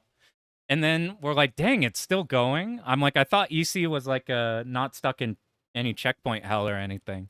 And we all pull out our phones and we're like, oh dear God. I call via Discord. Okay, cool. Yeah, hop in wherever. Actually, while you do that, I need to take a piss before we play a fucking hour-and-a-half long run. Give me 2 seconds. What? I'll give you some music instead of blank screen. Alright, give me 30 seconds.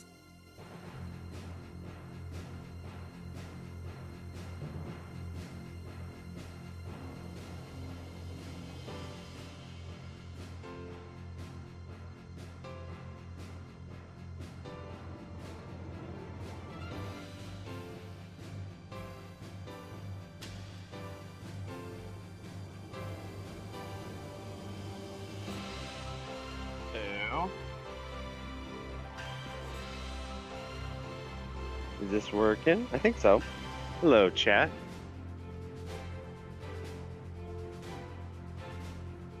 I don't know if Pan can hear me, but I think you guys probably should be able to hear me. Let's see.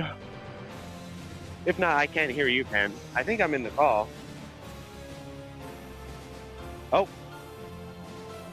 I hear a muffled Pan.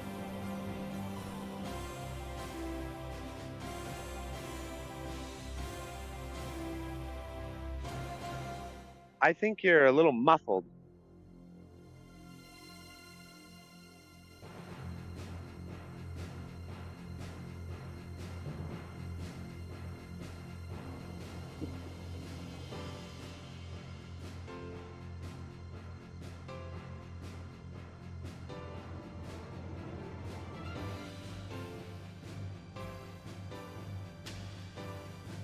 Oh, Pan's, yeah, you guys can probably hear me, right?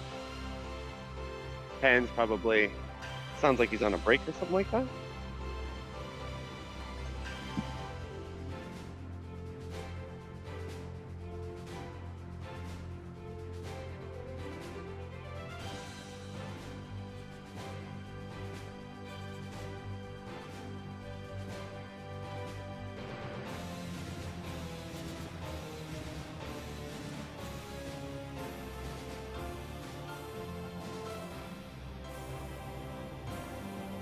Going on. All right, can you hear me now? I had the mic turned off.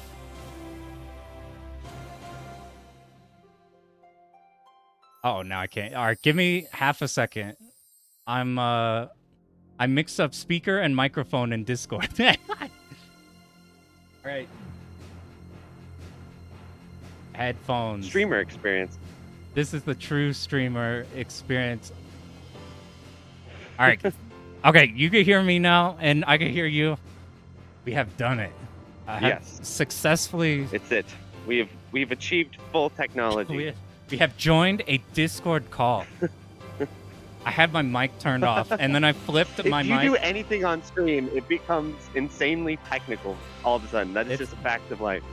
It's like when It you're could be anything. As long as it's on stream, it becomes 6 times Yeah. more complicated.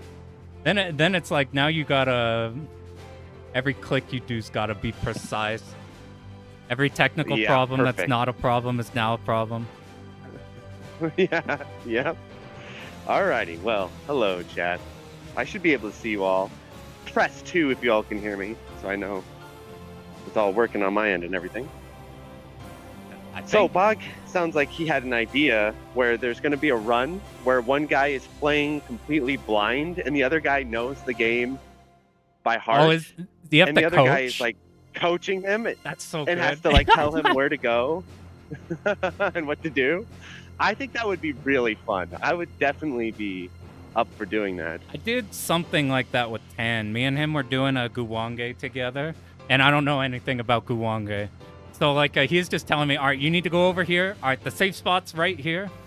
So, like, I'll be on me. Or, like, wait, don't kill that. We need to kill all the pots. Or whatever. That's actually such a good idea. I've like the live That sounds coach. really fun. Or how, I think I did that once a little bit. Yeah, in a Shmup Kumite, I think it was. I kind of did that a little bit, just impromptu. Just started coaching another person playing.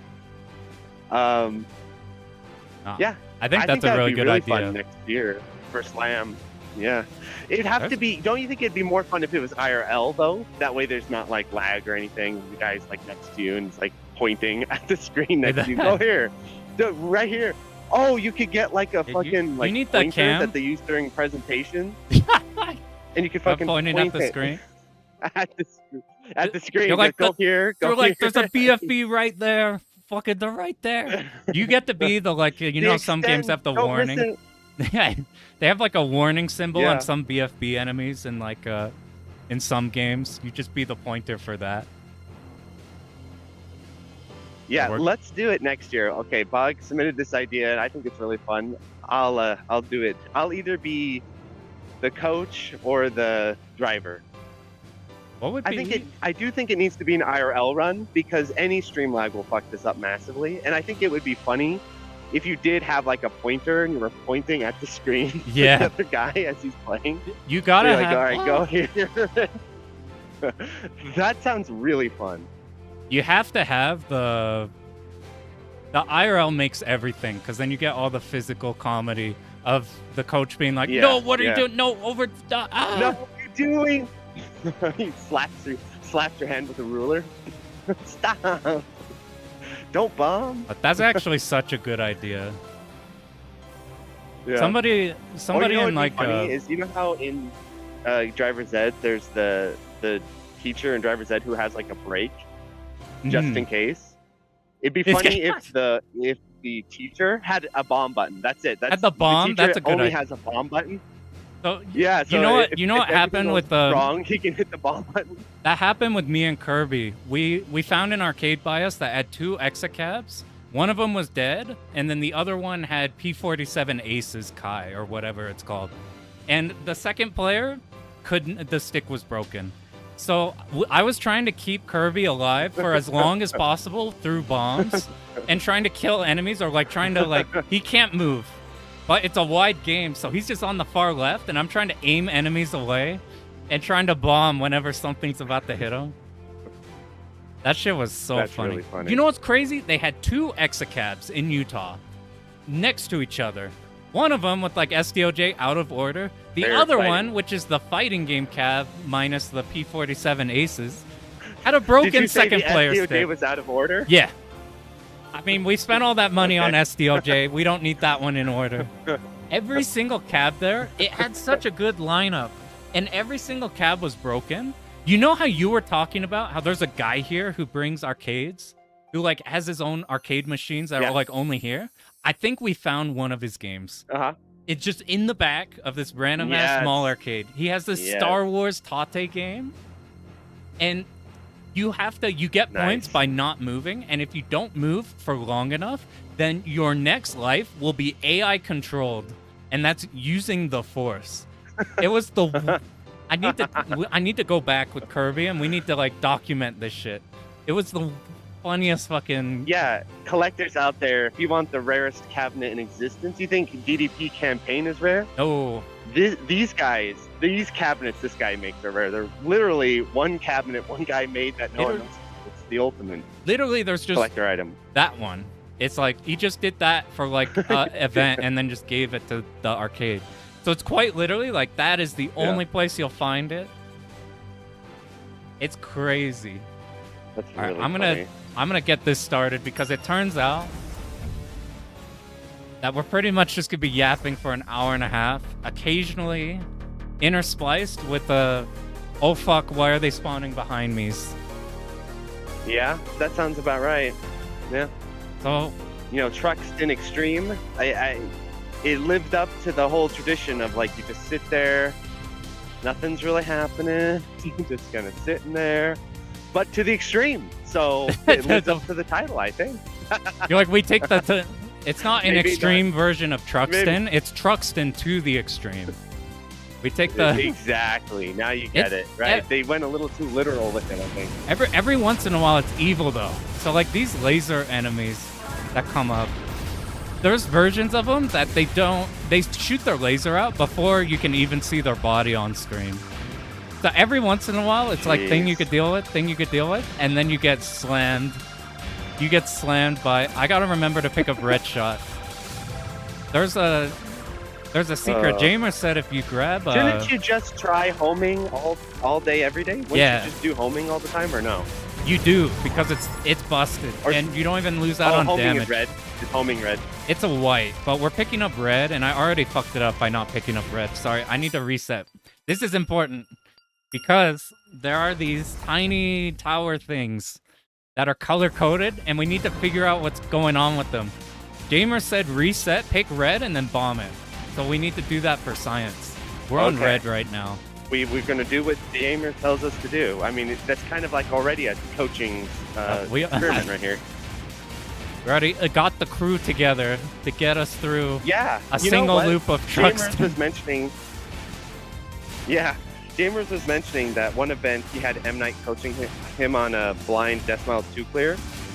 That's a good idea. That's cool. Yeah, I was thinking about it. For the European players, what you guys could do is, even though it'd probably be hard for the European players to like attend IRL, what they could do, it'd be kind of fun, is if the European players kind of got together in, you know, when we did you weren't there, I don't think, Ken. We did a year of Shmup Slam where we were in a house together because of venue issues. But it'd be kind of fun if some of the European players like had their sort of had like their own little IRL component, and then they could stream into the event from their IRL meetup, and you have like 2 IRL events together. I just came up with that. That'd be pretty cool. You have like their Cameron and everything. You know, like the DOJ co-op that we did. The DOJ co-op that we commentated. You had both of them there at their arcade. Yeah, Sorry, like that. But the Europeans could do that from like, you know, a European meetup area or something. Pretty cool. A coffee shop. I don't know. A baguette shop. Something like that. That's what I picture when I think of the European event. So we need. They're in a cafe. Shmup Slam at cafe would be a vibe. I would love that. I would love that. I'd have to tell Brandon, listen, sorry, we're moving to a cafe. We're going to Starbucks. Like Akihabara was pretty good, but my God, they're only serving alcohol. Who wants alcohol at the bar? I need some coffee. I'm from Utah. I've only had coffee twice. And baguette. Oh, that's right. That's right. Forbidden. You'd be like edgy as hell at the coffee. You know, you'd be like looking over your shoulder. You're like, yeah, but nobody better see me. Live in Utah, and you have to put coffee on a mask when you go to the coffee shop. That shit is more disdain than alcohol. All right, so I had. Isn't that weird? Yeah, I had to reset because my red weapon didn't power up, and then we just couldn't kill anything. I think the homing's what you actually use. Whoa. Here's what's funny so far about my experience of this stream is I just watch. Because I was eating dinner, so I was watching at like minute or two intervals. Mhm. What would happen is I'd be watching, literally nothing is happening. It's like the Yup. most boring shit ever. And then I'd go back to dinner and I'd take a look back, and then you're like, okay, and now we're dead. I'm like, what And then- happened? What happened from nothing to you guys? Something happened. It's like something like this where this is non-threatening, and then they'll throw you like the one fucked enemy. Did we get a red here? Yeah. Well, you might have. I'm not sure if you got or not, but we blinded our way to the final phase of the final pattern, and then there was a memo laser, and that was it. Like after that memo laser, Nice. the boss is dead and the game's Nice. over, and that's where I lost the final credit. It's so sad. Oh man. And if you You know want to what's funny like, about these types of games is I feel like, at least when I play them, that your first run where you kind of don't give a shit and you're not paying attention tends to go really well, and then when you actually try to concentrate and take the game seriously, you end up just like overdoing it. Basically, you actually play too aggressively, and the game yeah, you get clipped by shit or something spawns on top of you. Whereas if you just play, this is my strategy for these types of like axes style shmups, is you just have to be lame too. Like the game is lame, and then you be lame, and then like counter its gotta- lameness with your own lameness. yeah, you don't rush down the guile. You need to sit down, play his game first. Yeah. You just sit back, just abuse the wideness of the screen, abuse the homing, and just hang back and just let the lameness wash through you. So what we learned is if you're the same color as some of these like pillars, instead of just dropping a point item, they give you a 1-up. So if you memo all of those, you Oh. already get like a ton of 1-ups just by existing. Yeah. Are you really excited about? Apparently, you have to unlock the scoring multiplier. or something Yeah, like that? I don't. Little, dude. little scoring meta progression for you. How do we unlock it? I'm like, so I- we're. So I looked at Iconoclast like clear really quick, and he had 12. By default, we're stuck at 10, so we're missing out. Yeah, you gotta unlock that shit, man. You gotta play more, survivors like to get that meta. Yeah, If you want to really get into Yeah. that meta, you gotta learn. You gotta grind. You gotta grind. Gotta for grind your- my your damage score up. multiplier, dude.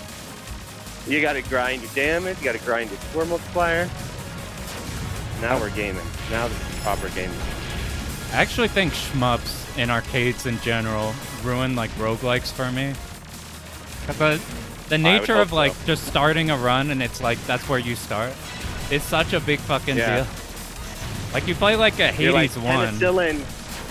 You're saying to me, penicillin cured gangrene. I don't understand it, but for some reason this penicillin really worked and cured this illness. Mhm. The sickness. It's a sickness, my friend. It's a sickness. Found a Arcades are cure and now are we the can't cure. look back. But look at exactly. They look at like so I really like Hades. But like the first time you fight Hades, you get your ass beat at the end. And then as soon as you get like, okay, now you have more damage and more health and more stuff, then it's like a cakewalk and you can beat him every time. Alright, this is the memo well, not memo lasers, but they have like, so it was nothing. So this whole stage was nothing. And now they have enemies that'll pop up from the top of the screen and they shoot their laser before they actually come on screen. Like you can see their laser coming out. It's not like random. But they always position them only in the middle and then like far left, far right. So you could just sit in like this vertical and the Yeah. lasers will never hit you. Yeah. But you play I this think you first just need time. to embrace the lameness. You You're gotta right. embrace it. You gotta just abuse that screen space. Just be far away from everything. Basically, let the homing do the work. That's what I Does- think. Does the original Truxton have homing lasers? This is an addition, right? Not like this shot. Truxton 2, oh my god. Truxton 2, you're just using the, for the most part, you're just using the bombs that go on the sides. 1, you're just playing Yeah. the spread shot, which might as well be homing. Yeah. I found a run of a Viper Phase 1 that I started messing with, where they go out of their way to Oh, use every weapon except for the right and spread shot. And There it's you go. you don't nerf yourself too hard. Like the weapons aren't bad. They're just not the right and spread shot. I need to stop using EX Yeah. because we get points, but then there's gonna be a fucked up big enemy like this, and then we pray. I found a Viper Phase 1 cabinet in the wild recently. And at a pizza cab? shop. It shocked me. That's sick Yeah, as it hell. shocked me. I was like, what? What? Like it's At a not even random right. pizza And shop, it's Viper Phase 1? No, yeah, it's Viper Phase 1. oh, that's super cool. See these types of sections here where you got like these boulders falling down, right? Mhm. Meteorites. When they're programming this section, are they thinking, man, oh man, just wait. One of these guys is really going to get the player. One of these boulders is going to really, you know, give it to him. I do generally wonder when they're designing sections like that, what's the thought process behind that? Well, What? you know, maybe if the player falls asleep at the wheel, they may run into one of these. But this is what I suspect. I suspect that a lot of the times they give you like the meteors or a lot of the Zako sections that you just melt. I suspect that they do that to build your meter up, and then you're supposed to use your meter on the big enemies to kill them fast. But they like that idea is so stretched that you have like big ass Zako section for like a minute, and then now they're like, all right, you have meter now. Here's the big Yeah, enemy. what if? Okay, here's a crazy idea. Now this Bog may have to double check this idea because this may be just nuts. What if they just had a little meter like power up item, and if they wanted to give you meter, they could just give it to you very quickly and efficiently, versus making you farm a bunch of meteorites or whatever this is. Mhm. You That's could, just an idea. it'd be the same That's just thing a but thought. faster pace, yeah. What I found out is they Yes. can do the That'd be correct kind of the pacing. idea. They could do the correct pacing in this game. Like their caravan mode, it like misses a couple things that make a caravan mode. But the pacing is really good. Like it's super. If it was like that for the whole game, Yeah.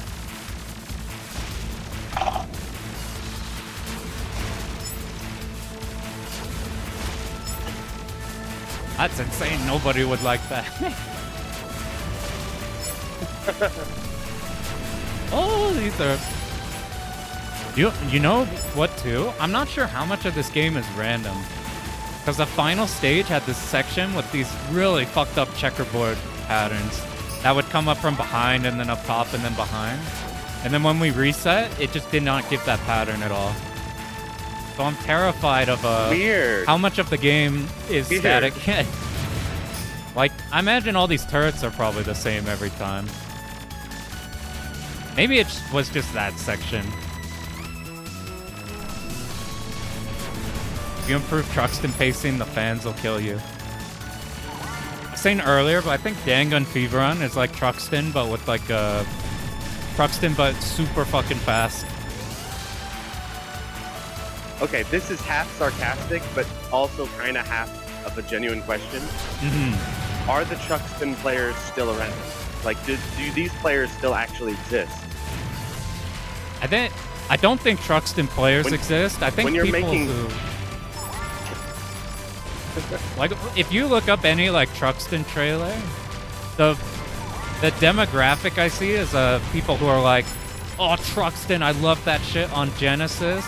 That's awesome. This brought a tear to my eye that they're remaking Truxton in like 2026. Which is like a nice Yeah, sentiment, like that but beat 'em it's up type of thing. yeah. Like, whoa, they're making a G.I. Joe beat 'em up. That's awesome. Exactly. And then you as the beat 'em up player, you're like, oh, you don't know. It's gonna Yeah, be exactly. disaster. Unless Yeah. I'm mixing up which beat 'em ups You know are what like these the dog types shit of ones. like I these forget. types of releases, like Truxton, like this Truxton Extreme release. You know, it's the type of thing that it can't really go anywhere because how are you going to connect with an audience with this kind of game? Because it's not really pushing forward. Like, what I would want to see basically is that they're making a new Truxton game. If they actually tried to like improve Truxton and make it more, you know, refined and all that kind of stuff. But with all these kinds of like throwback re-releases like this, they kind of just, like I said, they kind of take the issues of Truxton and then just magnify them even more. So it's like, yeah, you want long, to be this like you want same a lot game. of empty space. They're trying to like match it instead of doing like aspects. Trying to think of like they didn't do instead of doing an Escluda 1 to Escluda 2, where it's like those are completely different games. They did like just Escluda, but also again. Yeah. I mean, I'm That's just looking it, at as the much screen, as- for example, right? And you've got so much space, right, with the 16:9. What is the kind of justification for making the game 16:9? And the answer is probably, well, because 16:9 monitors exist. Yeah. Therefore, the game is now 16:9. I think like if you show a 4x3 game to somebody, like a new 4x3 game, I mean nowadays people understand like, what? Just a second, suddenly turned into like the one dangerous enemy in the level. Like you know how people like super stretch 4x3 games? You'll see replays of them doing like stretch an arcade game the full 16:9 for YouTube, or like people like it stretched because they want to use the whole that thing. more. I really. Yeah, but if you take a 4x3 game and stretch it to 16:9. It visually looks ridiculous, but it is actually preserving the relationship between ship and space, right? Because your ship's giant and stretched and fucked up too. Everything, it's still maintaining the kind of relationship between the player and the play field. It's just, it looks ridiculous. But with this, if you just expand the play field, but don't expand the player, or don't expand the enemies, or don't expand the bullets, you've just increased this playfield space massively with no real solid answer for, okay, but how do you make this space meaningful now? That's what I was saying. Like when you look at the footage, look at how just static everything looks, because it looks so empty because everything's gone. Yeah. It's just, you know, and the bullets, look at the bullets, they're kind of still kind of small. You're just expanding the playfield, but you're not filling the space with threats. There's a couple enemies where it feels like they kind of figured out how to make like restrict you on a part of the screen or whatever. Well, like you can see how far you can scroll the screen. It's like there's so much. Look at that one laser. Like, look at this. That laser right there. What chance does that laser ever have to hit you in any planet, in any place? There's so much open space. Look at that. How could that ever hit you? Unless you literally are lulled to sleep by the game. Look at that. You could be driving a semi-truck in this game and dodge these bullets because there's so much space. You need the car from Turbo Force. Truck. It could be Truxton and you could be driving a truck and you could still make these dodges. They do give you like crazy fast speed too. So like whenever you do need to go from like one side to the other. Oh no, what are? I greeted. I picked up green. Kind of the only way the game's gonna get you, is basically ambushing you, right? Yeah. Let's keep an eye on it. But basically, when you're gonna get hit, it's gonna be by an ambush. What I would be impressed with is if you got pressed into the corner and you were like kind of under pressure and you're like, okay, I'm gonna get out of this, I'm gonna work my way out. I'm falling behind, I need to get back on route, you know, like you do in many well-designed shmups. But I've noticed in a lot of shmups, Eartheon was exactly like this too, and it didn't even have as much of an issue with this. It's basically Eartheon just has to ambush your ass, basically. It's just gotta hit you with shit, hiding bullets behind power-ups and shit like that to get you. Or make the bullets so fast you can barely see them in the hot shot mode. That's what that whole game is like with Eartheon. Oh my god. It's like they're like, fuck it, just make the bullets crazy fast. That's like the whole MO of that game. I think it's the MO of a lot of these games because look, how could they possibly constrain you in this space? You have so much ability to maneuver around, and you have a homing shot. So you don't even need to commit to getting underneath anything. So it's just got to ambush your butt. It's got to just hit you like when you're not paying attention or just out of nowhere really quickly. I think some of the bosses are okay at that, where they'll like have some ways to stop you from being on the side. Just need to take that over to Yeah, like it's a little easier to do. some of the big enemies. It's a little easier to do with bosses because you can make bosses giant and it kind of works. But with the stages in particular, I feel like how would you even constrain all this space? I mean, I guess you could, but you just need to have an aggro-ass game. Basically, you could need to have a lot of aggressive enemies. Oh no. You'd have to do the Ray Force thing, where like restricted to just vertical shot, and you're like slower speed, so space is a bigger deal. Yeah. Or something like And Ray Force has a dumb. big old chunky hitbox too. It's got that big old chunky hitbox. Or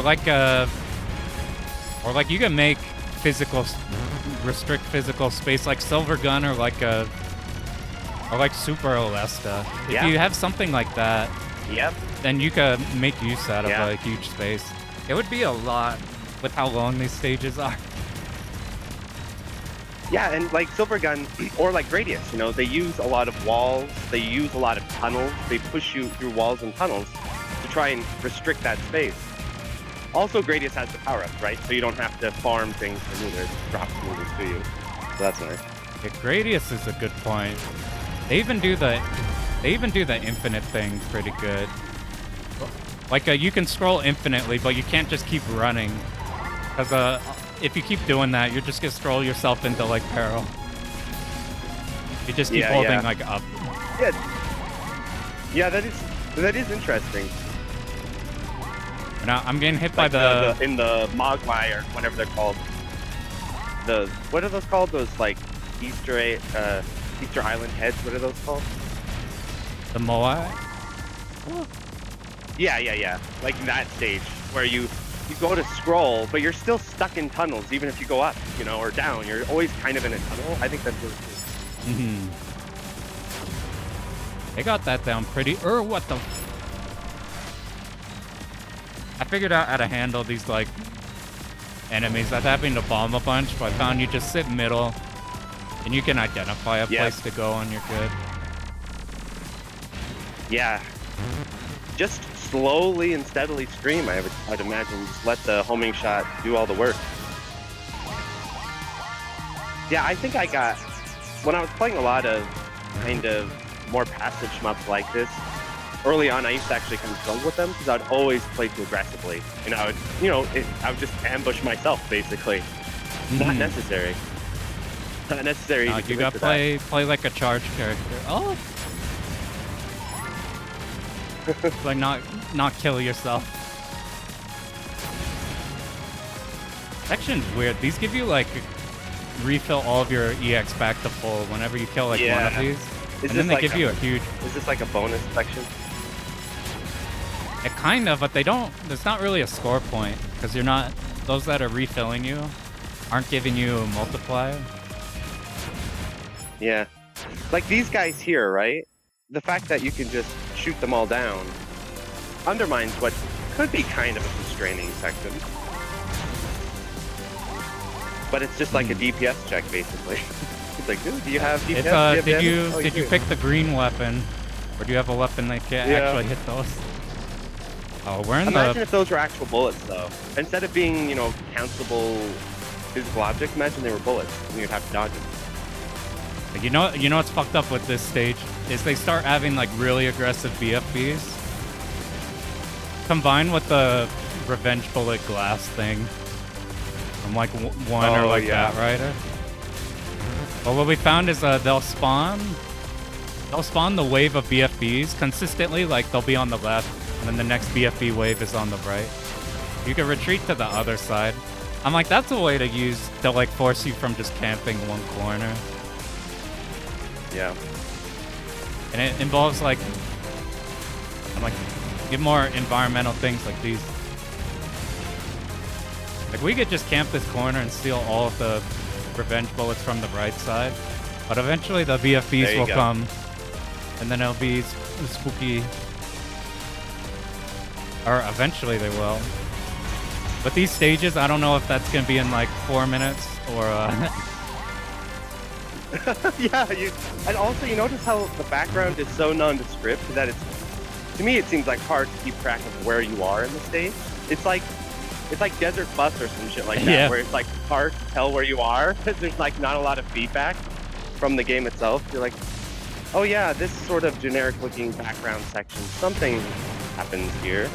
I was talking about that somewhere with Truxton 1. There's the VFPs. So now they start alternating. In like Truxton 1, when they have the open air sections, where you just kind of got to know what the next wave of enemies is coming from where. Or know like... Yeah, because you don't have any background feedback. That's what got me into section Cave does that over in Toho. Ketsui, and I want... Yeah. You know what there is a section like that in Ketsui, and I almost suspect Cave is kind of doing it on purpose to troll your ass. It's the section after you beat the stage 5 mid-boss and in the parking lot. Yeah. And you don't know Oh, how far yeah. in the parking lot you are. I know exactly You're like, what you're am talking I at the about. beginning of that rush wave, or am I like near the middle of the rush wave? There might be a way probably to tell just from, timing and stuff, but yeah, I always get confused by that. Man, if there were like cars in this parking lot, I could kind of tell where I am or something. Or like, little industrial containers or something. But I almost wonder if Cave knew that and are just trying to screw with you. I don't know. It's hard to say for sure. That one, I always tap so ungodly slow on that section just because I'm like, is this going to be, did I kill it at the wrong time? Yep, that's what I always do too. Ooh. See, this is, if the game was more like this stage has a lot you're going getting a on. little bit of a tunnel. You're getting a little bit of a tunnel now. Here we go. Is that a physical object? The blue thing in the middle? No, There's like the thing in the middle. Is that a physical object or is that Oh, it's a background object. Yeah, I don't think you can. Can you fly over that? Oh my god! Can you fly over that? I guess you don't want to risk it. You don't want to risk testing it. Oh, you can.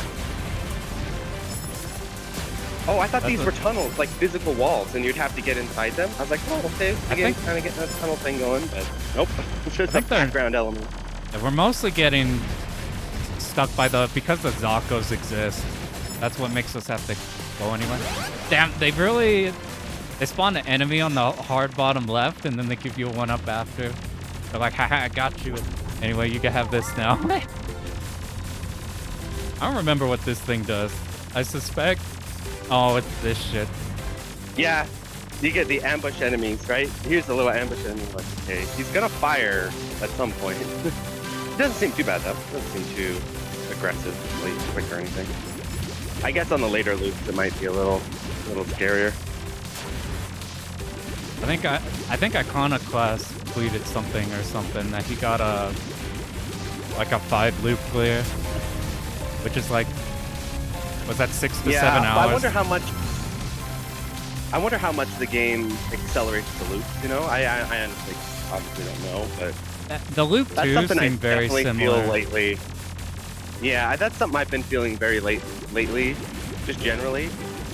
If I play in infinite looping shmup and review it, is that I think with these types of games you need to make the loops get really aggressive, because otherwise you can get that. Then what ends up happening, if you don't, is you end up just testing endurance versus testing intensity. It's like, can you stand to stare at this game for 3 hours? That becomes the test if the loops don't get properly aggressive. Like the arcade operators don't want that either because they're spending too much time on it.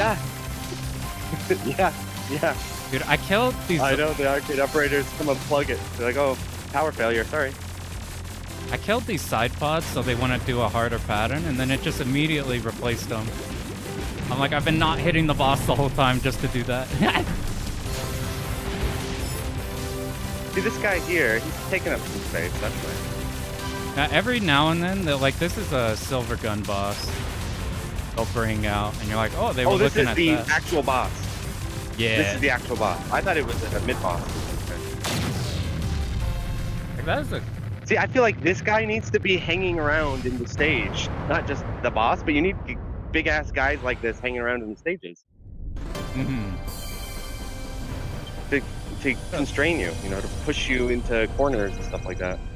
To have them, like, what's the NMK? Z-Blade has that with the final stage, where the boss is, like, persistent throughout it, constantly doing things, but it's, like, Yeah, that's intangible really cool. in the background. That's really cool. I haven't played Z-Blade, but the idea is cool anyway. I don't know how it actually works in the game, but cool idea. Well, that was that. So we're on... Also, the homing shot allows you to really abuse that screen space even on the bosses. It's just going... Because if you had a spread shots at least can't fire behind you, right? Mhm. Homing shots can, so... Also, I'm thinking of a spread shot, right? Doesn't Truxton have a lot of enemies that spawn from the bottom? Yeah. There's a lot of... There's, like, Yeah, BFB bosses as well. Yeah, because if you have a shot that only fires forward, then a vulnerability at least is spawning stuff from the bottom, so there is that. But with a homing shot, I guess, does the homing shot fire backwards enough to catch things coming behind you? Yeah, We'll watch and see. It won't, like, stop enemy who spawned directly behind you from, like, murking you right away, ramming you. But, like, you don't have to think about coverage. Yeah, if you go up kind of not, like, straight in the center, but, like, sort of 1/3 up, will it catch things coming from the bottom? Yeah. Okay, there you go. So if you're in a section and you're not quite sure what's going to happen, if you're like 1/3 up, maybe the homing shot will also cover behind you a little bit too. I think being 1/3 up's probably the move, unless you know there's like a laser enemy from up top where you need time to react. Yeah, that's about it. Yeah. In these types of games, you're either playing 1/3 up or fully back. Those are like your two positions. Like this section has a bunch exactly like that. Eartheon is completely like that. Like, if you move forward in Eartheon, you're just stupid. You just play 1/3 up or you play back basically the entire time. This section has enemies that spawn behind you for the little mini boss things. And our homing's so good, we don't even need to, like, do the dodge. It's just killing the ones behind. Yeah, I want to see that. Is that coming up? Yeah. In hindsight, I should have screen shared in Discord, so you get to be, like, 10 seconds behind or something. Oh, that's okay. I'm watching on stream. It's okay if I'm a little bit. You know, this isn't slam. This isn't high stakes. High stakes. It's okay. This is more intense than the DDP run. Yes. I don't got this shit routed. I'm way more terrified right now.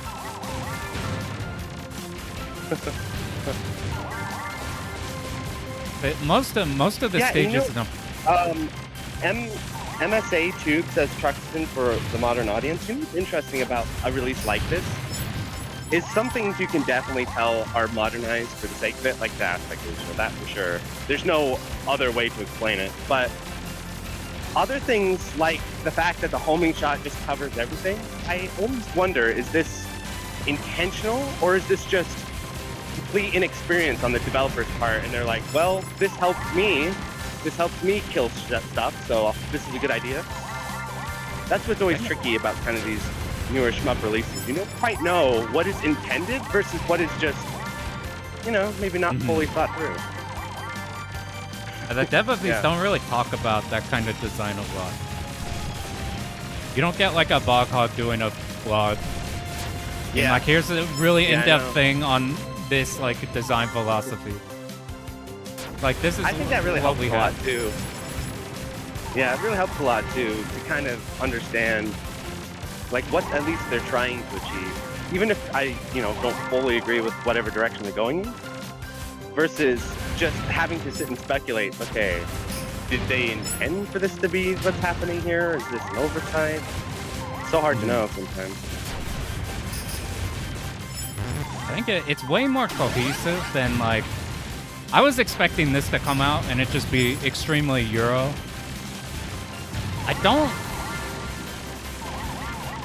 It's weird. it's like it feels cohesive, but it's cohesive in the Truxton stuff, where it's like okay, they knew what they were doing, but the thing that they wanted to do was the giant ass Truxton stages, or like I guess you could say the 16 by now whatever's with. Yeah, and the problem with that is that Truxton, you know, in my opinion, isn't like the end all be all.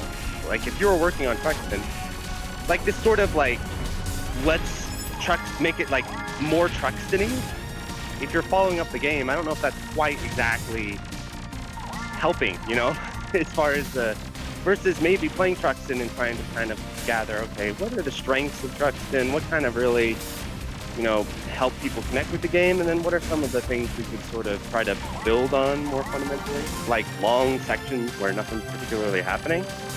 Could be one area, I would say. Be less work too.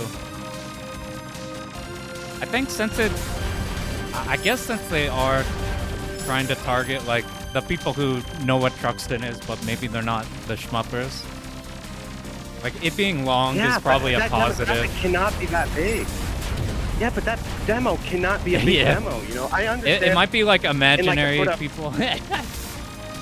Yeah, I understand in like a very like Machiavellian sales type of way, where if you're doing this with like, I don't know, Zelda or some stuff like that, you just make it very, you know, approachable and everyone would be like, oh, okay, let's play Zelda.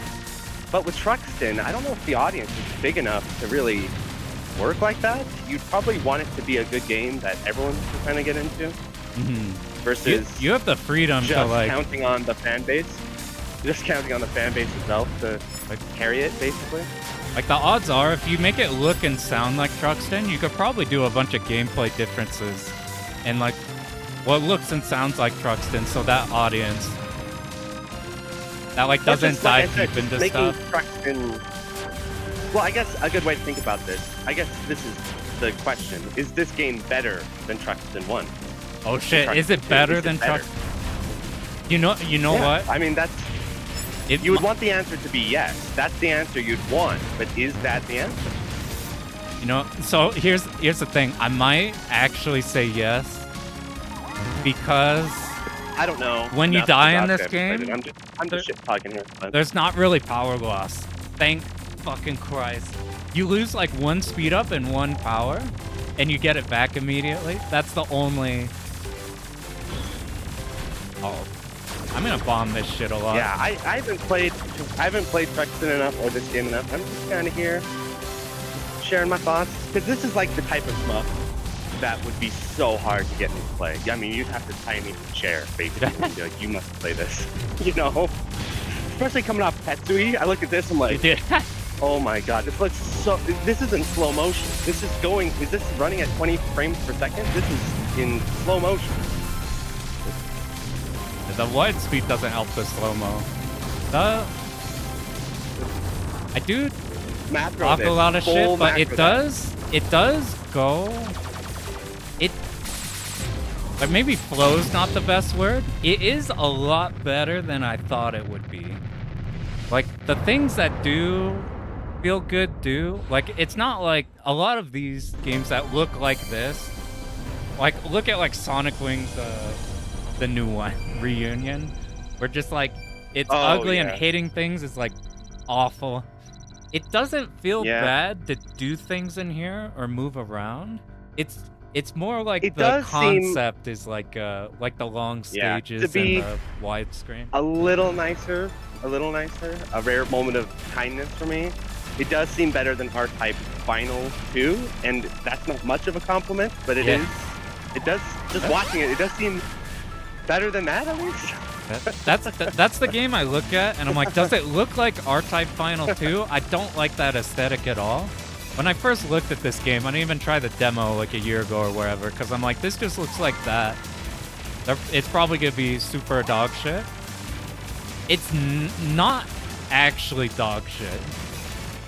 It's just but I feel it's just it makes like me depressed just when we have these Truxton. conversations, man. It could be like so much better. It's because you can taste that it's because once upon a time when Shmups came out, like Gradius 5, it was good. And you're like, Yeah. this is fucking good. Once upon a time that happened.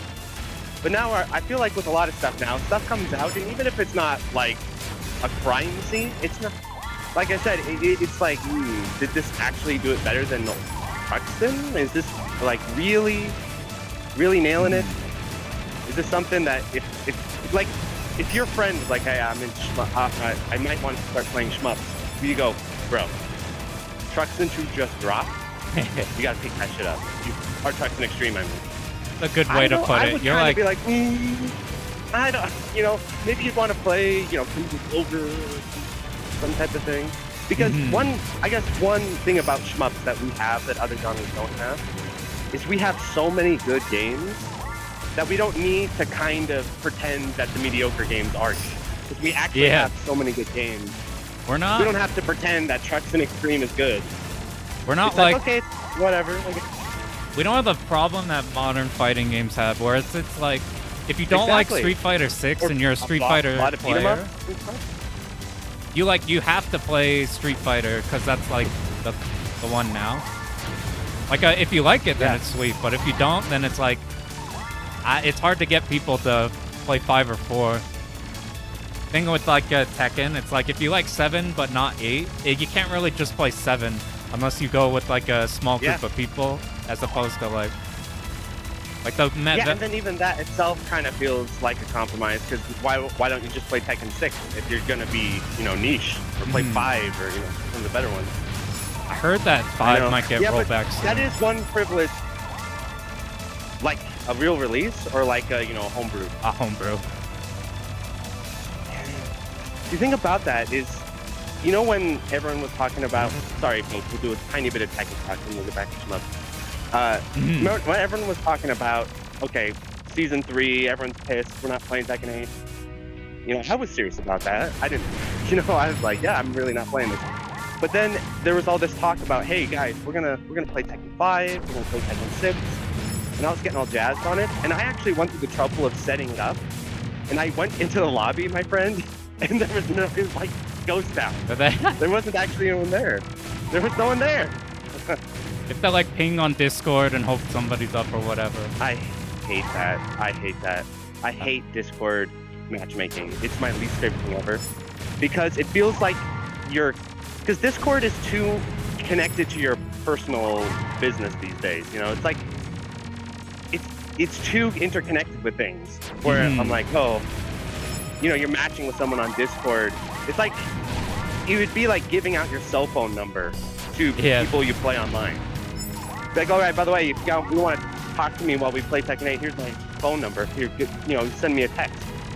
That's what it kind of feels like. I like my matchmaking inside the game. Keep it in there. Let me just cue it inside the game. This is one of the only good enemies and I like in the game, by the way. Of, like messaging people inside the matchmaker and stuff. Yeah, I have a lot of pet peeves about everything trying to let everybody know what you're doing at all times. Steam's really kind of like that. Steam's telling on you right now. It's like, hey, fans playing Truxton Extreme. Like, everybody go laugh at him.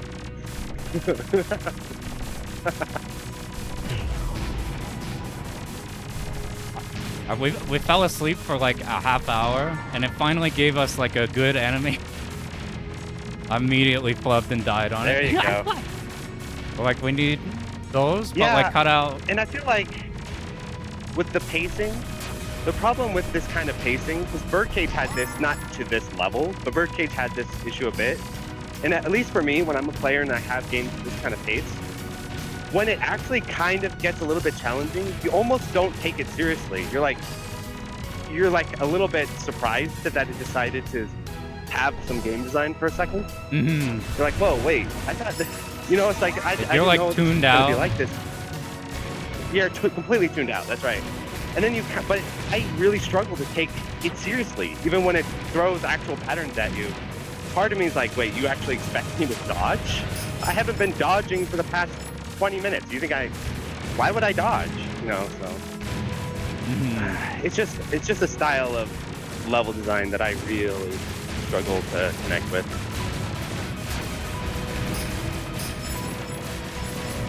By the way, do you hear the music in this at all? Like, I had it If turned you have down, it- but I'll turn it up so I can hear. it seems like, so a lot of the music is good because they just remixed the good tracks from 1 and 2. But towards the end of the game, I think they take some of the credits or like name inputs tracks and put them in. This section, which has been the like craziest I've had to do any dodging in the last while, as like as like somebody said it earlier, like the visual novel romance scene stuff going on. And I'm like, dear God, I'm about to die.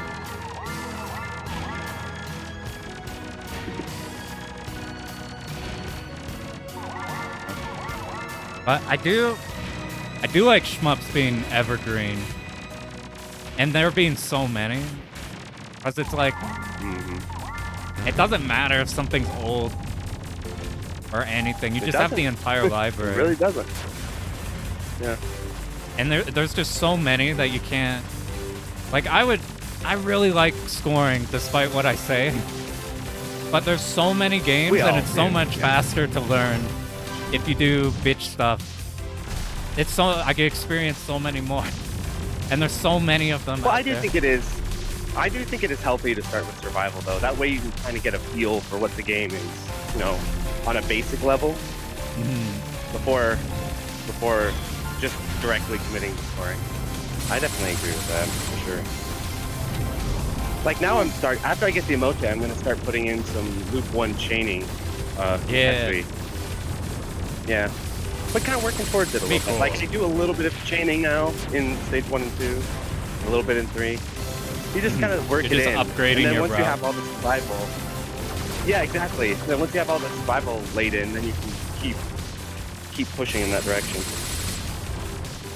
I started kind of feeling the vibe of scoring, which is why I want to do Galuda 2 Black Label and learn that. But I started getting that vibe because I finished Yeah. learning my speed runs. I learned how to do like crosscode.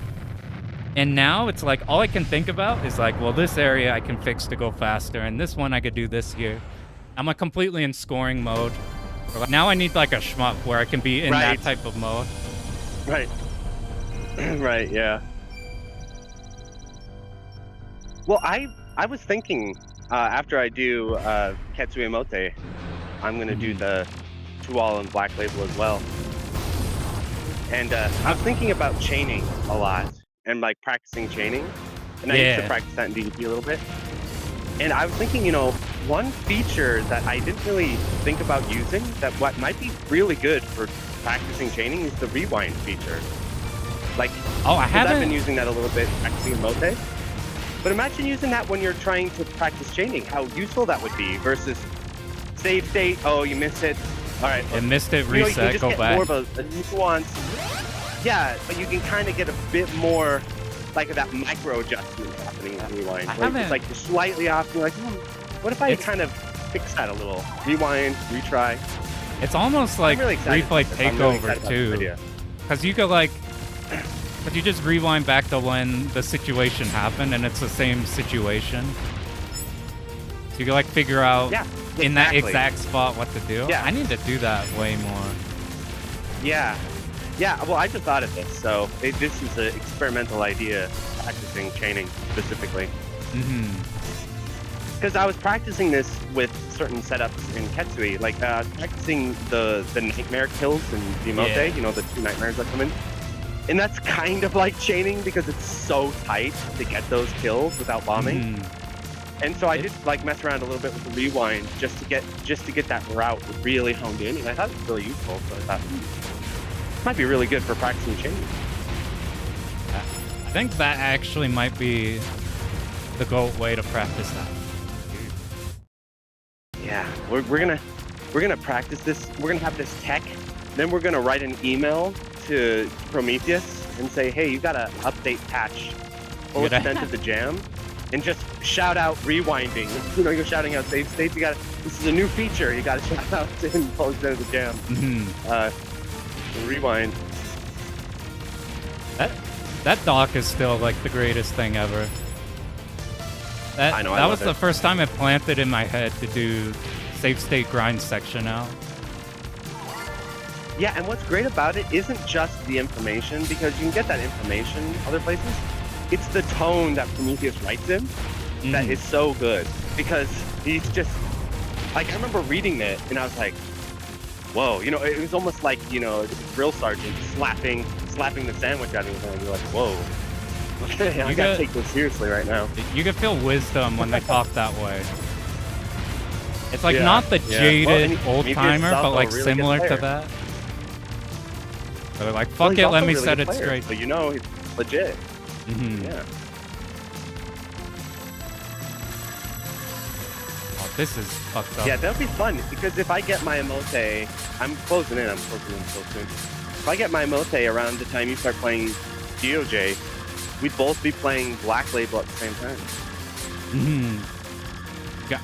And then I'll send you messages, be like, what are your chain routes, bro? What's going on with your chain? I would just be whatever Juju Kenobi has in his video, that's my route. I know, right? Yeah, his chain routes are really good. Every time somebody asks about like Futari God mode, I'm like, let me just show you the route I yoink literally everything from.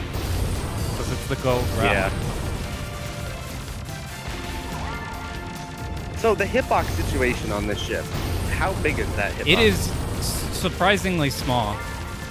I got away with some I almost wonder egregious if shit, that's luckily. problem. Because normally, you know, it's like great to have a small hitbox, but if you have this much space in between the bullets, you know, it's how does, you know, you can just slide through everything. Yeah, with your speed and the size of everything. I'm definitely but we're in this battleship graveyard minefield thing. And we have like end credits song playing right now. It's like it's so bizarre. Cause like you have some nightmarish big enemies if we don't speed kill them. And it's like I'm like about to put my name in the credits after I skip the cutscene. Is the vibe I'm at. You know, it's like I was doing this playing Ketsui. I called it like Souls mode, where I turned off the background music so I could listen to like other background music. Not that it isn't great, but you know, eventually you want to listen to other music. 500 hours in, so I was listening to other music, and then my other music wasn't getting read by the PS4. Yeah. And so I was just playing Tatsujin with just the sound effects. And after a while, I was kind of like vibing with it a little bit. I was, you know, it's like, it does feel kind of ominous and creepy when there's no music. Just and the it's sound. Like, just the Just sound. hear of the metal shots and exploding. stuff. Yeah. I get thrown off when the music's not there. It's like I was watching Icarus stream with the new decomp. He's streaming like 360 mode SDOJ. Yeah. Which has them yapping the whole time if you don't turn the voices off. Yes. But yes. you kind of like, you know what they're saying. Oh my god. You know, like, they're gonna say the same things around the same times. So you kind of use it to orient yourself on where you're at. It's kind of like using a background element for your route. Oh my god. Yes. I've noticed this is a different tendency of players, because I almost, maybe Dodonpachi's responsible for this. Maybe Dodonpachi's, you know, grading 3 songs over and over forced me to start playing it muted with just background music. So I actually played a lot of shmup without sound, you know, with just like, you know, my own music or something like that. Yeah. And when I was at Slam, I actually did not listen to Ketsui. I was listening to like rock music as I was playing. If that's what you're doing at home too. That's probably something I'm missing out on. That's something I'm probably missing out on, is the audio cues and stuff like that. I almost never use them. At least in those, probably really good to do that. we're getting some of the worst BFBs. They're like, since you practiced at home with the different music, I'm like, that's smart to do it at Slam. Because then it'd feel weird if you were like, had the real music on now when you're not used to it. Yeah. And I didn't want to deal with possibly like messing around too much with the audio settings. So I was like, you know what? I don't forget the audio settings. I'll just listen to background tunes while I play. Playing like ultimate save, they give you these really fucked up sections, and then they give you like 12 bombs. You like completely Yeah, there you overcap go. even if you have nothing. Just to troll you. And use them. And just use them. You know, you don't have to better player the game. If the game is like, hey, We got a play like match. scrub, just play like a scrub. You know, just do it. Okay. You're gonna give me 12 bombs, I'll use them, I guess.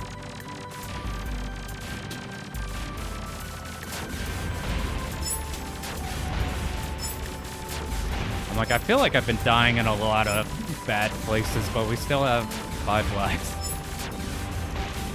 Yeah, Point Blank Dreamer is talking about he sometimes has like live streams in the background. Yeah. Yeah, sometimes I'll have stuff like that too. I think I Have that one in day practice practiced or you the lose your Mote mind. listening to your stream. No, I listened to your stream while I was practicing Mote, so I'm sure. Apologies in advance. I think I PB'd that. I didn't. But PB'd I that did. one? It sounds cool if I tried that. I like having a stream. Oh my god. It's good for the vibe too. Yeah, I think so.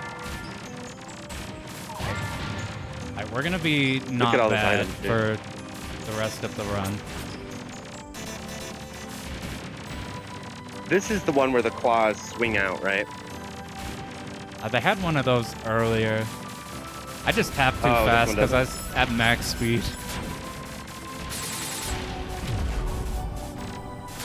You got your butt. As long as we get the... Yeah, look, the homing laser. Look, yeah, it's clipping them. See? Spinning, it's going back down and just chopping them at the knee. I can't imagine doing this without it. I'm gonna just full bomb this block. The moment Why not? anything happens, because they gave us all these bombs. Yeah. Like, this is... Oh. I wasn't sure. Yeah, I like transitioned the boss when I was on the hard side of the screen. I wasn't sure what would happen. Yeah, some Oh, people, like Jason is saying, they use the OSTs and use the background music. That's probably wise. That's probably a good idea. I eventually start to want to listen to other things. But That's fair with DDP Probably since they for have the one stuff, repeating though. track. yeah. But probably if I do full run, like, you know, like start grinding out run attempts, probably good to try to pick up some audio cues while working on that. Hey, for Super, I didn't end up using controller. I think only some of them, or some people are having controller things on the SDOJ recomp. I'm not too sure. I just went in with keyboard since all this is hooked on keyboard. You're playing on keyboard right now? Oh, I forgot It's you know up- how to play on keyboard.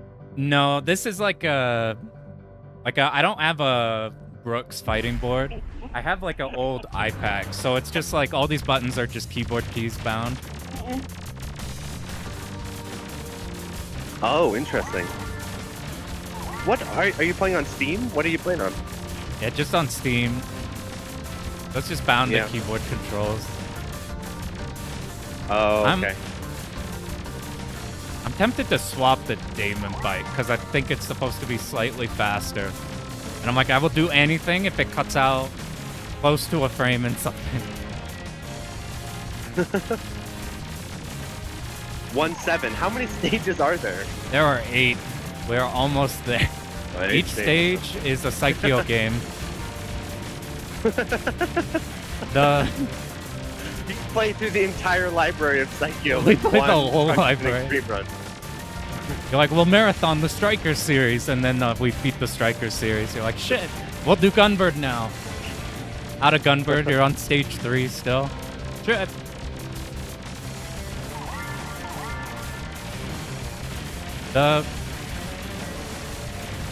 Just have to make sure to wake up for when shit goes on. When like Shinopolis Yep. was doing like Tatsujin O. He said like you sleep for like 20 minutes yeah. and then it's like I think Bog or Jamers or somebody said that too earlier. Where it's like you sleep for like Yeah. absurd period of time and then it's like the hardest thing you've ever done in your life. You're like, oh shit, time to lock back in. Oh. I know. That would own me. And the part that would own me is not the part where it gets hard. It's the part where it's boring for so long. Oh, that's so difficult for me to sit through. That's what started making me lose my mind doing 2-all shit. Or like too many of them Yeah, back yeah. to back. You like lose your marbles when Yeah. you've done too many first loops. Not even like resetting first loops, but just like, well, back to 1-1. It's probably how Mario Yeah. 64 runners feel when they're in like a Womps or something. Oh my god. I know, I can't even imagine that. I had it a bit with the SDOJ. I got to a point where I could just do 1 through 3 extremely fast, up until the mid-boss hits with the extend, and then suddenly you gotta lock in Yeah. on the setup that you'll have to restart if you mess it up. Yeah, yeah. I need to lock in on these enemies. I'm just brain dead going through, and I'm gonna get clipped if I keep being brain dead with it. Basically, just be as far away from them as possible, right? Yeah, well, I And think that way you can. the move I is to see. like use the actual 16x9 and be like Yeah, on yeah. the opposite diagonal. I keep playing like hard middle, Yes. so you don't have too much time to Yeah, react you've to got things. all that space, man. Well, and you got not all that used to it. I know. Look at all of this. You get time how long it takes to get from one side to the other. It's huge. At least this is cool, chill music, because you come out of the asteroid field. Get to enjoy space for a bit before they give you another either extremely easy wave or really mean enemy. Yeah, but look at this. You're in the second final stage, and they have a section of just asteroids floating. Yeah. The go-to. Like, that's stage 1 type of stuff. Imagine this in, like, stage 4 of a cave game. That would be Okay. insane.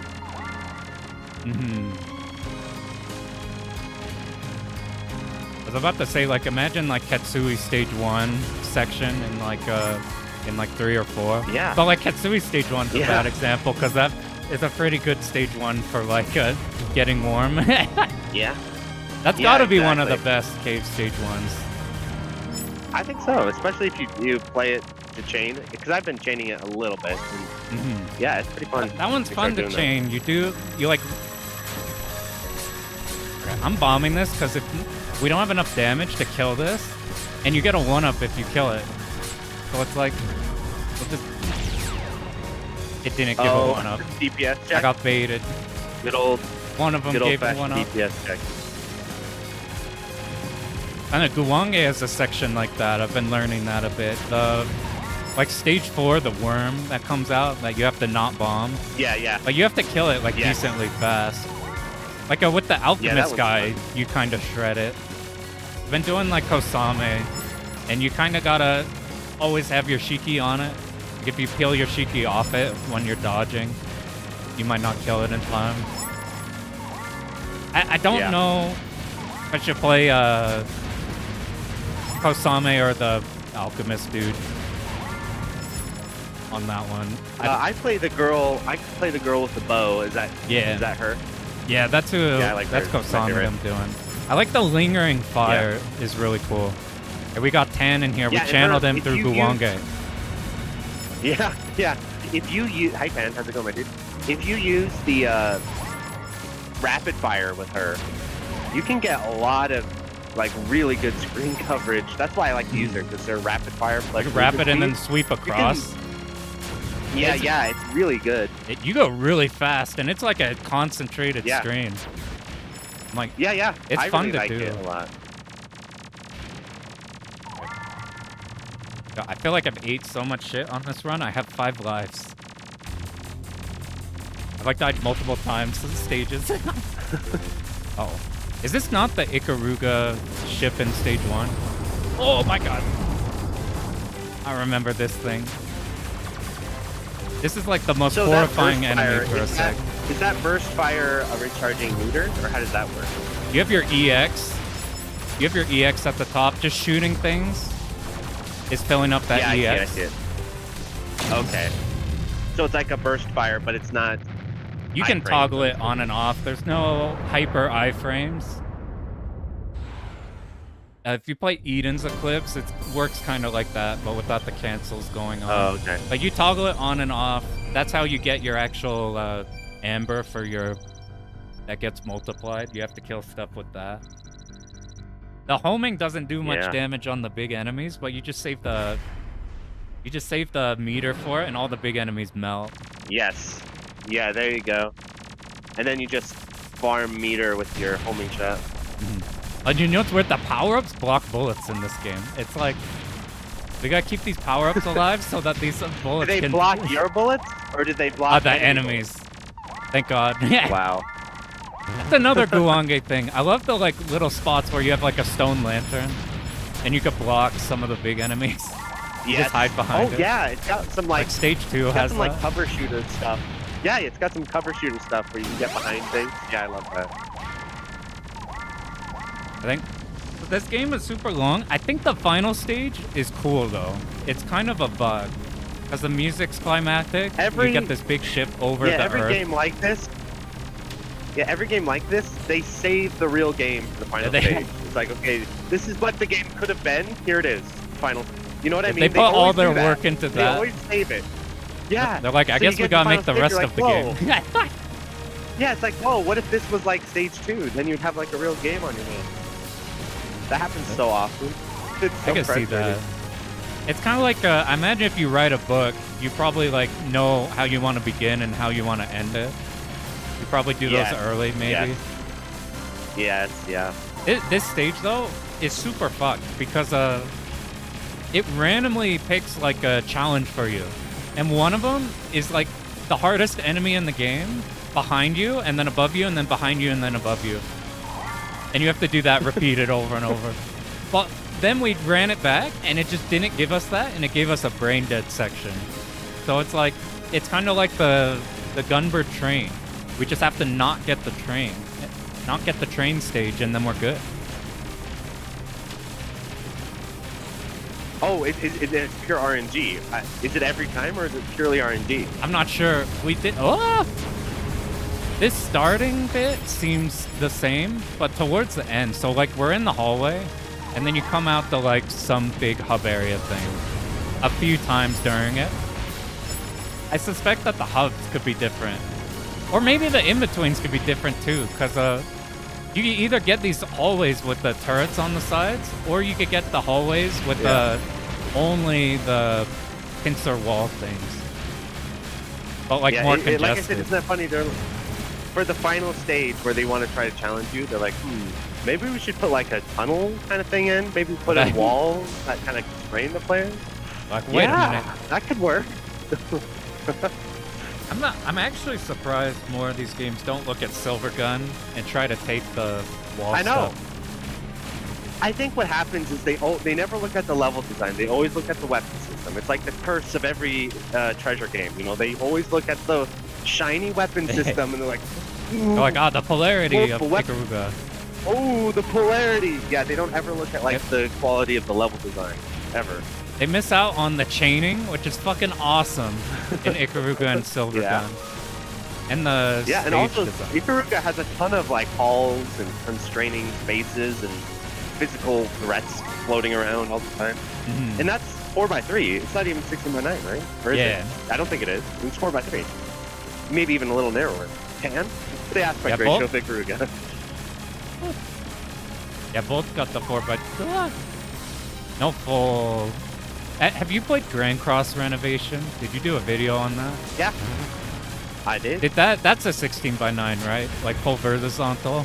Yeah, but that's got like crazy coverage mechanics, right? To make it work. It's much better but it's not. It still kind of struggles a little bit, but it is much better. Yeah. Yeah, and that works. And everything's just giant too. That helps too. Just everything is huge, so that helps cover the screen a bit. Like, Yeah, and then you have that like aiming laser that's like narrow, but you have to turn it and aim it. It's definitely a step in the right direction. I don't think it's quite like perfect or anything, but it's definitely got kind of an idea, for sure. There's something going on with it. Yeah, yeah. It is very easy though. Apparently they added a hard mode finally years later, so I have to see how that works. But its biggest problem was that it was very easy.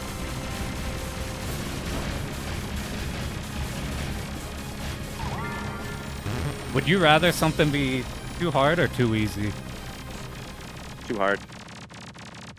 I can't take it. I can't take it anymore, dude. I would be almost impressed if a game came out now that was too hard. I'd be like, whoa. Whoa. That'd be like kind of respect points right there. I guess whoa. With all the shit you cover, with all the like big main modern games, it's probably so much of like I talked to a friend who he's not bad at games. Oh, but we're playing. It's not just modern games though. Like when I covered the 10 arcade games for last year, the consistent trend across all of them were that they were too easy, just across the board for the most part. I think Emerald Blue had some heat to it, but it was a short game, so I feel like you could have gone on a little more. Which is a rare bit of critique for me, but that's a good critique to have than the other way around. Yeah, it's much better to have that than the other way around. So Emerald Blue kind of nailed it, but a lot of the other games were quite easy. From my memory. Me and some friends, what we did is we used to have a Resident Evil night where we just got drunk and then just played like normal mode through whatever RE games. And we're playing RE Remake, and they're trying to decide between easy or normal. And they're good at games, but they're like I'm fine with playing like Dark Souls, but for like RE4 Remake, they would turn it on easy because it's not the type of game they expect to die in. And I think that's nice. So I think I kind of got a better. That says everything you need to know. It's like and I think I get it because like if you die in that game, then it's like holy shit, I died. This is weird. This is annoying. But like it sounds like they kind of just viewed it as like a cinema game. It's like not even a real game. Yeah. In their mind, maybe. I'm like, I guess if this it's is a game where I don't need to try. If it's that's the type of game it is. If it's too easy, I suspect they go like that, where you're like, I'm not expecting to die, so if I do die, then I'm angry. Well, if it's like something where it's like, I think Souls made it so that, like as much as people meme the whole like, oh shit, it's as hard as Dark Souls. It's like, now people have they understand the idea of the hard game that you're supposed to die at until you figure it out. And I think that's extremely good. Because people can recognize now, like, this definitely. Is meant to be something that is supposed to be hard. I'm not supposed to get this on the first try or I suck, type of thing. Yeah, it kind of re-normalized difficulty for a lot of people, which is really good. So this is the final. I tuned in and I saw this section here and I kind of laughed. So this is the final stage. This little. Yeah, I'm a little behind you on stream, obviously, but the section with the little noodles that kind of come in and out. Yeah, so it's either like this where there's turrets and it's super easy, or they are really, really close together. It like random picks it. We also like. I'm pretty sure. Yeah. Last time we had them like extremely close. And then before, whenever you get in the hubs. We had some of the like the light bulb enemies that I don't remember getting last time. I think what they're doing is this stage is supposed to be a callback to. Oh my god, we got the really fucked up pattern. Okay, I gotta not die. These are like the most dangerous enemies in the game because you actually have to think about doing a dodge. Yeah. But like playing this blind, they just showed up top. I'm like, holy shit, we barely survived. And then they pop up down bottom. And then they do that over and over and over and over and over. This is like the 6th one. Oh. It's like not bad now that we know what to do. But that shit was mean blind. It's like, whoa, here's this crazy enemy. Now do it as Is this the 7th time? I've lost track. 7. And before, we rolled not that pattern. We rolled like some enemies that we could kill before they could shoot. It's so interesting. Like, I wondered like how much of the rest of the game is random because of that. But it might just be this stage. That would be interesting to know. I think they're just trying to do like a, this is your Mega Man, like a Wily stage fight all the bosses again type of thing. Right. They keep bringing back the old enemies. Right. Do you There's know it's so much, even here in the final space, there's so much times I'm watching you with an empty screen. Yeah, there's like a barely reason. anything's happening. There's a reason why we can yap about stuff. It's not because I'm good while playing. It's because it's just holding left and going to the right. I actually think for these going types to of the games, it's actually a power boost because you need to kind of slightly zone out to play these games properly. Like to properly play, you need to be kind of not paying attention. If you're stiff, it might be a problem. All right, we made it to the final boss with 6 lives. There's a And pattern. how I do the have no bombs idea work? how to- Like if you die, do you refill bombs or or is it like fixed? You got this many bombs. And You get like 3. the extends don't refill You them. get 3 when you die. Dying is very not a Oh. problem in this game. Yeah, so that's not even. So you've got like a bajillion bombs too. If you just bomb, die, Yeah. bomb. We get sent to a checkpoint, but we can route the TLB with I just call it the TLB because it feels Oh, like that's one. right. There's checkpoints. But there's checkpoints. the recovery is the best thing that this game has.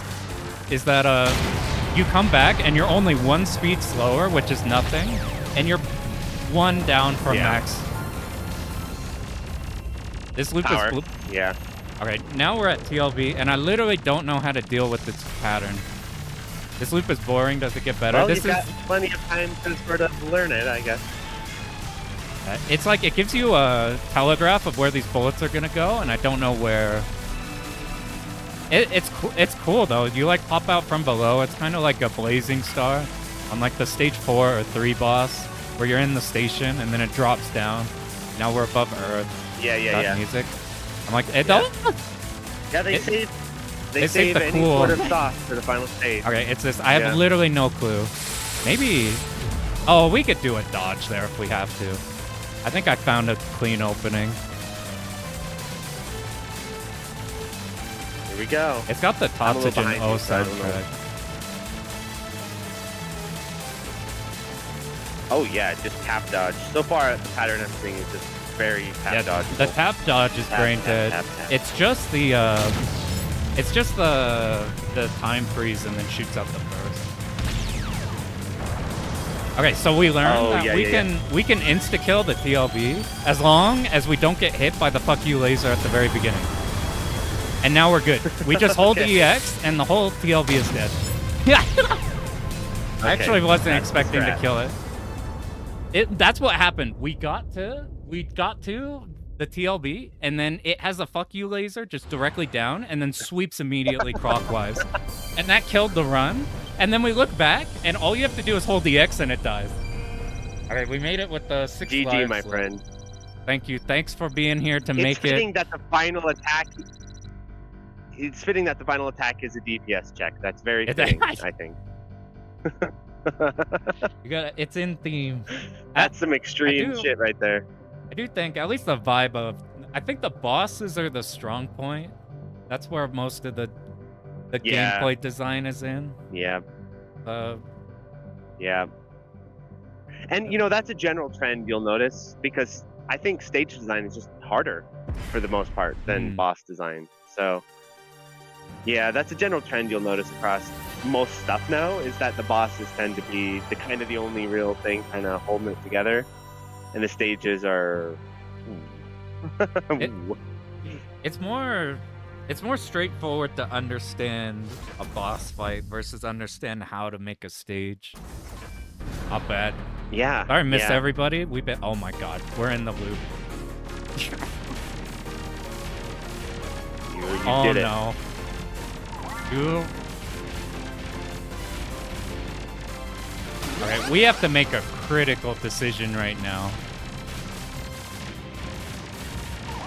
This loop is either gonna kill us at some point because it'll be loop 2 difficulty, or this is gonna be one of those loops that if you can do the first loop, then you could just do the second loop. Yeah. What do you think? What do you think it's going to be? I'm assuming it's going to scale up to some degree. There's Probably by making the bullets faster and making the enemies tankier would be my guess. I suspect they just did bullet speed. This game has difficulties in the story mode. You have to like it's kind of weird. But more salty, this any good? It is better than it looks. It is not good. It's like I don't want to say solid because that's like extremely positive, but like I thought it would be dog shit visually, and visually it's fine. Like I usually hate this style, and it's fine. Gameplay, it's Truxton combined with people trying to make Truxton who like it's like weird. It's Truxton with a homing laser that kills the enemies that fly from the bottom. Yeah. Think about it like that. We And 60x9 open space where you can move around everything. And you can scroll the screen. What I'm wondering is I want to see a run so badly that only uses the green weapon that just shoots straight up. I think that would Yeah. that would change a lot of it. Any game where you have homing and then you pick the ship that's not homing, like if you play a Dodonpachi with CL or CS versus playing like C or AL, it's like interesting the different things you account for, or like Ketsui with the different ships since you have the different coverage with normal shot. Yeah. You know what is the bane of CS? Because I used to be like, CS, that's the scrub ship. And then I was like, you know what? I'm going to just get a 2-all with CS just to like show how easy it is. Yeah. Well, guess what happens when you play CS? Is you can't damage the bosses very much. So you can bomb route the bosses and stuff and still kind of make it work and everything. And then you get to Hibachi, and you're like, oh my god, no. Hibachi slaps your mouth when you play CS. Don't do any damage. You can't. And Big B too, yeah. Oh, I didn't even think about Big B. Bastards. And 2-6, that boss too. You're like, oh shit. Oh, 2-6 boss. And you know the pattern in 1-6, that final pattern where there's like the Jamer's dodge. Yeah. With the laser, so you can. You have to do that for so long. Jamer's box dodge. If your damage you sucks. can't do it with CS. It's too slow. Oh really? Yeah, you gotta fucking like unfocus. You gotta do some strats. Because I watched this super player who played CS, Leos, and yeah, I think it was Leos. And yeah, you can't do the Jamer strat with CS. It's too slow. What the? So you just? I'm gonna try to 2-all with CS pretty soon for fun. There's like, and what's gonna happen is I'm gonna be like, I'm fucking a god, and then I'm gonna get to the final set of bosses and go, fuck me. You get the 2-6, and then all of your bombs you have saved up are no longer there. You like yeah, it does make the Hall of Hell so much more manageable though when you're playing CS. Yeah, it is the antidote to the Hall of Hell for sure. It is a fun ship. I actually really like CS a lot. I do like that ship. It's cool. I would mess with it a tiny bit before Slam. I was like, I just want to get the Hibachi at Slam, and if CS will get you there easier, then maybe that would be the best bet. I think it's easier. I'm a little biased, obviously, because I played CL a bajillion hours, and I'm much more familiar, but I do think CL is actually easier than CS because of the laser damage. Specifically, because you get enough coverage with CL to keep the stages behave for the most part, and then just the laser damage on the boss is so good. The CS, not only are you slow, your laser does less damage, so it's like everything takes forever to kill. To do the bosses so much longer. Yes. Have that happen in so after Slam 7, not the most recent one. I thought about doing Galuda 2 Black Label, or just Galuda 2, but doing the Zeshikai over mode, where you get double bullets, double speed. And I routed the whole thing and then found out like it's just fucking impossible to do the ending bit. And I looked up a guide. I found a Japanese guide for this niche-ass run that nobody does, because why would you? And he gets all the way there with Tateha, and Tateha makes all the stages easier, but has to dodge every pattern like 2 extra iterations. It's so bad. But then they get to the final pattern, and this is a guide video. And they can't do it. Not even in the guide video. They're just like, well, you made it to the final pattern. Damn. That's the end of the game. You can't do it. Yeah. You can't do it with Tateha. Like, you bastard. You baited me this whole time. Yeah. And then I found out Asagi can do that pattern. And I found a replay of a guy no-missing the final pattern with it. So I'm like, okay, if I go in there with 3 lives, then I can try for the no-miss strategy and then be fine. And it turns out that it was a complete fucking unbelievable sequence of dodges to do it. I later learned that, like, I think Seiryu could dodge it. It's like we need that type of player to be able to dodge this overmode pattern. Right. I've never been able to live it longer than like 5 seconds. And you need way more than 5 seconds for the bomb shield to go away or the dash shield. I was so mad. I was like, next slam, I'm going to do overmode. It'll be cool. And then I got to the final boss, and it's literally not possible unless you're like, you're dodging Aki and Imbachi for fun. I'm like, I got gaslit this whole time into learning this whole run. You're playing Death. Yeah, you're playing Death Label a DOJ on the PS2 just for relaxation. You get the double hibachi, and then you're like, oh, I didn't know about double hibachi, man. Nobody told me this. Well, so far it seems like the loop is slightly faster bullet speed-wise. Not too crazy different. I suspect we probably need to get into like loop 5 or something. So like before it starts getting really fast. And I feel like, see, and I gotta cut this off personally, like, because people talk about this, like, oh yeah, if you get to loop 6, you get serious. Like you get into loop 6. I say you have to make it serious in the first loop. You have to make it serious in the first loop. But the second loop has to be challenging. It has to be. You can't have a 2-hour run be boring. That is not. That is not acceptable. That is not acceptable. It's got to be. The second loop needs to have the heat, for sure. That's probably maybe Gradius 3 fixes that, because no matter what, every loop of that game is messed up. You're always locked. Yeah. I felt like Gradius 2 was pretty good. I mean, obviously, if you're a really good Gradius player, Gradius 2 is, not that hard. But I felt like Gradius 2 had some serious teeth to get the first loop clear, and then the second loop just pummeled me instantly. And I was like, okay, so, Gradius 2. It is very easy to game over on that stage 1 after you beat the loop. I did. The 2-1 game over there. That's exactly what happened to me.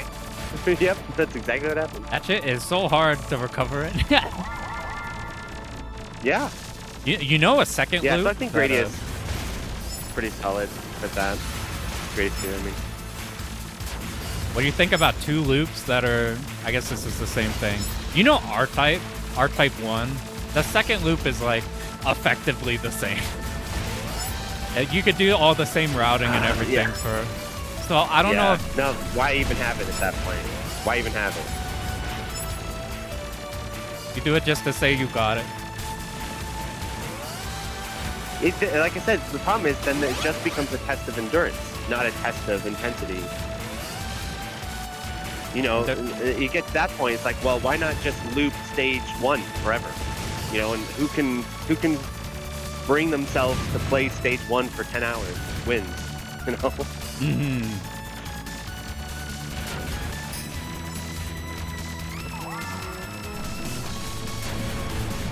I'd rather have a really good caravan than... I got excited when the caravan in here was extremely fast-paced. Like, they could clearly do it, because the caravan mode had good spawning in this game.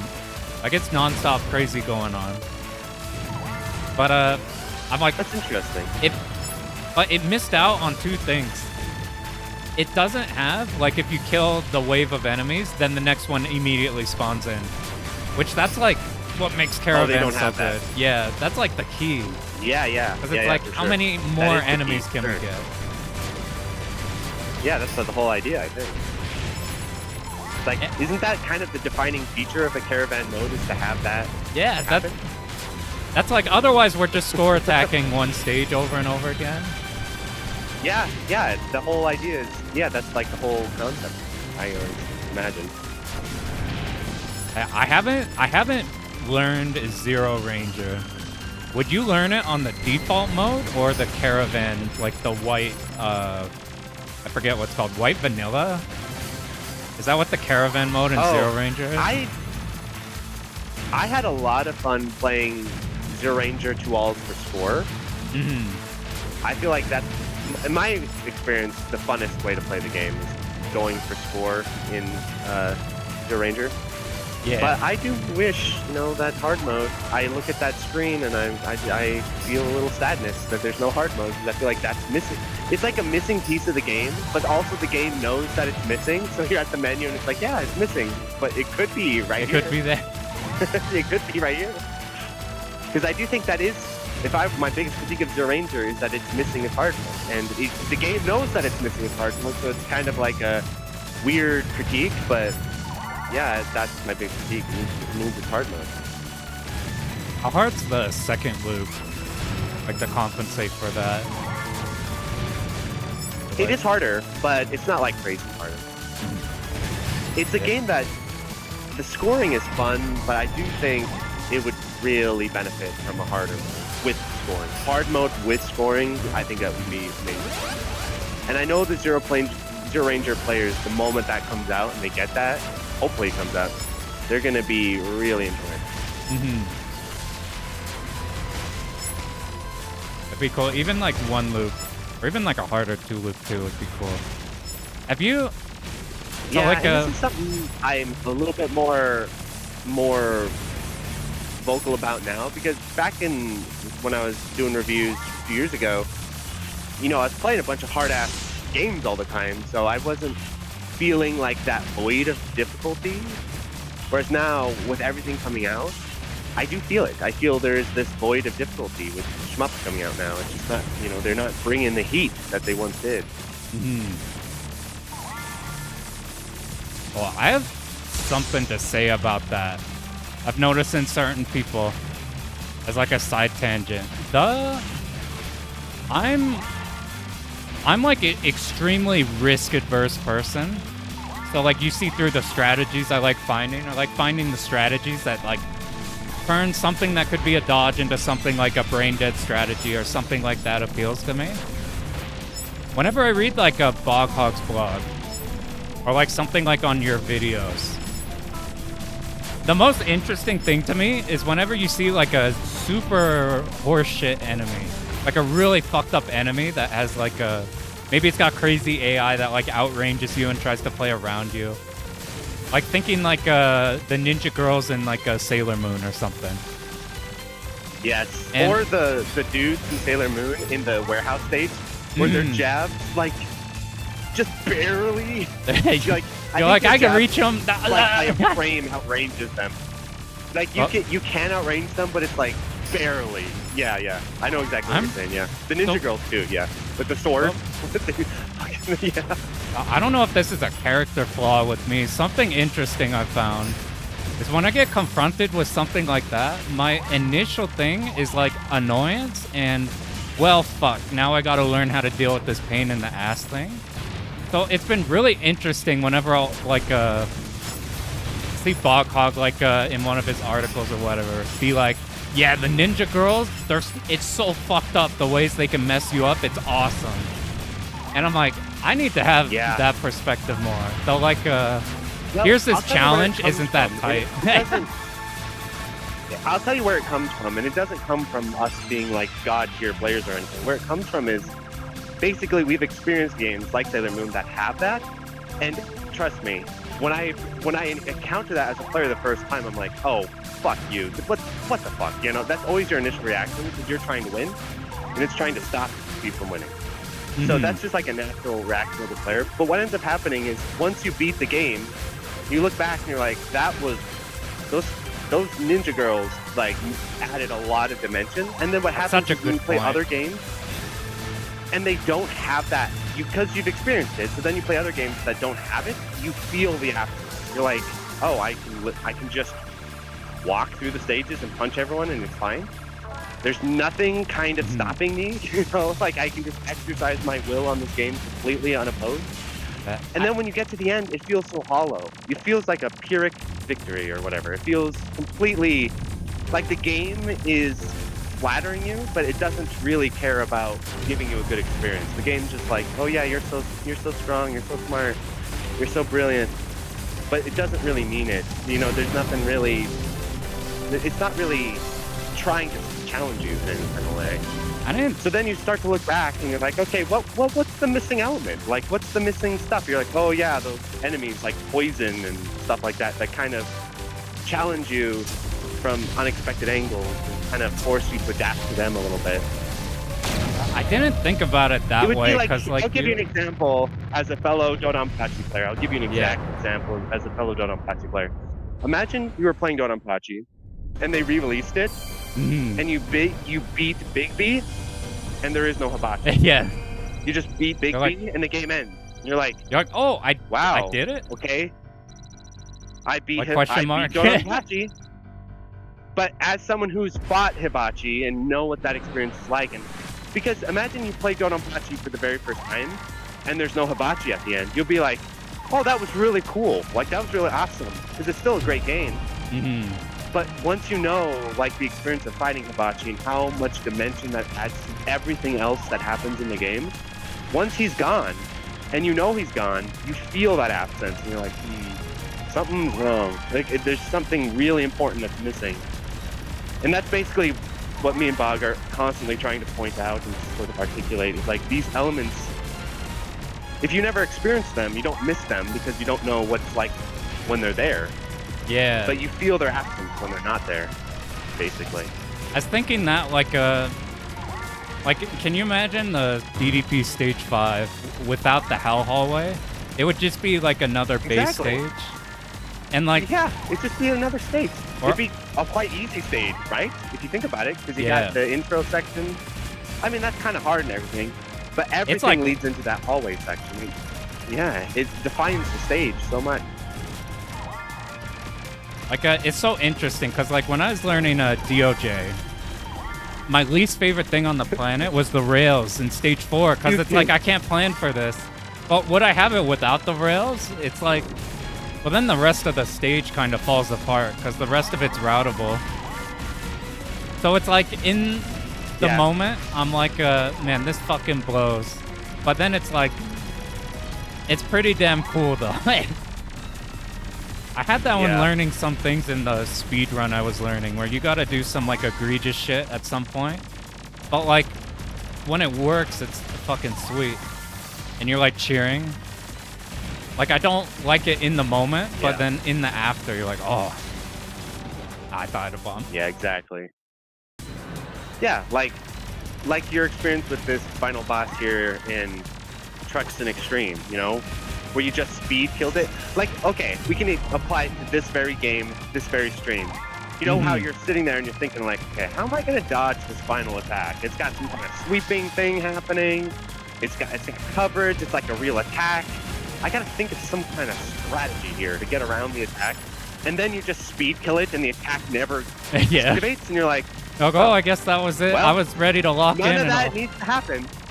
Yeah, none of that needs to happen. I guess we'll just speed kill it. And in the end, it would be stupid not to speed kill it. So you could say, oh, well, if you don't speed kill it, then you could dodge it. But why would you do that? You're now you have to kind of like humor the game itself. It's like the game needs you to make it good, rather than, you know, like real, like more arcade type of experience. The game is imposing its will upon you, and you have to react to it. You have to fight back. It's like a real battle. You know, you're not humoring hibachi. You're not like, you know, making it harder for yourself just for the sake of it. You're trying everything you can to stay alive. I feel less accomplished when you with difficulty control it too much. And there's something always really fun about finding little edges and little techniques that you're like, ooh, this could really work. Sometimes they work and sometimes they don't. Like a technique that I thought was like top tier IQ brilliant was if you die before the final attack and then you leave the power-ups on screen, then maybe they can give you a little bit of extra slowdown to dodge the final attack. And I tried all of these kind of setups for it, and eventually I was like, okay, no, the life that I'm forfeiting is just way more valuable than this slight extra speed up or slowdown that might be possible. But I think I kind of used it a little bit in my actual wall because I was killed. And there was one part where the power-up was floating to me, and I actually like intentionally dodged it so that it would stay on screen. Yeah. I don't know if that made any sort of difference, but there's a little moment of that.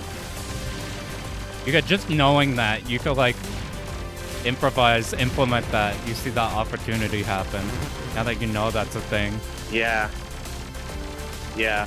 And it's not much of a thing. That's why no one really cares or does it. But it just feels, that's what my point is, like, because that attack was so difficult, I came up with every possible idea I could think of to try to give me an edge. Which is, I think, the coolest, the most fun way to play games. Like, games that make you do that, it does feel more meaningful when you come up with that stuff versus, you know, intentionally making the game harder for yourself, because otherwise it's just boring. You don't.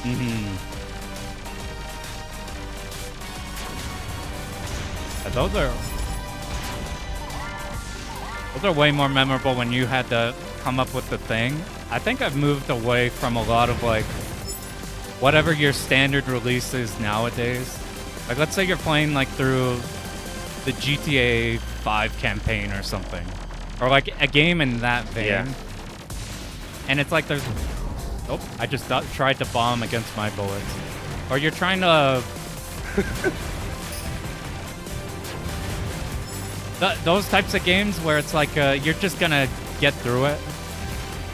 You're probably not gonna die, and the one time you do die, then you're not gonna die again. There's like nothing to like figure out or anything. I'd like and when you die, it doesn't really matter either. It really doesn't matter. I've like felt this empty feeling with games like that, where I feel like I'm just kind of killing time, because you're kind of just expected to win. You're just going through it. Yeah. It's weird. I usually, when I think of like something challenging, I'm the person who's like, well, fuck, that's gonna be hard. This is gonna be a problem, as opposed to getting excited over it. But when it's not there, and when the other half of that is, sorry, I gotta dodge the one section of the game where shit's going on. Don't worry, I forgot this my is like thought. your DDT run, dude. You lock in, and I'll talk to the stream. Wait, Hands gotta lock in for a few moments here. This is the one section of the game onslaught where I have to dodge anything. Yeah, and I think, like, just looking at the background element here, I think it would be cool if these things in the background were actually in the foreground and they were kind of tunnels you had to get inside and dodge around bullets in those tunnels. I think that'd be cool. Like, pick and match whichever one you... stages generally could benefit from dynamics like that a lot more frequently. Well, more stuff needs to... Like, they take the weapons from Silvergun and the polarity from Ikaruga. I'm like, I need the walls. Although I do hear a lot of people... Yes, the walls, yeah. Whenever I bring up walls, I think I see a lot of people go like, oh, I don't like walls in a vertical game. I know they say that. I guess... Right? And you know why that is? It's because in vertical games, this is kind of interesting. In vertical games, like arcade vertical games, you are in a wall, in a tunnel at all times because the aspect ratio is narrow. So you are in a wall. You're in a tunnel because the aspect ratio itself is a wall, is a tunnel. Because it's so, think about it, like this play area is thin because of just the natural aspect ratio. But if you move into 4x3, or for the love of God, 16 by 9. Yeah. Imagine how much play area you could lay side by side. You could lay like 2 vertical games, maybe even 3 side by side. You could easily put like And 3 you have all Tates that on play here. area. Yeah. So I get that. That makes sense in the era where the aspect ratio was narrow because you were already in a tunnel. But in the era where the aspect ratio is massive, you need something to get you kind of constrained in spaces and stuff like that. So that's why the treasure games use them. It makes sense.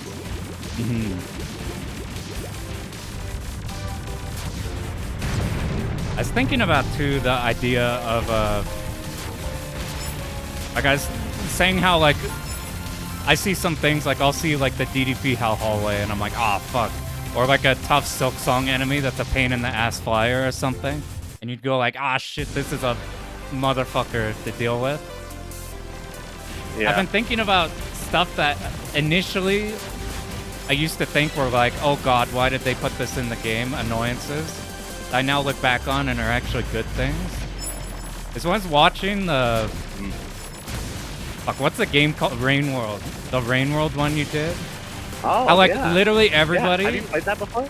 A tiny bit. Not enough to like actually engage too much. But the thing that was so interesting to me was like, I think the average, not even like random, but just person in general sees like a timer in a game and goes, oh god, why did they put a timer in this game? This is awful.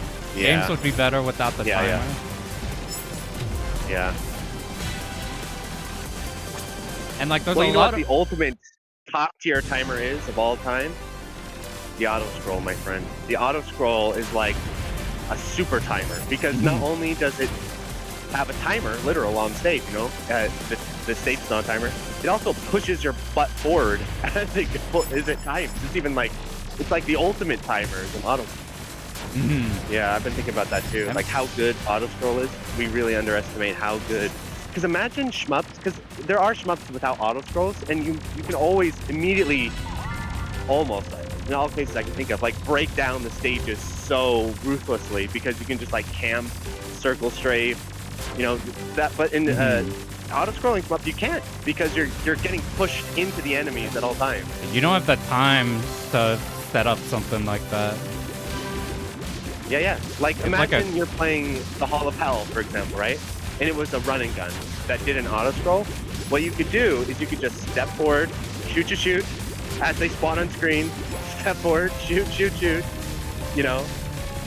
And even if you have stage screen locks, because sometimes what Metal Slug will do is it has screen locks that like locks you in. But even there, that screen lock can only be active for that screen. But if you think about an auto scroll, like it's all throughout the entire stage. So it's just everything is building on top of each other constantly the whole time.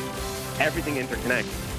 Unless you design your stages like a certain game that has long breaks in between the sections, which they don't connect because of the long breaks. But if you don't have long breaks, like Psycho, that's why I think Psycho is just, you know, like sets itself apart because it has like really fast bullets and everything.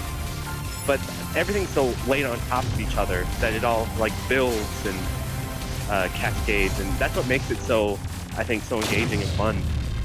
Is that the auto scroll pushing you through all of these really frantic attacks from the enemies. You don't have like the time currency to afford to like not deal with something. Yeah. Exactly. And every threat you don't deal with is just an active threat that is gonna cause you problems later. Yeah, or one to bite you in the ass later. Thinking about even in Metal Slug when they do put you in like a fixed area where you kind of have all the time. It's something like Metal Slug 1, the final stage, the bridge, where it's like it's so fucked up of a section that it doesn't matter that you could just hang out. Well, the bridge has a mixture of this, where the bridge will have sections that you can step and you can abuse, and then it'll have sections where it'll lock in and spawn. So that's why the bridge kind of works, but also kind of doesn't, because half of the bridge's design is good, and the other half isn't. Yeah, like you So tap once you forward to learn- get the like, like so one once you Zocco learn- bump up. Yeah. Yeah. So that's what I did in my clears with Metal Slug, and like once you learn this, the bridge actually becomes very easy to deal with. Like you basically learn the trip points, like it's a game of tag or something. Like, oh, this is the trip point, so you stand right outside of it and you fire, and you can like clip a lot of shit right out on the edge of the screen, and then you cross over into it, and then you just throw grenades as the stuff spawns in, and they just spawn into the grenade. And then you Is that a forward speed again. kill? Well, you wouldn't. Yeah, and you wouldn't be able to do that as cleanly if the bridge just pushed you forward the entire time, because you wouldn't be able to do those initial snipes to clear everything, because while you're sniping them, the other guys are coming in. So it's halfway there. You know, the bridge kind of gets it, but it kind of has problems. Been looking at that I kind think of Metal thing Slug more. X and Metal Slug 3 kind of have this as well. They kind of hit and miss with this. Sometimes it works, sometimes it doesn't.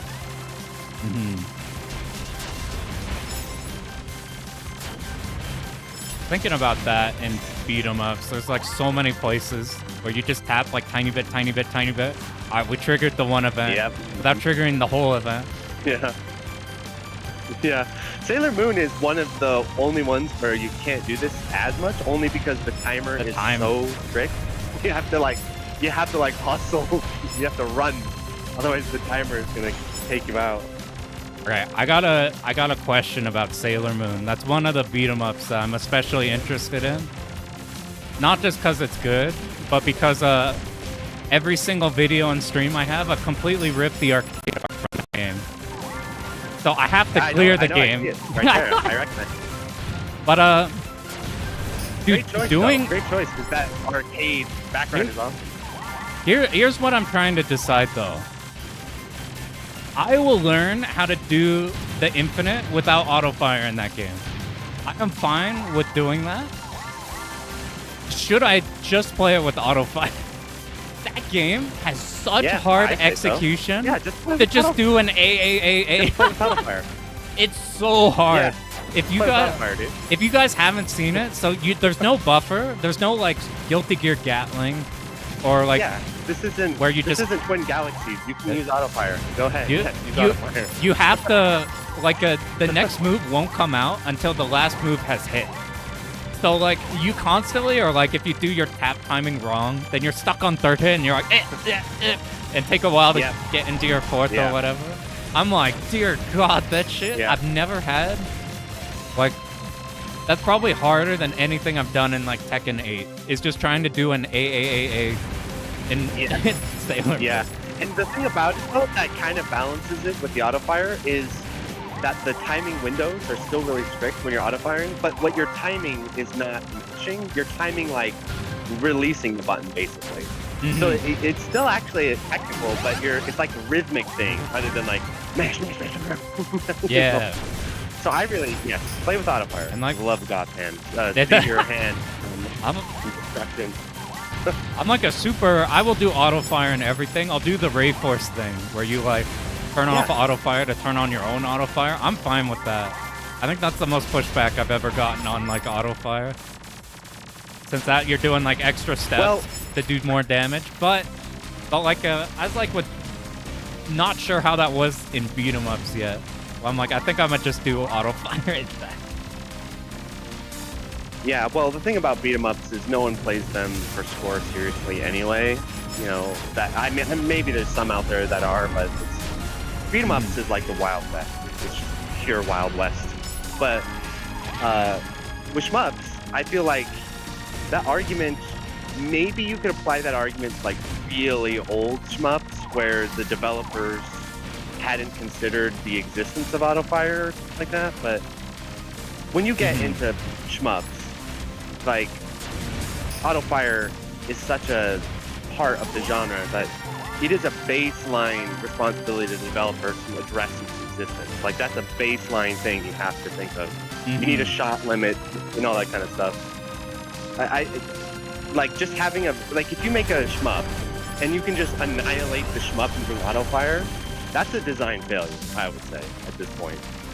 Like that's something, yeah, Immediately Vamana comes I to don't know. mind. Obviously, I'm a big proponent of auto fire, obviously, because I don't think mashing is that meaningful of a skill. And I think if you make mashing a skill, it should be rhythmic mashing. It shouldn't be fucking just hammer as hard as possible and give yourself carpal tunnel. I think it should be, okay, if you want to make mashing a skill, it should be rhythmic, like in Crimson Clover. Like Crimson Clover with the lock-on, where you like, where you do kind of mash, but it's on a rhythm. It's on a count. I think that is the more proper way to do it. If you way want more satisfying. Kind of element, it does. And Ketsui has that a little bit with the empty locking too, where you like, you know, you kind of. Yeah, like empty locking feels good in that. With the like,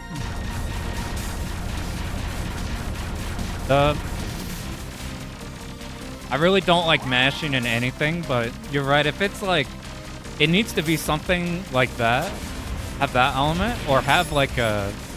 Like, if you've seen what they do in Contra NES to get the optimal amount of, like, spread shots out on screen at once, you have to, like, you can't just mash really fast. You have to mash really fast at this specific rate. I'm like, that's more interesting than, like, just, I can't hit the button fast enough. My damage sucks. Yeah. I think so. I think there should be a rhythmic element to it. Because I feel like rhythm and timing is a core skill of what I am interested in versus just how quickly can your hands hammer a button, especially over repeated runs. You know, it's like, okay, if you play the game one time and that's one, but imagine, you know, if it's an actual skill-based game that you're supposed to be playing for hours and hours and hours, you're just gonna damage your hands in the process of doing this. Seen what happens to rhythm game players. Well, we don't want to introduce that. Yeah, and they're supposed to be on rhythm as well. So imagine a rhythm game. How about this? Imagine a rhythm game where it just tests how fast you can mash. That's it. That'd be kind of a bad rhythm game, right? If it was just like that Mario Party minigame where it's like how quickly can you hit hammer A, go. You know, or whatever it is. Yeah, there should be a rhythmic element that I needs to be more like less like Honda hands, more like, well, Honda hands has an argument for it, like, oh my god. Yeah, because you can do the piano. You can piano it, right? Can you piano it in Super Turbo? I'm assuming you can. I don't know. I haven't tried the hands characters in Super Turbo. Yeah, I feel like I have, and I feel like you can piano it, but I'll have to double check that. I'm not totally sure.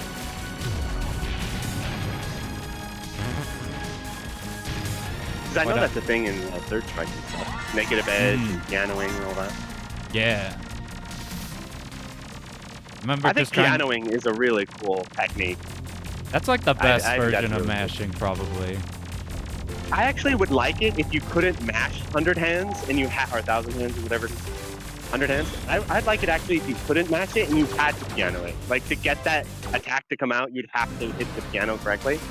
I think that would be cool. So just remove the mashing. It's like, oh, if you want to do 100 hands, you have to do light, heavy, or light, medium, heavy, or heavy, medium, light in this kind of sequential piano motion. That would be cool. Forget how they've swapped it in 5 and 6. If like they have like an alternate way to do them. I would be curious to know, right? One thing that I do appreciate about most modern games now is they agree that mashing is not really a skill, which I agree with. So there you go. Most modern games don't have mashing, I don't think, do they? I think that has at least kind of gone the wayside. Yeah, I can't. Oh my god. Can't really think of anything. Yeah, but I think the missing element though is because when you remove that dynamic, I feel like what they should try to keep though is like rhythmic mashing basically. So like a piano, you know, keep that type of input still. We're almost saved from Truxton. We're so close to being free. I can't do this, boss. Well, do you have the resources to just bomb him? I'm a little behind. I get good bombs in. The problem is I used to dodge the first phase and now I can't. Or the first, like, attack. And now I have to spend extra bombs on that. Yeah, so what's even the expectation of a Truxton? Like, with the infinite looping? This is something I've also been curious about. Oh my god. With infinite looping games, what's the expectation? It's a single loop, right? Or is it... Because you could say, oh, it's a double loop, but why would you stop at a double loop? Why wouldn't you do it a triple loop then? Like, what's the... I think... How do you formalize a proper clear? Because, you know, caves, they have 2 loops, they're not infinite, and they have a TLB at the end. So you're like, okay, no, that's actually the end. Yeah. I think it's just literally like... But in an infinite looping game, it's 1 loop, right? Yeah, just do the... Like if you told me you beat Truxton 2, beat Tatsujin 0, and you only did the first loop, then I'm like, you absolutely beat Tatsujin 0. Yeah, because there's no formal distinction, right? And like if they had a TLB at the end of the second loop, you could say, okay, no, you got to beat the second loop to get the TLB. But since there is no TLB and they just, you know, keep looping, so there's not like a cutoff, it would be the first loop, right? Mm-hmm. I think that's how it works, right? Like, purely semantically, if you said I 1cc'd Gradius 2, which I did, I did a single loop clear. You wouldn't be like, well, no, you have to double loop. You have to double loop to get a 1cc. That doesn't make sense, right? If they're infinite, then it's like I need something tangible. Like I was doing the DDP2 walls specifically because this is the objective. It's got this hard-ass boss at the end. You do it, bam, you're good. If it's like I made it to loop 7, and the next time you're like, I made it to loop 8, and it's like, there's a different, depending on the game, there's a different appeal there, but I can't think of an infinite loop game that I would want to see how many I could do.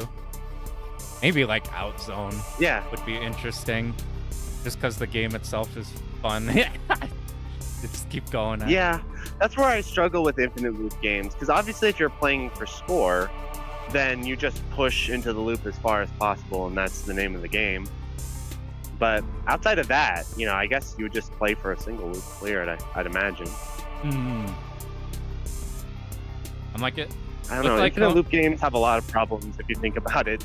We don't really, you know, they kind of went away anyway, but just kind of as a design concept. You go back and do like old Salamanders, and you're like, or Gradius, and you're like, oh yeah. They like walked back on it. Gradius 1's a great example because Gradius 1 is not that hard of a clear, right? Gradius 1. Pretty sure it's not that hard, right? Yeah, it's not. So that bad. one you almost feel again. Like I gotta get the it feels tool. Kind of weird to just single loop Gradius, but at the same time, well, why wouldn't you just stop at the single loop? Other than grinding out score. I like it. If you do multi loops, you gotta do the Batsicum way. You have to do the ultimate, or you gotta do the Pac-Man way, where you just have a kill screen and you just treat the kill screen at the end of the game. Like loop 9, you did it. Yeah, I almost feel like that would be more interesting if basically you had infinite looping games. Like imagine Gradius 2, it infinitely looped, but it kept escalating in rank and in intensity to the point where you essentially just reach a kill screen in like the 3rd loop or something. That'd be interesting. Yeah, I need that like tangibility in it. And they like walk back on it like you really do. I think the TLB answer was a great idea. You know, just all right, you get 2 loops, then you get the TLB, and there you go, you did it.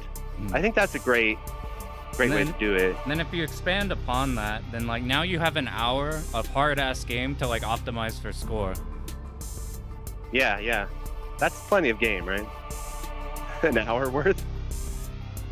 Yeah, because imagine playing for like a world record score in Gradius. Just imagine that, or like a Gradius 3 or something like that. You're like 4 hours in, and you die. You're like, I have to do another 4-hour run, or whatever it is, 3 hours. And however long it is. Yeah, That was me playing Endurance? Streets Rage 4 Mania. oh Plus, god. because the game is so long. That shit is You die in the final so stage. long. You're like, like I all gotta right, here we go, another 2.5 hours. like I gotta take time off work for another reset. I don't have I did that. I didn't take time off work. They wouldn't allow me, but I did like just not go to sleep and then went into work the next day without having slept, basically. Because I'll sleep when work's done. But fuck it, we all-nighter one more. Tatsujin Special has the best version of multi-loops, where it does have the tangible end. Well, with the feeling of That's right. multi-looping. Is it 4? Does it have, how many loops does it have? 4? Yeah, How many? it's got 4. Yeah. And the time isn't too bad because every time you're getting into the loop, it's like chopping a stage off the bottom. So That's it's like cool. it's- That is cool. it's less That's like really cool. oh, I gotta play stage 1 4 times. It's like no, by the last loop, you're just immediately into cloud stage. That's really cool. Yeah, that is a cool idea. All it needs is like a TLB. Yeah. The TLB is I don't the, think the TLBs boss had been milk 4 yeah, dude, times. they didn't have that technology back then. Mhm. Akeda hadn't invented that yet, ironically. Maybe he It is. maybe he was playing Tatsujin Special and he was like, you know what, we need something here at the end. And Hibachi was born. He was playing Tatsujin Special and he was thinking, you know, there just needs to be something at the end of this loop. Don't you guys agree? They like did a good making job that with up, Donpachi, like putting the big B at the end of Donpachi. Yeah. And they're like, let's make Yeah, it. Big B. And I imagine people probably just shred that one. Or like, we can't make our final boss get like killed in one life. So then they probably made Hibachi yeah. like crazy. Yeah. Imagine being the first guy in the world in the arcade to fight Hibachi. Just imagine that experience. You're the first person to get Hibachi and you're like, To reach there, what you're the like, hell? What the? Or just, you know, because Hibachi is such an outlier in terms of how insane he is as a boss. You'd be like, what the hell is this? is there even like really That'd be a TLBs cool before experience. then? Like you played Donpachi and you're like, oh yeah, we Ish. expect the hard boss at the end of Donpachi, but like you can bomb it to death. Like if you got there Yeah, with I'm saying resources, ish. you get the Yeah, like, Donpachi and you're like, ish. oh, this is a super boss. I didn't know this was what was Yeah, here.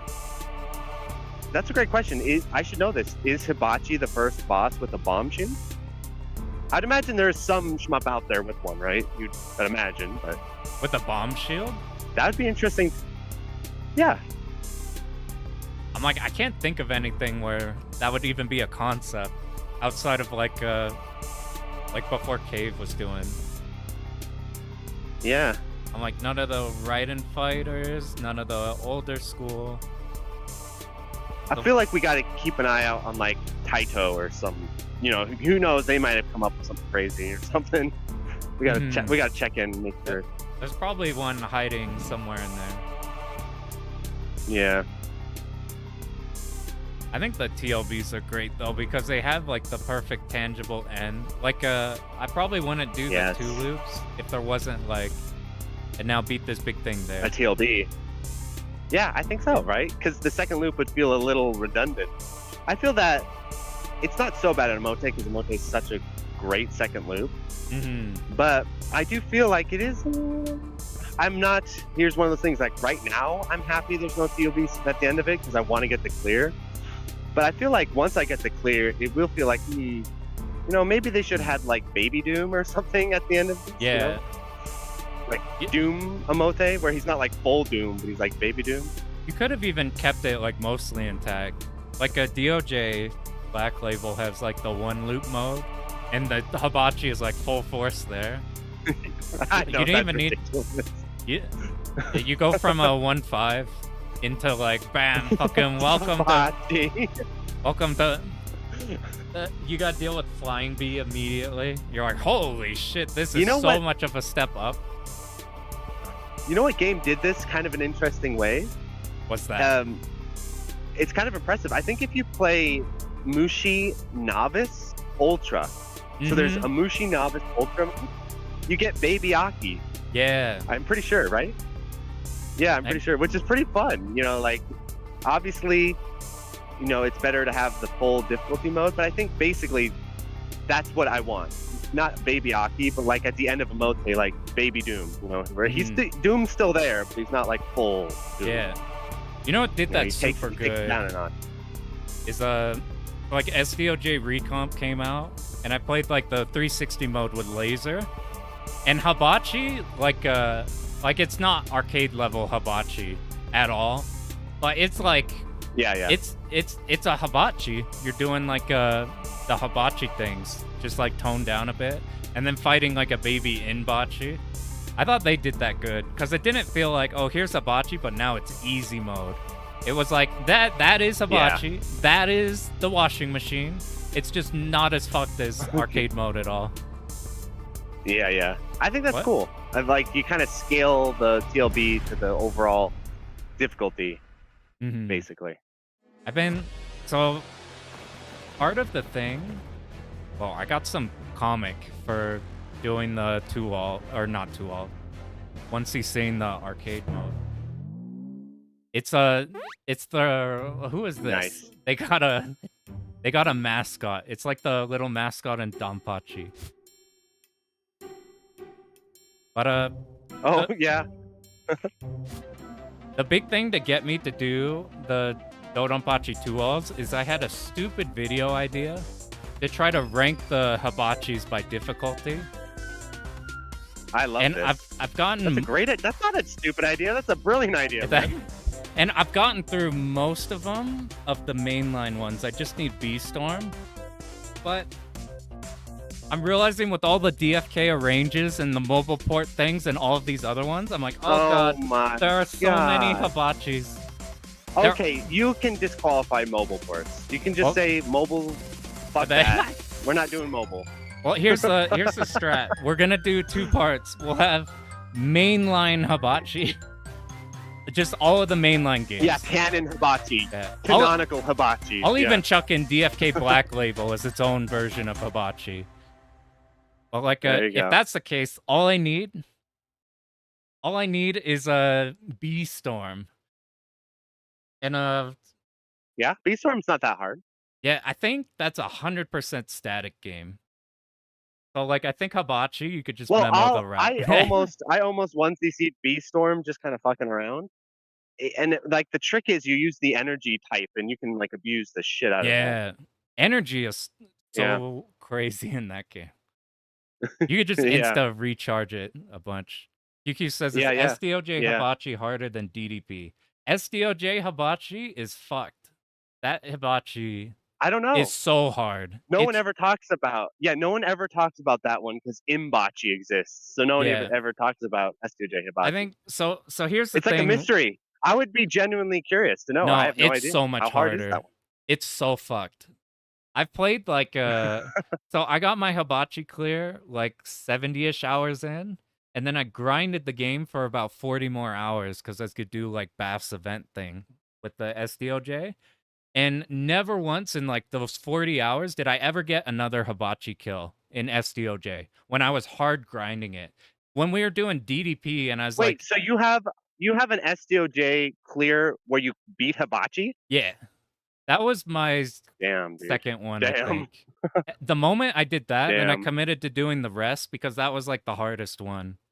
But like here, if we could use a tennis analogy for a moment, I'm like Andy Roddick, where it's taken me my entire career to like get a 2-all in DDP, and you're like fucking Roger Federer, dude. You're just like getting fucking 2-alls and like crazy clears on Wednesdays and shit. That's crazy. I didn't even know. So you've beaten SDOJ, including beating Hibachi. Yeah. I did, before I did the 2-alls, that's awesome. I did that one first, and then once I realized that was the hardest Hibachi probably, I'm like, maybe the 2-alls are viable, because they might not be as bad as that Hibachi. The reason that one is so messed up is because, so like, going up the Shmup Slam, I got like 3 more 2-alls.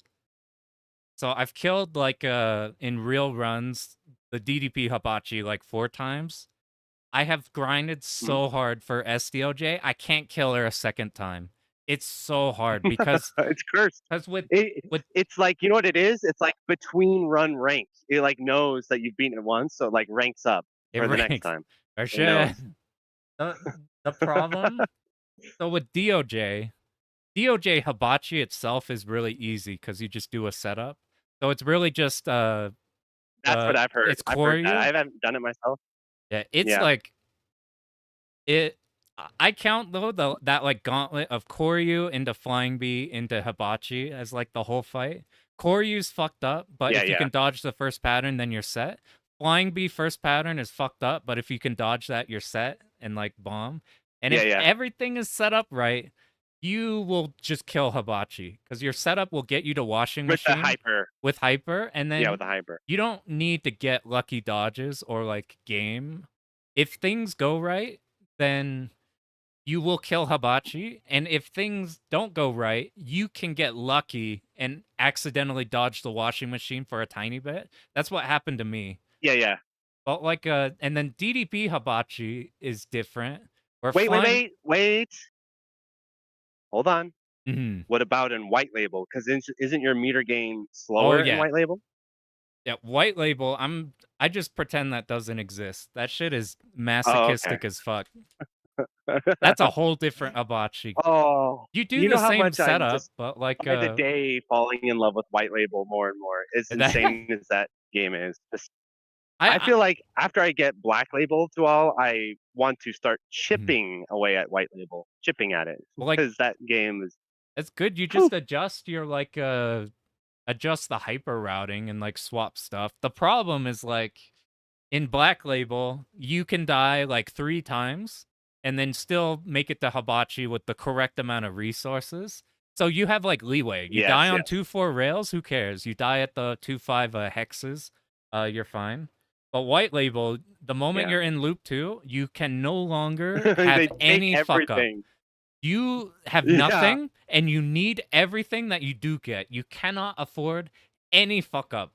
So, like, I think I'm not even gonna. I put White Label in the same category as like Katsui Ura of runs that I'm not even gonna touch unless I'm like Wes and I've really. cleared everything that's too 10, hard. Yeah, 10. I feel like you're the chosen one though. I feel like you could clear white label. I, Maybe I'm like a devil so on your shoulder I'm like it, because I actually agree with you on Aura because of that fucking entry is so it's so fucking fucked up. insane. It's crazy. Everybody who But white clears label doesn't have that. Like the entry is not insane in the white label. So entry's you have fine. to just battle the second move. Yeah. But like, here's the thing: I'm not a grinder. For me, I'm like, I could spend months grinding at this run and then doing a bunch of attempts, or I could like learn a game in like 2 days and then pop a thing on stream. I could learn whatever the next Toho is, and now I have a new thing to stream. Or like, I want to make a Yeah. 1cc guide on something. If I'm like stuck here, like Yeah. cranking out this I know. absurdly I know the terrifying feeling. run. And you're like, I know the feeling. But I just feel like that's a game for you. Like I think Cave when they made it, they're like, this is for Pan, white label. specifically, I just like we have written the specifically prophecy, for you. dude. Every Especially time, because I feel like it does kind of address our, kind of like, okay, survive by any means play style. White label's like, all right, you want to play like that, player? you're Here's gonna how you have have to to play like play. that. You're like, You oh, have you're to play like decreasing the this. rank with bomb. Well, you better, or you're gonna lose. Exactly. That's why I feel like it's specifically a great match for you because I feel like it would fit your playstyle a lot. Like White It's Label it and here's Pan, I think it's a match. here's the thing that stops me. Every single time in like the Rev Discord, DOJ White Label comes up, I see a comment from Peg that's like, "This game is so fucked." This It's game something along traumatized those me. lines. Yeah. And I've watched Yeah. his run and his clear. You can see him like freaking out. He has his like camera too. And he's like in the washing machine, like, oh fuck, fuck, it's not enough. Shit. I'm like, I don't want to be in that situation. It's terrifying. But Yeah, no, I can't speak for Pig, but I feel like in his heart though, he looks at that white label clear and feels just the ultimate satisfaction that he got it. It's like the Mhm. ultimate But beast. there's more beasts though that are also sick. Like think about SDOJ Expert or like Black Label Strong Style. Yeah. There's Yes. more I like the SDOJ expert would be very cool. it and now like shmup meme and stuff, it's actually like playable. Yep. I'm the I'm I'm also interested Yeah, DFK maybe Black maybe Label you do Strong. an XDOJ, maybe you do an SDOJ expert to kind of, like, get the blood flowing, get the Get thingies the cooking, because that's pretty evil too. And then, well, eventually so what's going to happen though is I'm going to be right, because what's going to happen is you're just going to clear everything, and then you'll have no choice but to play white label. You'll that's have nothing left. that's what happened to Wes. Wes cleared Mushi Ultra 1.01 and then like I'm like, "Oh, you could try Gradius 3." And then I look at his channel. He's like cleared Gradius 3 like 20 years ago. He's like, "Oh, what about this?" Nope, already has that game. No, already has that one. But Yep. And but the going day you stream white label, I'm just going to oh my be like, god. just popping in and just being like, I really I think like what you're doing here. I think this is a great decision. I'm excited. It's a lifestyle decision to try to grind that game. It's a lifestyle choice. It is a lifestyle choice, yeah. Well, I'm like, And I still haven't and I played feel like like in my heart, Dangum white Fever label or is a little something. bit more of a follow up to DDP. Like white label feels more DDP-ish than black label, I think. I can see that. Yeah. But like that white label hibachi gets like significantly fucking harder because of not just the big Yeah, the hitbox, but like hyper, just everything the around it slower and the hyper. hyper, yeah. Yeah. Yeah. But that boss is weird because it's like you get through for you and then flying bee and then you're kind of set if your resources are right and you're super fucked if they're not. So it's like this weird balance of difficulty where it's like a strategy routing difficulty. The DDP hibachi has like way more execution because all of DDP hibachi is like live as long as you can and then bomb. And you can't do the patterns. Like you try for as long as you can and then you bomb. For the entire Yeah. thing, literally everything. So it's this weird balance of like Yeah. you're expected to bomb, but also you you need to dodge. You got to do shit. You can't just like sit there and just pop bombs.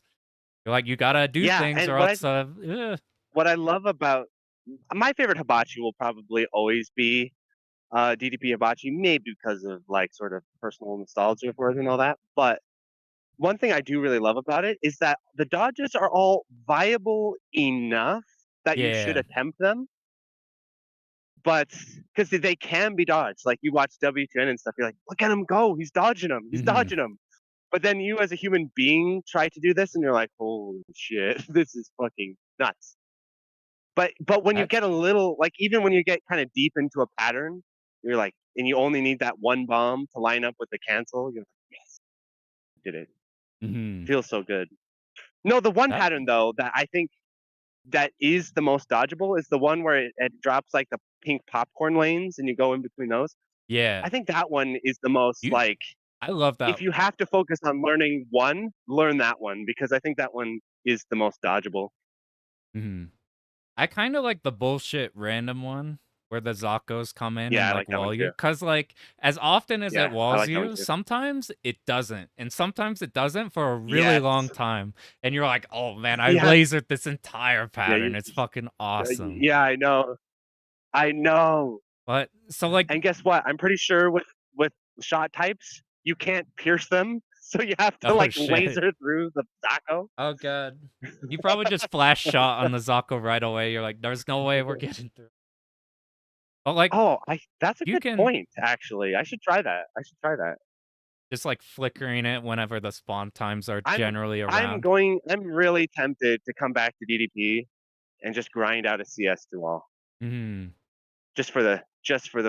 But thing Just about to it fuck is up that's the like hell kind of hallway. agreement, because Yeah, because I think it's going to be kind of a commitment because I'm going to get to the final bit probably fairly reliably Mm-hmm. and then just get fucking owned It, so it's hard it's gonna by be like Mushi two Ultra, six, where like Big it's all B, and then backloaded. Hibachi.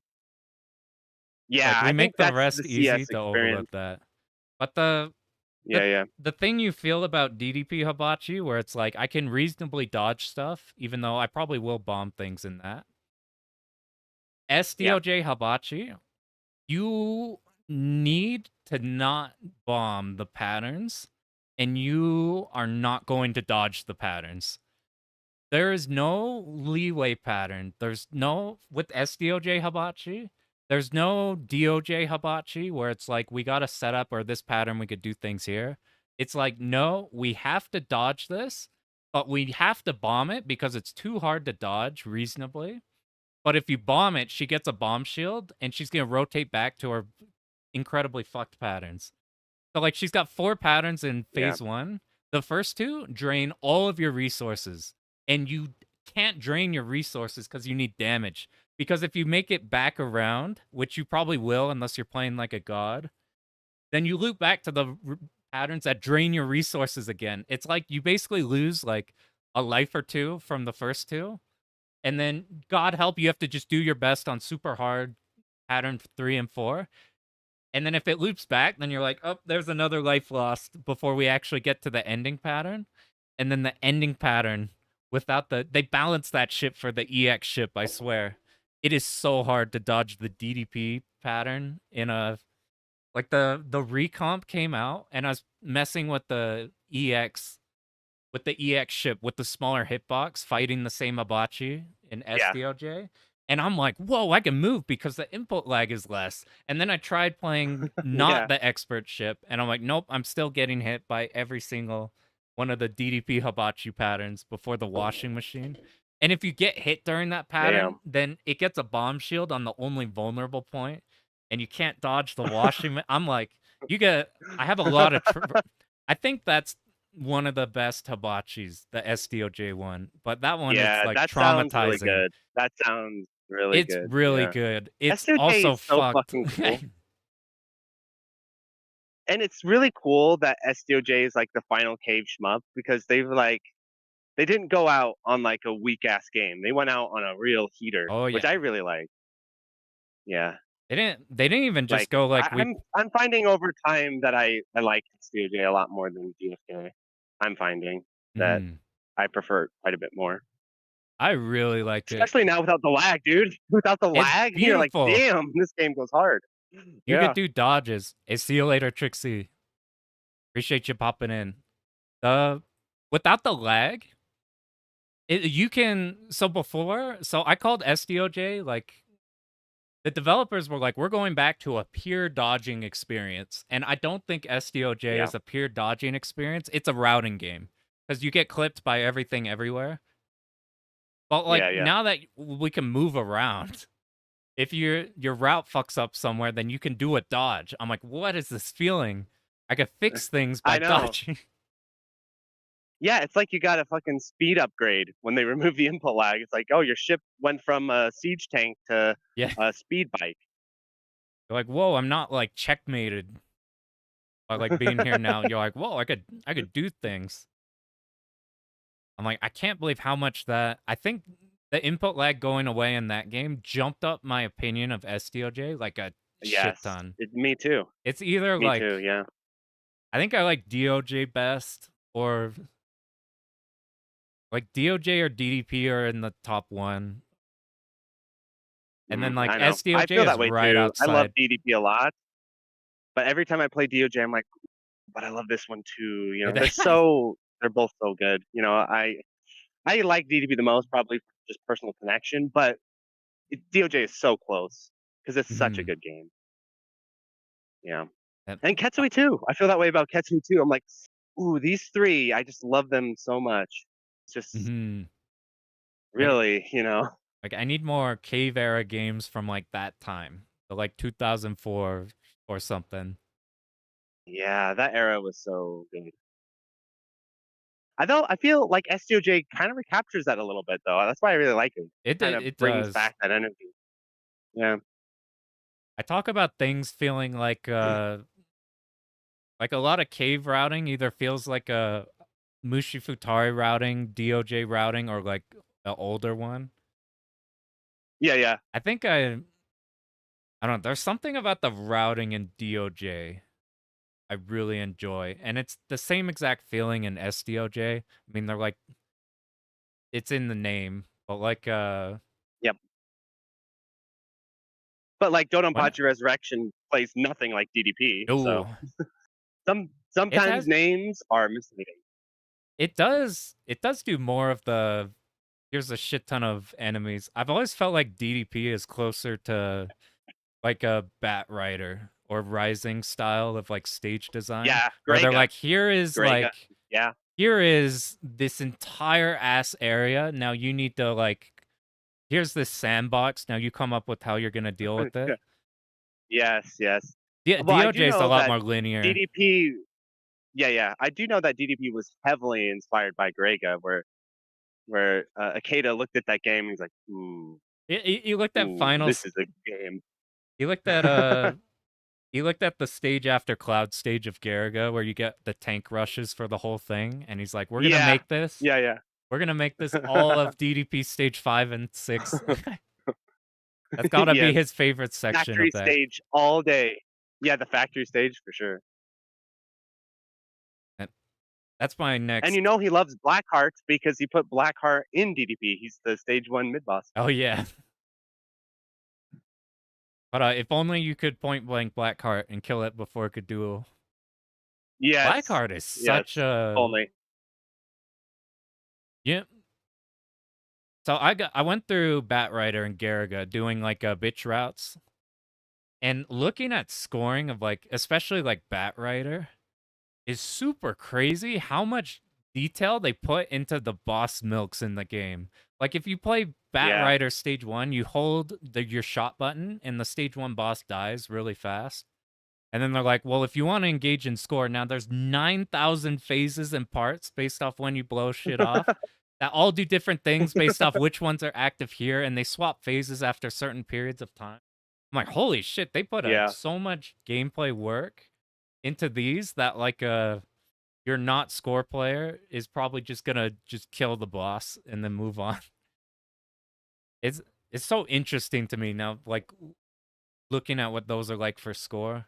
If Batrider wasn't like a 50-minute game, if you're milking, I might. That game would be Yeah. so cool for score. It's so long though. Yeah, yeah. I know.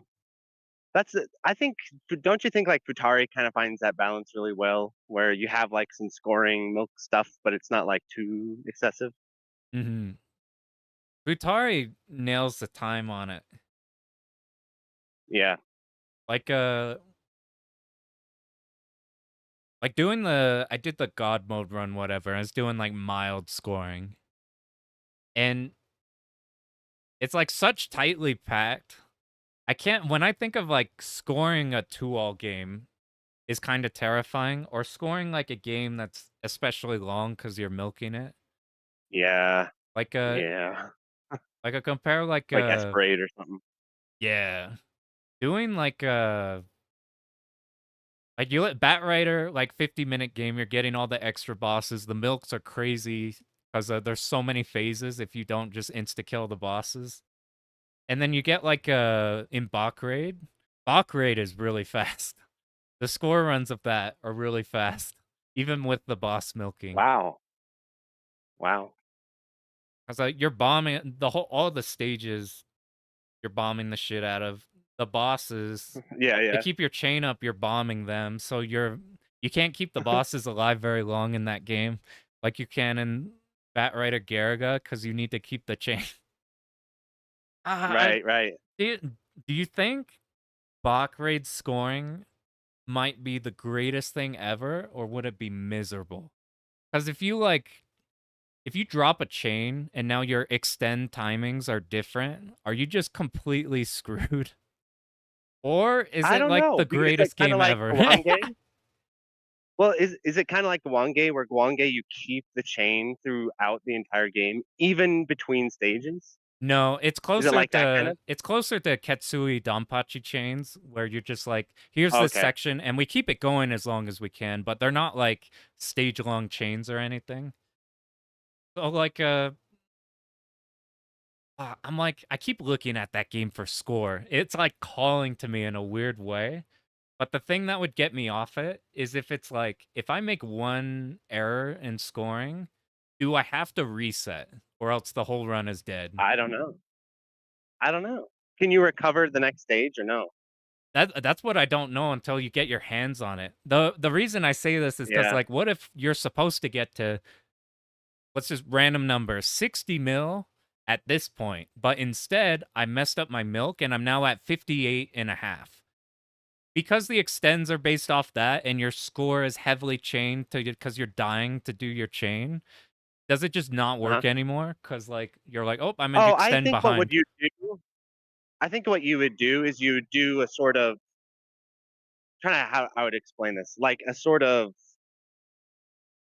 route skip, where basically, like, okay, let's say there's a certain timing lineup that you need to Hmm. hit in order to get to the next timing.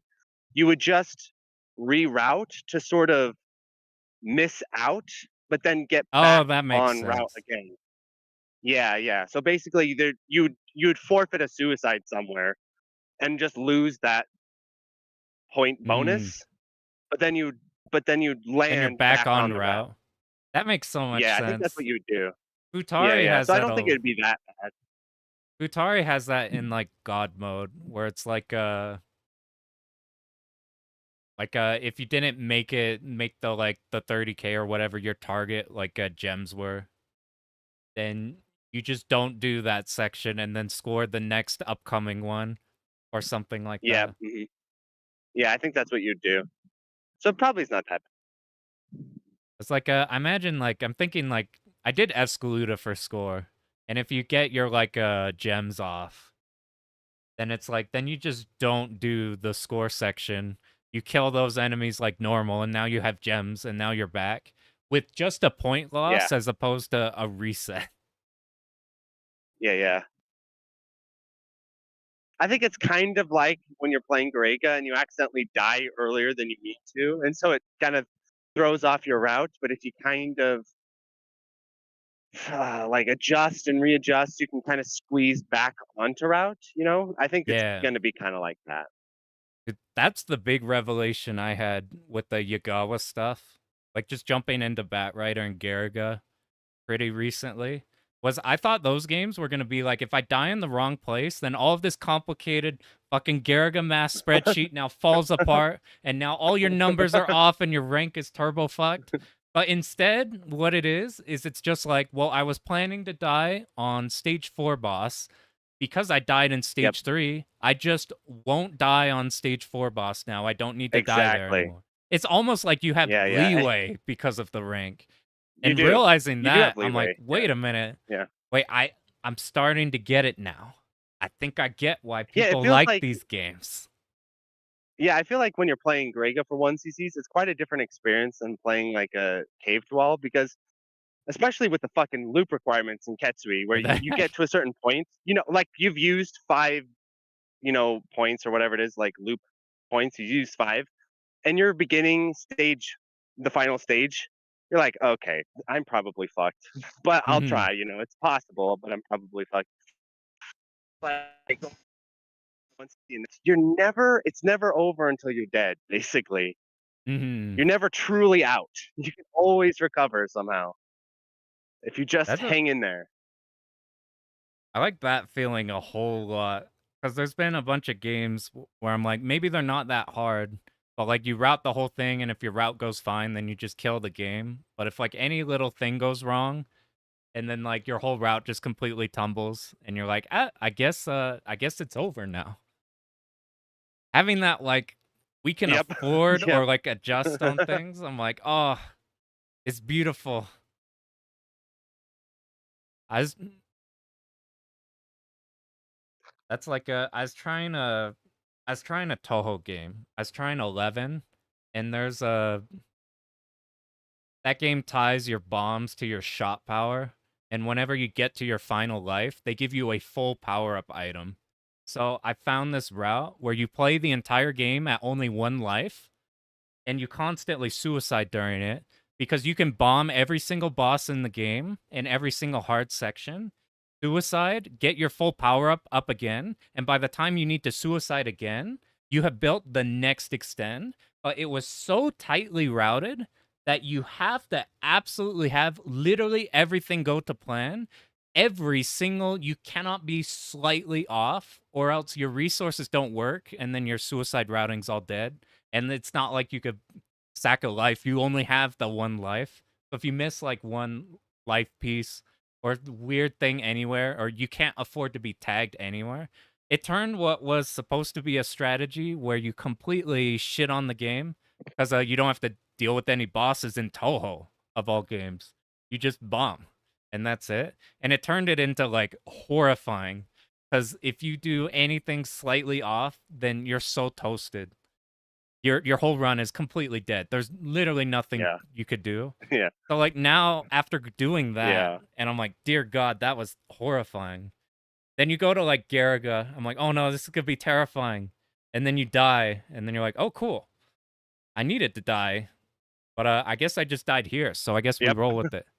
Or even like a Bat Rider at Yeah. the final stage where they have the turrets. That if you kill them at a certain time, they drop the big bomb fragments. So it's like, oh shit, I'm down a life where I'm expecting to in Bat Rider. You still have the opportunity to like, maybe I'll actually get more big bomb fragments, and if enough of them drop, you get an extra extend that you weren't planning on. So I'm like, even in Bat Rider, if Yeah, you're I know. like, well, I was supposed to die, but I've died like in extra time that I was expecting to.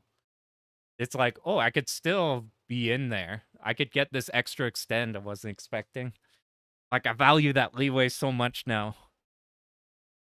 Especially making Yeah, it makes for a very different 1cc experience because you learn kind of the game in like 500 different ways because there's so much more recovery potential that you learn to recover constantly. So you're always, even failed runs, you learn all these recovery strategies, and mhm, so yeah, it feels much more like a, I don't know, like a more dynamic experience in terms of just pure survival, where you know that things could, like the recovery that you learned in one failed run could like be the magic key to the run that succeeds. mhm. Be a Well, big my deal friend, for the yeah, go ahead. I'm notorious for just calling and vibing and making you stay up for hours on end. That's my special. Oh, That's my power. But I will exercise my power responsibly today. So why don't you end with your sort of final thoughts on final thoughts Truxton on Extreme? Truxton. Alright, visually, actually looks pretty good. Uh, the feel of it, it doesn't feel bad to move around and control. The stages, oh my fucking god, they are so long and nothing's happening until something does happen.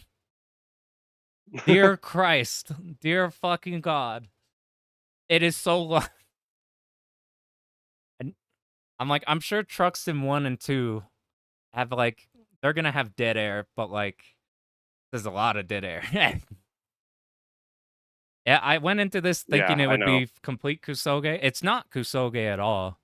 It's just like uh just alright, the solid. It's better than expected. It's not revolutionary. It's got problems. Once you're past it's like, okay, there's no input lag. It looks better than I thought it would. It's eh. Had a Yeah, good that time was my today, impression as well. but I'm not gonna grind Yeah, runs in it or anything. yeah, and that's kind of my impression. Now I can't, this isn't an official ruling because I'd have to, grind it myself, play it, and analyze it myself for an official ruling. But just getting the vibes, watching it, chatting with you. It's like if I just from a pure player perspective, not a critic perspective, just from a pure player perspective, I don't find it like it's calling to me. Like I must play Truxton Extreme. So Mhm. yeah, I have similar vibe myself. Yeah, I would not have bought this if I wasn't like, wouldn't it be fun if I streamed this and saw if it was bad or not? That was the pure Yeah, yeah. reason I bought it. It was not the grind runs on it. And I'm you're like, doing a public. If you think about it, you're doing like a public service. hmm. It's interesting. I appreciate you popping in on here. That was a lot of fun. I've Yeah, been, well, you're my favorite streamer, so sometimes I like to call in. I appreciate that the phone is Yeah, open, some form of that phrase. yeah, the lines are open. Yeah, something like that. I'm like, I grew beyond phone lines. I saw the tail end of them having a phone in a wall. Unfortunately, I'm a smartphone kid. Now they're period pieces. You only see them in historical dramas. Belongs in a museum. Yeah. But yeah, I Alrighty, appreciate my it. dude. Well, goodbye stream, goodbye chat. This was really fun time. I appreciate you guys popping in here. This was a lot of fun. Even with the some guy who called in, I have no idea who. He just popped in here. Just your crazy neighbor. Yup. Yo, real quick, Mark. Real quick, how much Soul Calibur 2 do you play? I have played it quite frequently, but I'm not amazing or anything. But I play it. Yeah, I play it, Yo, but I'm bu- not like god tier or anything. yo, before September, I should play some Soul Calibur 2. I'll bring Soul Calibur 2 up or Yeah, I something. played on my Steam Deck quite a bit. Oh, I hell played quite yeah. a bit on my Steam Deck. I'm like me and my cousin just fight each other for fun on it. Just learning Oh, it's all so the stuff. fun for that. It's It is one of the perfect. best fighting games for like playing your friends. It is amazing. Yeah, I Yeah, I'll think play you. You want me to join the stream one day? We play a little Soul Calibur? I'd be down. And and The here's my net strategy. play's I'll actually let good. you prepare for my. Yeah, the net plays great on Dolphin. Yeah, net Hmm. plays great on there. I was thinking of Yeah, so doing. I'll prepare you for my strategy, which is I'll come in with the Taki. Oh shit, Taki's Taki like my game. yeah, but if things start getting dicey and you start beating me too much, then the nightmare comes out. Then the That's when nightmare. you Oh know, shit. uh-oh, You Mark is get bringing out the nightmare. you get He's smacked he's by playing to win now. in the smack by 600 6As. Yeah. My Uh, nightmare does the stances though, so you'll appreciate that. I don't you just do the do cool the things. 6A. I do the cool shit. I do the stances. You got if you play Nightmare, you have to throw those in just as like, Hmm. it's like a tax. Otherwise it's just lame. So you Even if have to at least play him a little swaggy. even if something is like technically bad or you could do something better, you need to like introduce mental stack or else they're just running coin flips. Whereas like instead of thinking about, oh God, what is he gonna do? I I'm don't know like, if I this think that's strategy is fair. good competitively, but it's good when you're playing against your friends because it makes it a lot more fun. Hmm. When I start doing stances and shit like that, There's a lot of weird stances in that game too that like technically aren't good, I but are love. sick as hell. Yeah, exactly. Yes, I know. One of my favorite Yeah. things about the game. I was actually thinking of streaming against my cousin sometime like super soon for that. I thought that'd be fun to That'd do be on there. fun. If I'd you tune ever in. wanted to I'd tune in. play, I would be down too. Yep, Mark on Yeah. some Duck Game. Have you seen Duck Game? What's that? It's No, imagine I like haven't. Smash plus WarioWare. It's like a Oh, it's like a randomizer of fighting games. uh less fighting game. Think like a 2D platformer where like 3, 2, 1, go. You're in some random stage. Bam, quick, find a gun. Go quick. Everything's one hit kill. Bam, shoot the other person. Yeah, Oh, yeah. on next stage, WarioWare pacing. Go. Next thing. Bam. New stage. Oh Oh, shit. okay. What weapons this got? Go quick. That'd be kind of It's fun. that. That'd If be you ever fun. that is legit my favorite game of all time. I'm like, I gotta Yeah, WarioWare is fun, so I'll have to give it a try. My entire channel full strategy is to lure everybody in for long enough that I could finally start doing duck game. It's all been a long con. A long con. Finally get to the true agenda. Playing duck game. But I just had to bring that up because I saw duck game. The QQ. You bought duck game? Hell yeah. But yeah, I won't keep you here for much longer. I probably ought to hop off too. We survived 2 entire Tatsujin playthroughs Yeah. somehow. That was It's a a lot of fun. I miracle. appreciate it. Oh No shit, problem. Kirby confirmed he's got duck game at his place.